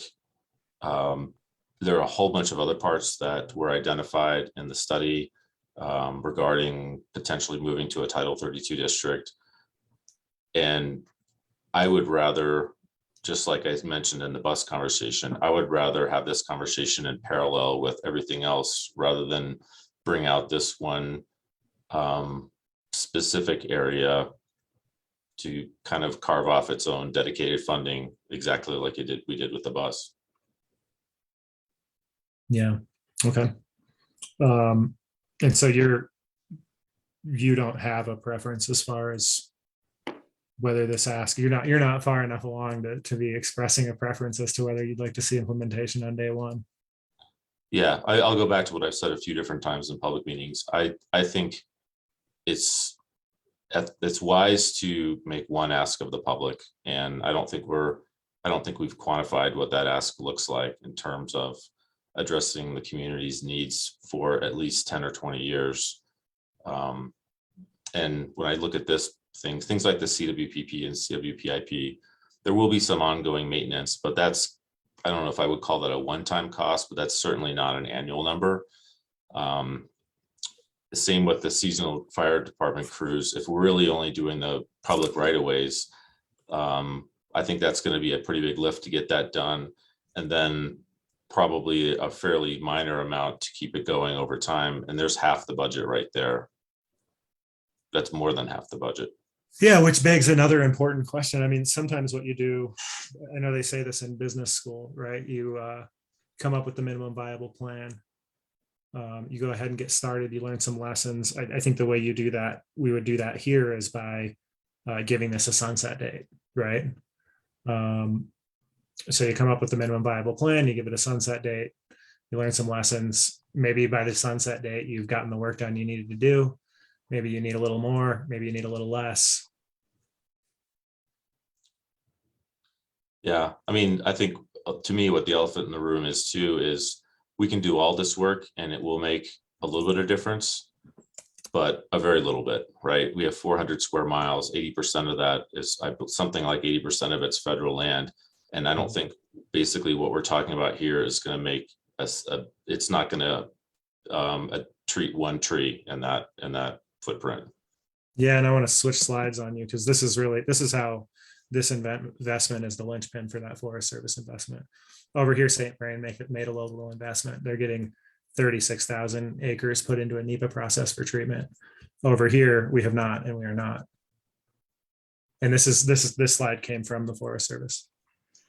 Well, I mean, I think it's the federal government's responsibility to do the federal government's to meet their obligations independent of what Clear Creek County does. So I don't think that's a viable approach. I think that all of us are paying federal taxes, and I don't think we should be held to a standard like that for the federal government and the Forest Service to do the job that they're supposed to be doing. I don't think that's what I'm hearing from the Forest Service in their current underfunded status. I think they're deciding to go where they think they can make a difference. And they're more reluctant to do large scale mitigation in places where the locals are not, through their building codes and their own investment in fire mitigation and suppression, doing enough to save their built environment, for example, anyway. I mean, that's what I'm hearing in the meetings I've been attending, and I know we all attend meetings, but you know, if we look back at that minimum viable investment, we look at these numbers and these things are in front of us, and we think about the idea to leverage funds towards near future grants, then, you know, we might look at the right-hand side of this page and say that's the direction to go. I'd prefer actually some more immediate boots on the ground investment, to be honest. And during planning, you know, we're looking at, we see a couple of things there. Restart the free slash program, but we don't get boots on the ground in terms of a mitigation crew in the first, on the right-hand side during the first phase. This maybe could be massaged to do some more work to bring some level of action into that first phase, or first year, we'll call it, as I'm kind of looking at this now.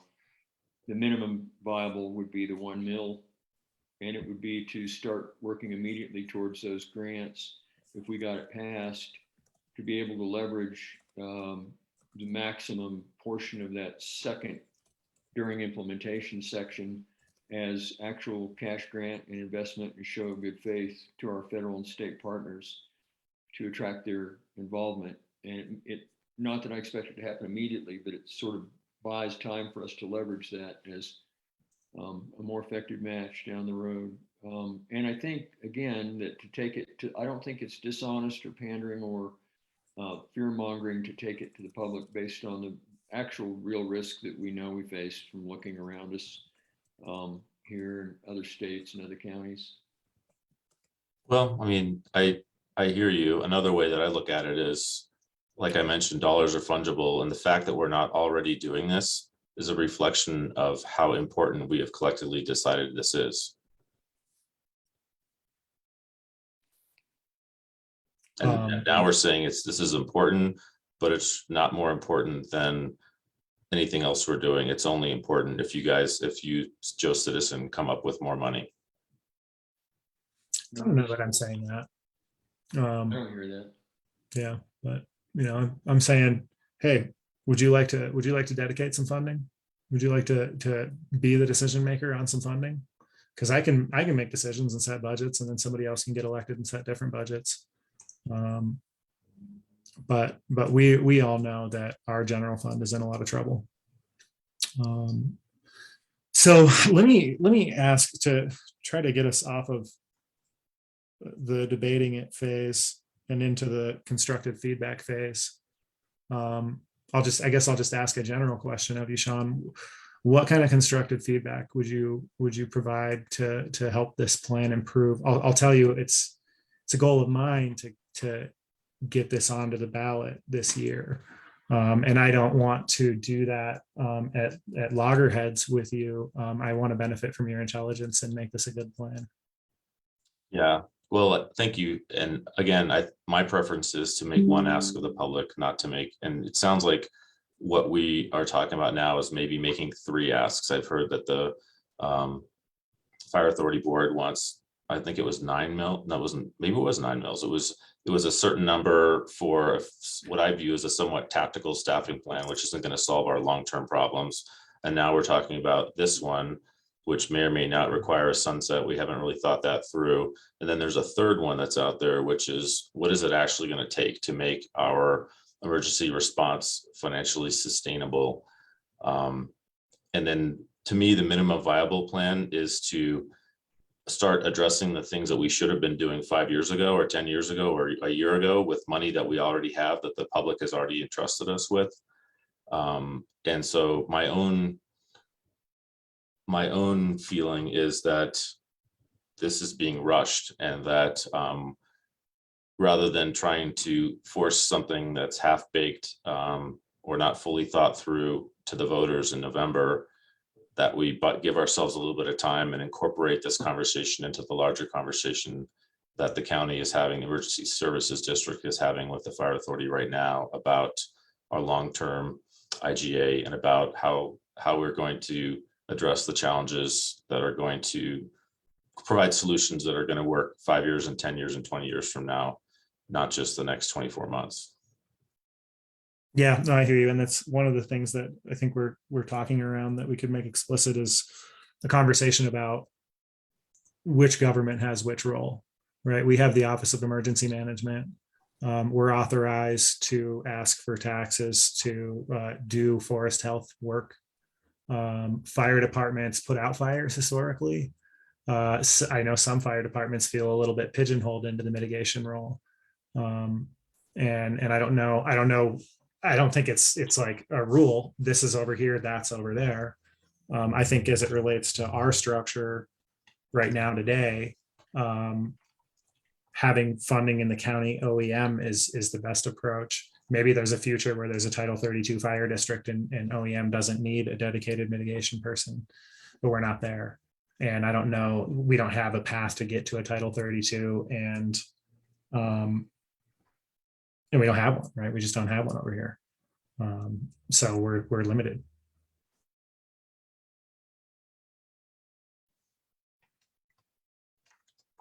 Kelly, go ahead. Well, sorry, I'm taking your job, man.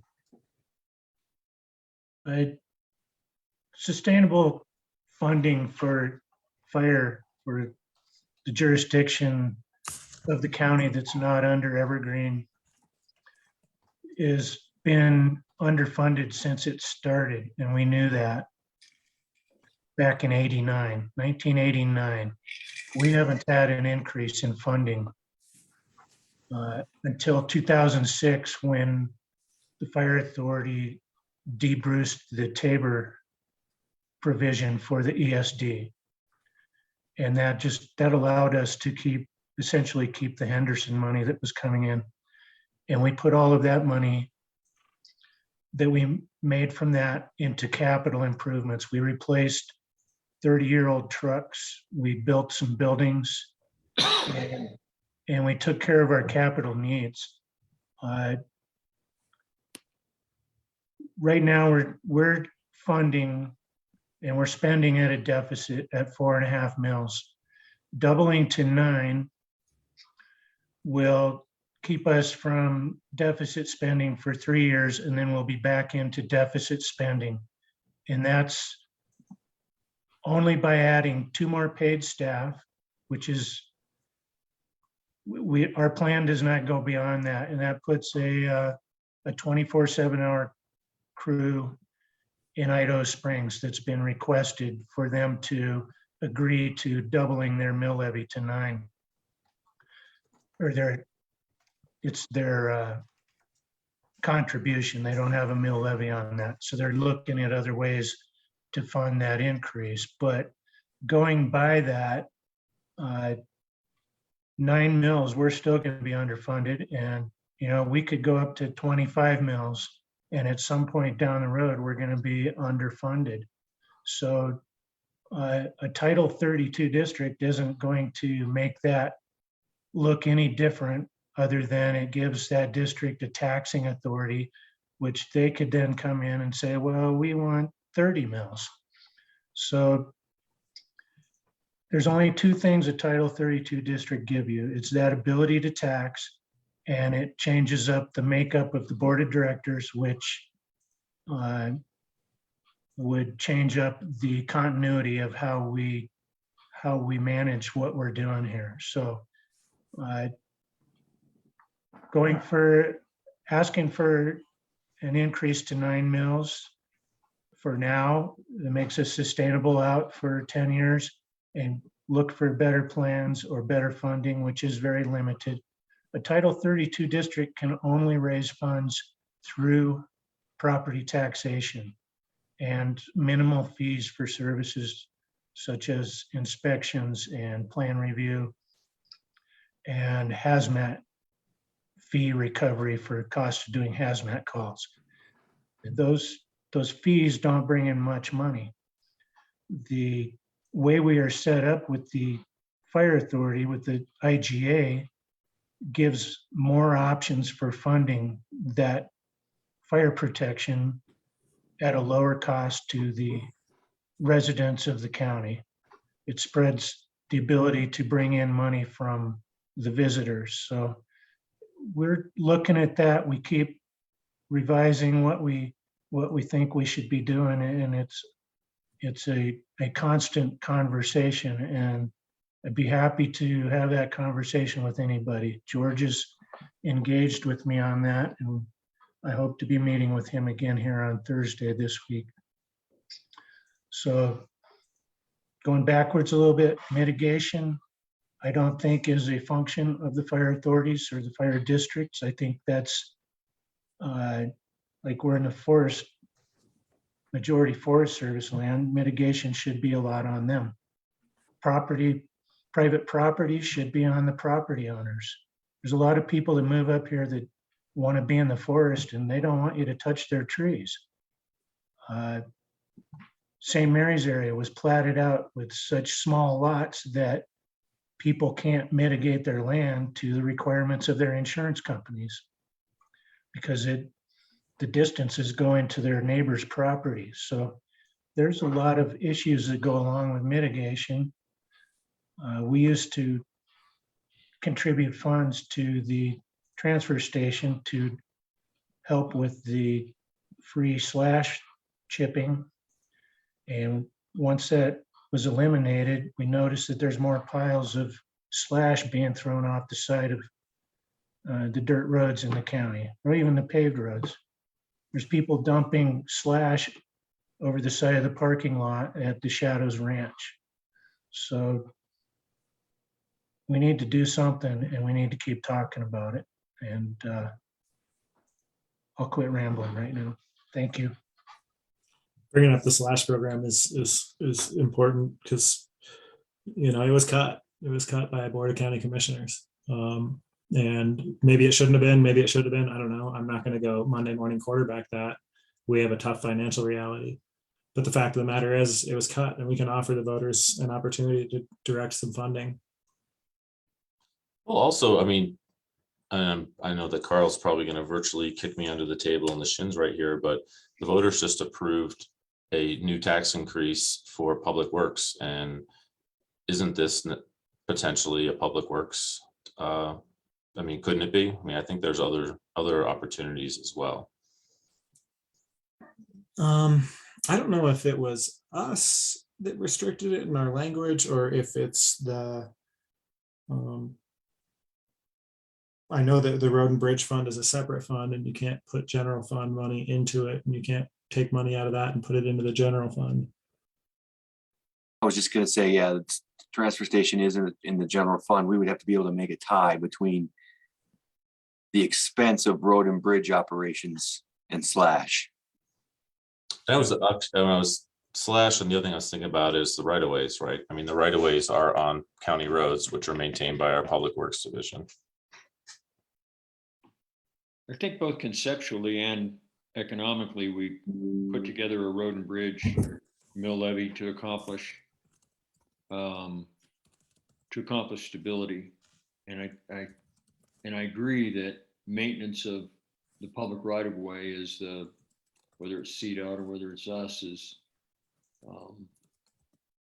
can be part of that job.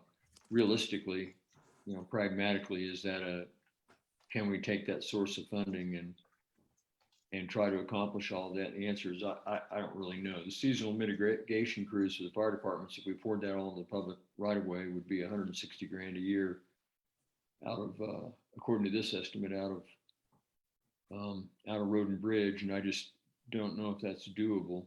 I do think, again, taking it to if we have a well thought out plan, I think taking it to the voters is a justifiable thing to do. But I have another question, George. When you mentioned that you've talked with both Evergreen Fire Protection, Clear Creek Fire Protection, the state and federal forest services, what has been their reaction to? How much of this have they seen, and what's been their reaction to it? They've seen this document, and they've helped me build it and helped me verify the numbers. And the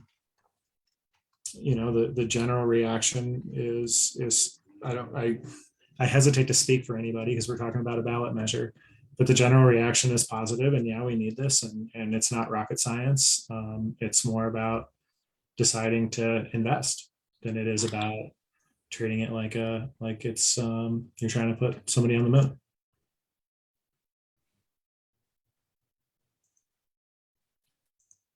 Well, so I kind of view this program budget as sort of a sample budget, and we would want to think carefully about what we put into the ballot language, what we put into the resolution. We would want this funding to be, flexible so that people smarter than I am and with more time to pay attention to this than I do can make this program work, right? So the other concern I have, and the reason why I talk about one ask is, George, you mentioned the voters are smart, and I think some of them are, and I think some of them they're smart, but they're not necessarily paying attention to this to anywhere near the degree that anyone on this call is. And one of the things I fear is we make this relatively small ask and it's successful, and then 2 or 3 years from now, when it's time to make the strategic ask that actually the safety of our fire district will hinge on, there'll be this sentiment of, gosh darn it, didn't you guys just ask us for more money a couple of years ago? And no one is probably going to remember that what we asked for then is 1/10 of what we're asking for this more current time. So I just think there's I think we really need to cast our headlights a little further down the road before we decide this is a good idea. Yeah, that makes sense. And I know, one of the things that I've heard you say enough that well, not just you, but something I know you hold dear is that you can't see that far into the future, and so sometimes what you got to do is be as strategic as you can and get to work while you're doing it. And that's why I think the right sunset date on this is a really important factor to think about. I don't know if that's 5 years or 10 years or what that looks like, but the right sunset that make sure that this isn't in the way of a better solution is I think important. I think the larger scale solution is probably a few years out, the really large scale solution. And so, yeah, 5 years, something that gives you time to, because you can always change what you did and do something else. It's been a very short time since we created a sales tax for EMS, and yet we're considering other options of organization and stuff at this time, because you can always undo what you did and do it a different way when you see a better way. And then the idea of the sunset is it kind of forces you to do that too. If you're interested in staying in the program, you want to stay in the game.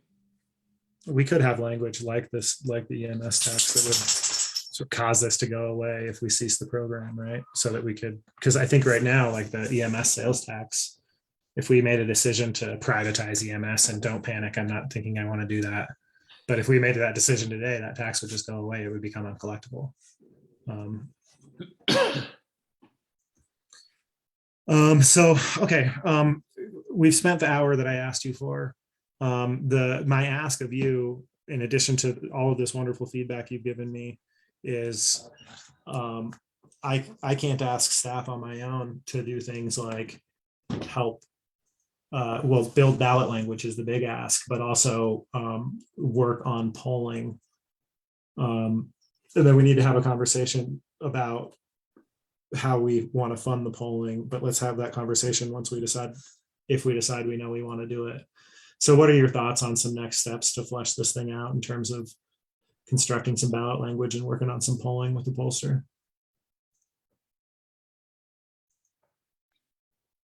What's the cost of polling?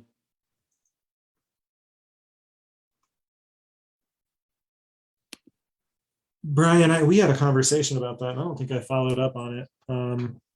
Does anybody recall what we spent last year with? Yeah, I want to say it was around 15,000. It was not we didn't go with it was around 15,000. Yeah. Total cost, everything factored in, and then staff time on top of that. But there's staff time on top of that for sure. Yeah. We can see that, George. I'm trying to look up. It might have been in my email. You know? No, it was about $15,000. We had reviewed a number of prospective groups that could provide the lobbying, and we went with one in particular. It may have been 12. I shot high at 15. It was between 12 and 15. Yeah. In fact, 12 is probably right, but I agree. It was definitely 15 or under. And that individual assisted with the polling, as well as providing some initial thoughts on ballot language. The ballot language itself was written by the county attorney's office and reviewed by staff and worked on by staff to make it the most efficient and best use of the language. I do think there's other data that the board ultimately is going to want to know. One of you mentioned earlier about the fire authority potentially going to the voters. I thought I heard at least one other entity also going to the voters. I think that's something that might have to be calculated into a survey, et cetera, but certainly data points that we need to know. Yeah, and I know, we talked about a change in use of existing taxes, and we've talked about fire authority, and it might make sense to try to be on the ballot for both at the same time, although I don't know if that's crucial. The ESD ballot, just as a reminder, if it's not front of mind for you right now, would go to those folks who live on the western end of Clear Creek, unincorporated Clear Creek County only. It's about 3,000 people. It's not exactly the same electorate. And then who else are you thinking there's another organization? I thought there was another. I thought I read somewhere somebody else was contemplating. Is it maybe Idaho Springs? I don't remember for sure. And that brings up another question in my mind: to what degree the towns have been looped in this conversation and have any views about it? Because essentially, a lot of what we're talking about is adding to their property taxes to solve issues outside of the boundaries of their towns. Yeah, I don't know how this town of Grand Lake would feel about that statement, but I think they have a stake in this. Yeah, I was Well, thinking. that's kind of a silly argument, right? Because a fire could start in Park County, it could literally start in Mesa County and reach us, right? Mm-hmm. Yeah. Yeah, no, you're right. And the point I'm trying to make, well, you asked a question. I'll answer the question. I have been discussing this with the mayors, and I haven't heard anything like, oh, please don't do that. Their water sources are in our unincorporated areas, just like the same reason we've got the municipalities down the hill wanting us to do this. Right.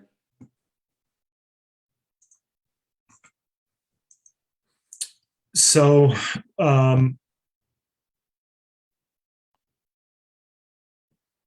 yeah, I guess the question is just kind of out there, whether we want to direct staff to work on some polling, whether we want to direct staff to work on some ballot language, whether we want to let me take these questions that have been asked today and come back to you in a couple weeks.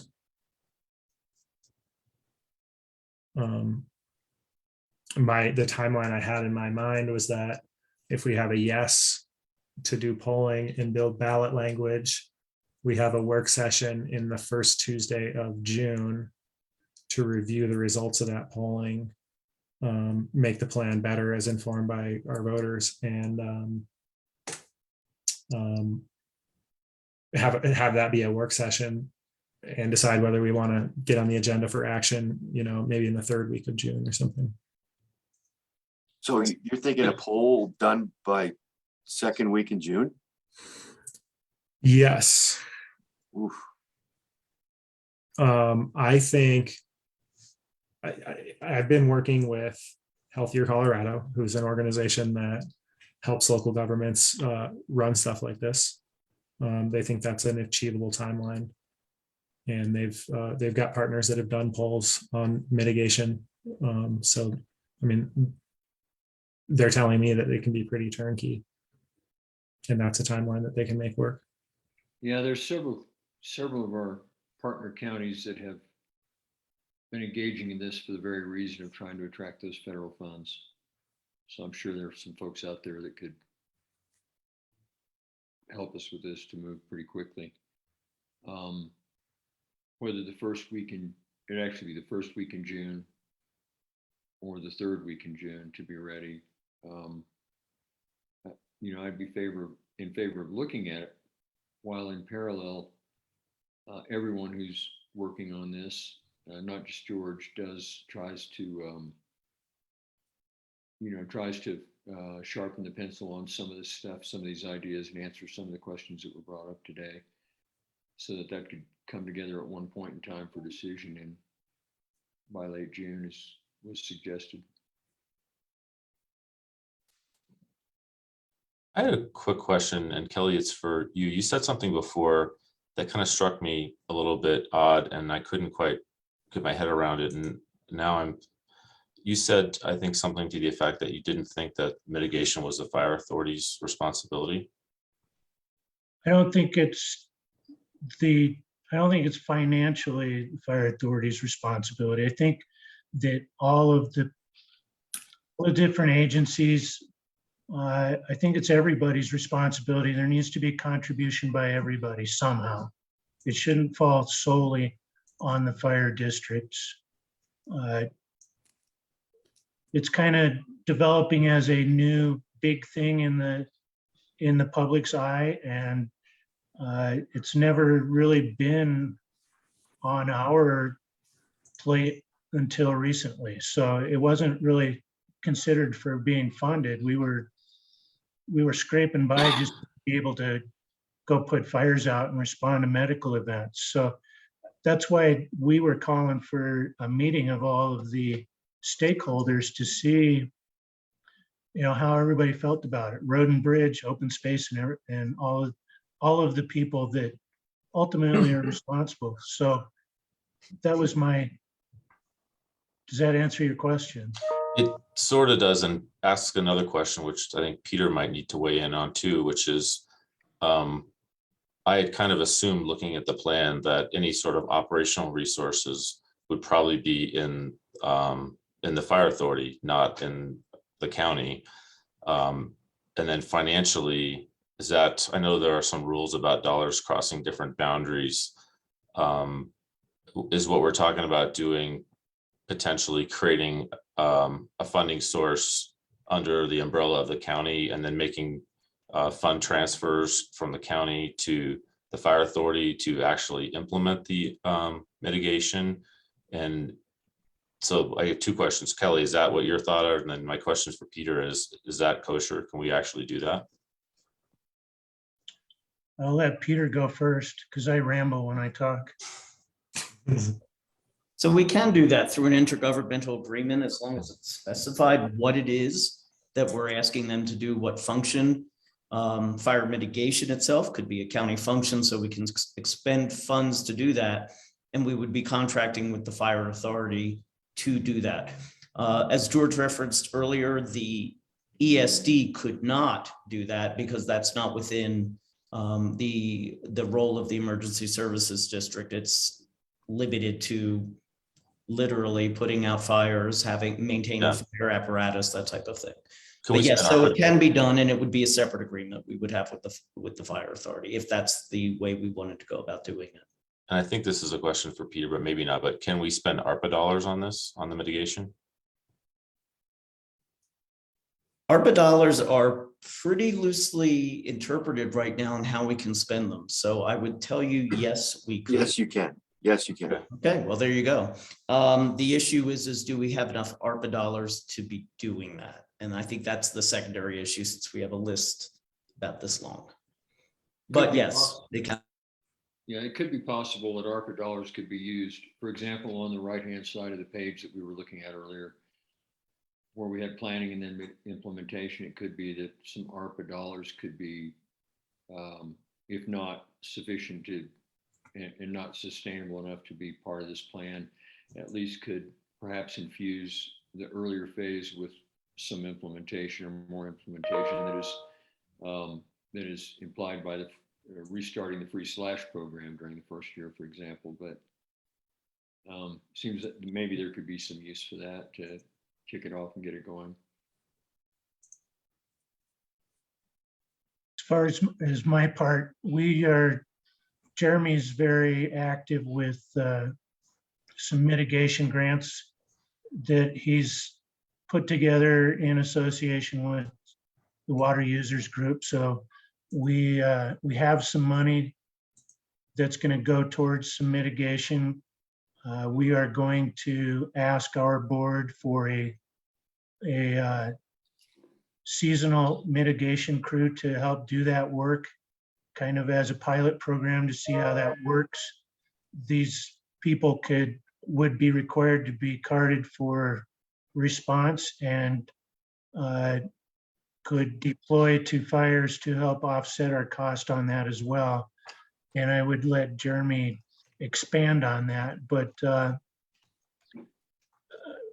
I don't think we would be looking at getting money from the county just to fund our work to go do something. We've already got some stuff working.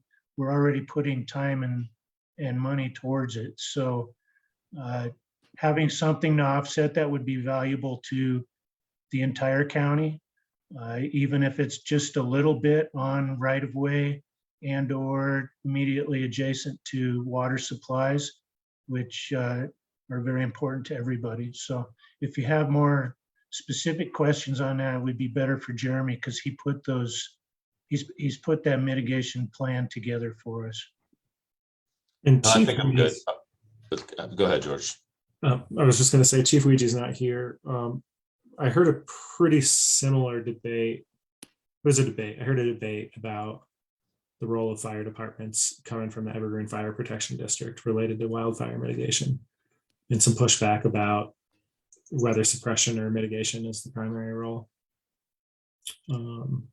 So anyway, so what are our next steps here? Are we is the board? I'm getting the sense maybe the board doesn't think we have a plan to go to polling with. I actually think I expressed the opposite a bit ago. Oh, did you? Okay, I didn't hear you well, I guess. Yeah, with regard to that I could see polling and preliminary ballot language moving forward while George, yourself, or whomever else you're engaged with, help answer some of the questions and refine the plan a little bit and the dollars and think about ways to, move it around, but to move towards that idea. And for the cost that we described, I'd be in favor of that. And that'll give us allow us to make a better informed decision in June, whether the first or the third week in June, probably third.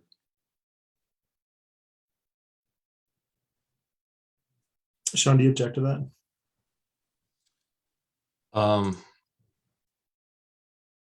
I think we're rushing through this. I think the minimum viable plan is to carve off a few ARPA dollars to make some good progress this year, to earn some trust with the public, and to come up with how this aligns with our long-term strategy. So I'm extremely hesitant to go to the public and ask for more money for anything right now. I think the EMS and the road and bridge tax that I was in support of before were much more well considered and well planned, and we were much more well prepared to make those asks than we are this one, in my opinion. That's in part why I was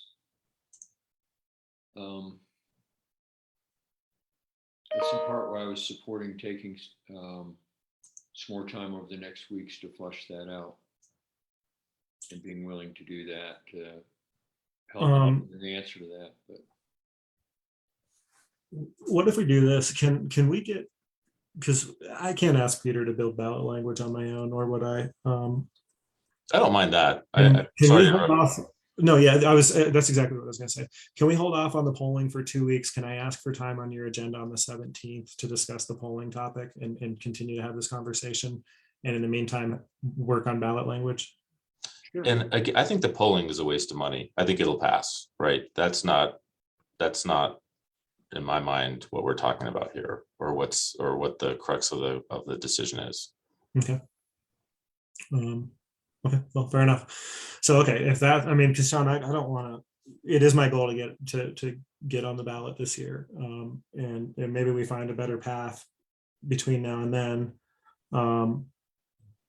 And so I want to proceed, right? And I want to proceed sort of quickly, but I also don't want to, I want to do so in a way that has taken steps with you. So if that step that we can take together today is having Peter work on ballot language, I'm fine with that. Yeah, I'm fine with that. I think we also, I mean, this is the first time that this has been discussed in a public meeting. I think that a lot more work needs to be done before we would be ready for making this ask. And that's why when you mentioned earlier, George, working on the answer, trying to really address and think about the questions that were asked today, the time to do that. That's why I was suggesting that runs concurrently with ballot language in a survey, or at least in this case, ballot language, is to try to refine that, because I think I'm not hearing that ballot language alone answers all those questions. And so the ability to continue to work on that and refine the proposal could be helpful to achieving a consensus at the end of the day. And a consensus is the goal here. I think it's what I'm hearing. Yeah, that's my preference. And so that sounds good to me. And I know I've mentioned this in various settings. Some people have accused me of obsessing about it. I've put many hours into trying to wrap my head around what we can do. And it kind of comes back to something that somebody asked me when I was campaigning. She said, what's the county doing on mitigation? What are you going to do on mitigation? And I didn't have a good answer. And it scared the hell out of me then. And seeing some of the events of the last few years has scared me even more. I think it's our responsibility to be decisive on this stuff, right? And move forward in a way that we can go to sleep saying we did everything we could for this community. So, and I'm not trying to lecture either of you. I know you know that.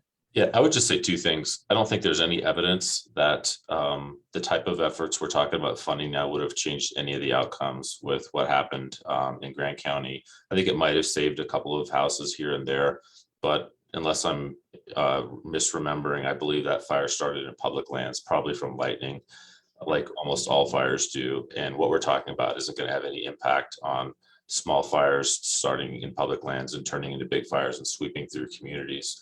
One other idea is, I think the thing that I always bring up when we talk about mitigation is suppression, right? So if we're going to ask the voters for money, why do we want to only focus on the part of the problem that I suspect is not going to have the largest impact on how we actually prevent the small fires from turning into big fires? And then the other thing is the volunteer system, right? I think the volunteer system is critical and pivotal to being able to rally enough people to hop on a fire when it's small.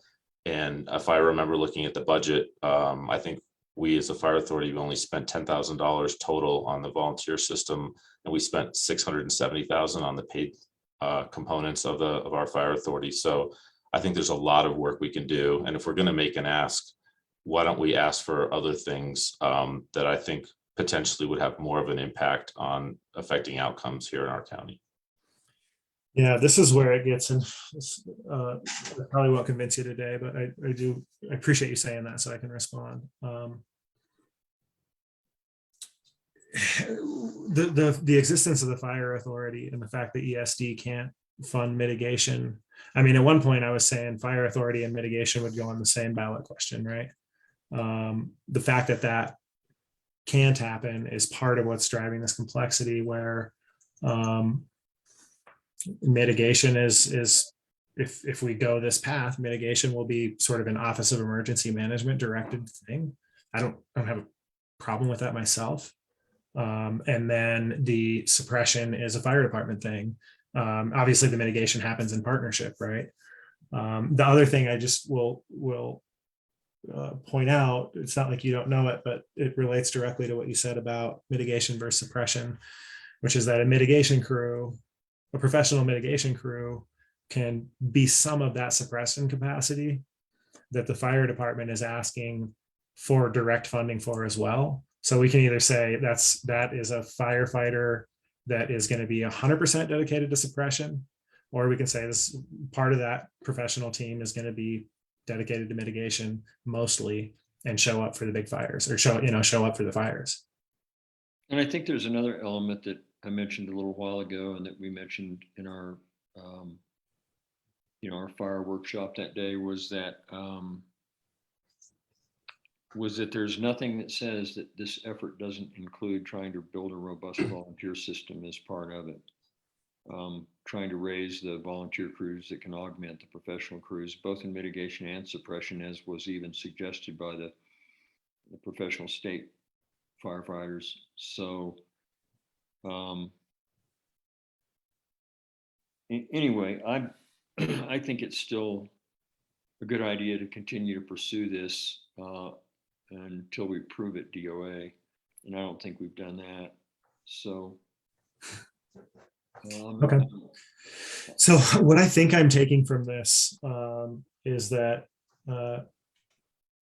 Peter can go ahead and sorry, Peter. He probably has other things he could do too. Peter will help us with some ballot language.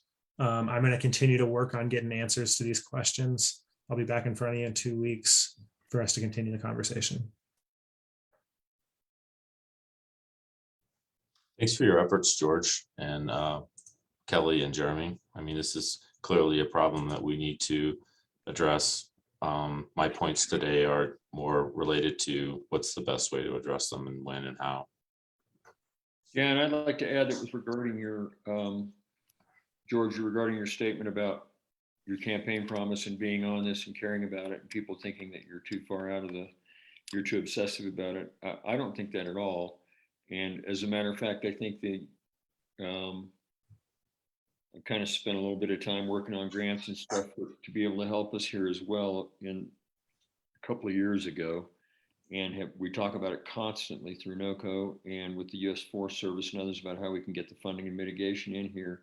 So I just want to offer support to the idea that it's not at all obsessive, especially in light of what we're seeing happen everywhere from Boulder to Grand Lake to everywhere else. It's not just our forest, and it's not just houses in the forest, it's whole communities that can go down in a heartbeat.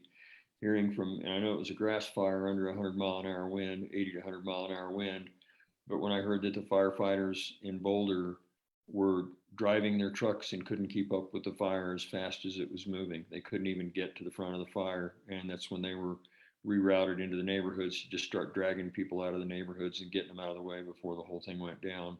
It's clear that we're facing different conditions than we have in the past, and I think it's really important to pay a lot of attention to and try to come up with a solution. I think it's only that, I think what's really driven the local mitigation argument more recently is the idea that the feds are strapped enough for cash to do something about it with their immense amount of public lands that they're trying to put it where it can actually do the most good, as Sean mentioned earlier, by putting it in places where people are working on their own closer in defensible space, protecting towns, roads, avenues of egress, and things like that, because they don't want to try to reduce the risk of wildfire on public lands if they know that the people in the area are not creating adequate buffer zones and strategies for taking care of people in case of an incident, or to try to reduce the severity of an incident. So I think it's real important. Thank you. And just one clarification, I received a question when I was campaigning that I did not have a good answer to. So now I think I have a better answer to that question, which is, well, it's going to take some investment. And here's a plan. Right. So anyway. Kelly, I saw you had your hand raised. Did you have something that you wanted to add before we close this conversation down for now? I just say that I'm open. I would like to meet with each of you at some point. I know I potentially have George on Thursday, and to show you what we have been doing to enhance our volunteer program and costs associated with that, and what the actual amount we put towards our volunteers is, which is if you look at it closer, it's over $200,000. So it's something I would like to share with you and discuss if you have opportunity to meet with me. My schedule is pretty open. That's all I had. Okay. I think we're at the end of our agenda for today, unless there's something else anybody wants to bring up.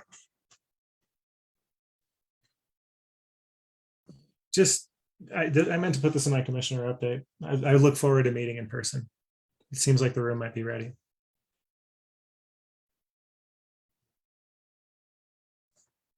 We're close. Right, Beth?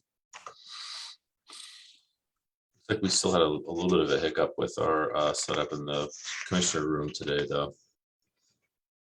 Or was that just the power surging? No, we had power. The power went out in Georgetown. Yeah. I thought we had a UPS at the county building. We have a generator. We have a big generator, but most of the stuff that's on it is the life safety stuff, like the 911 center, the confinement center. So a lot of the extra peripheral stuff is not on the main generator. I thought our board meetings was critical. I guess not. Internet access? How am I going to watch cat videos? It does raise the good question of why we're not on a UPS and why we went down. We have a UPS in the hearing room backing up the AV stuff. But as far as like every single laptop that we're all on in the building, all being on a UPS, no, we're not. Or the network, probably more like it. I mean, laptops have their own batteries that. Yeah, the servers are on the generator. Yeah. So. Okay. Well, thanks, everybody. I think we're done for today. We're adjourned. Thank you all.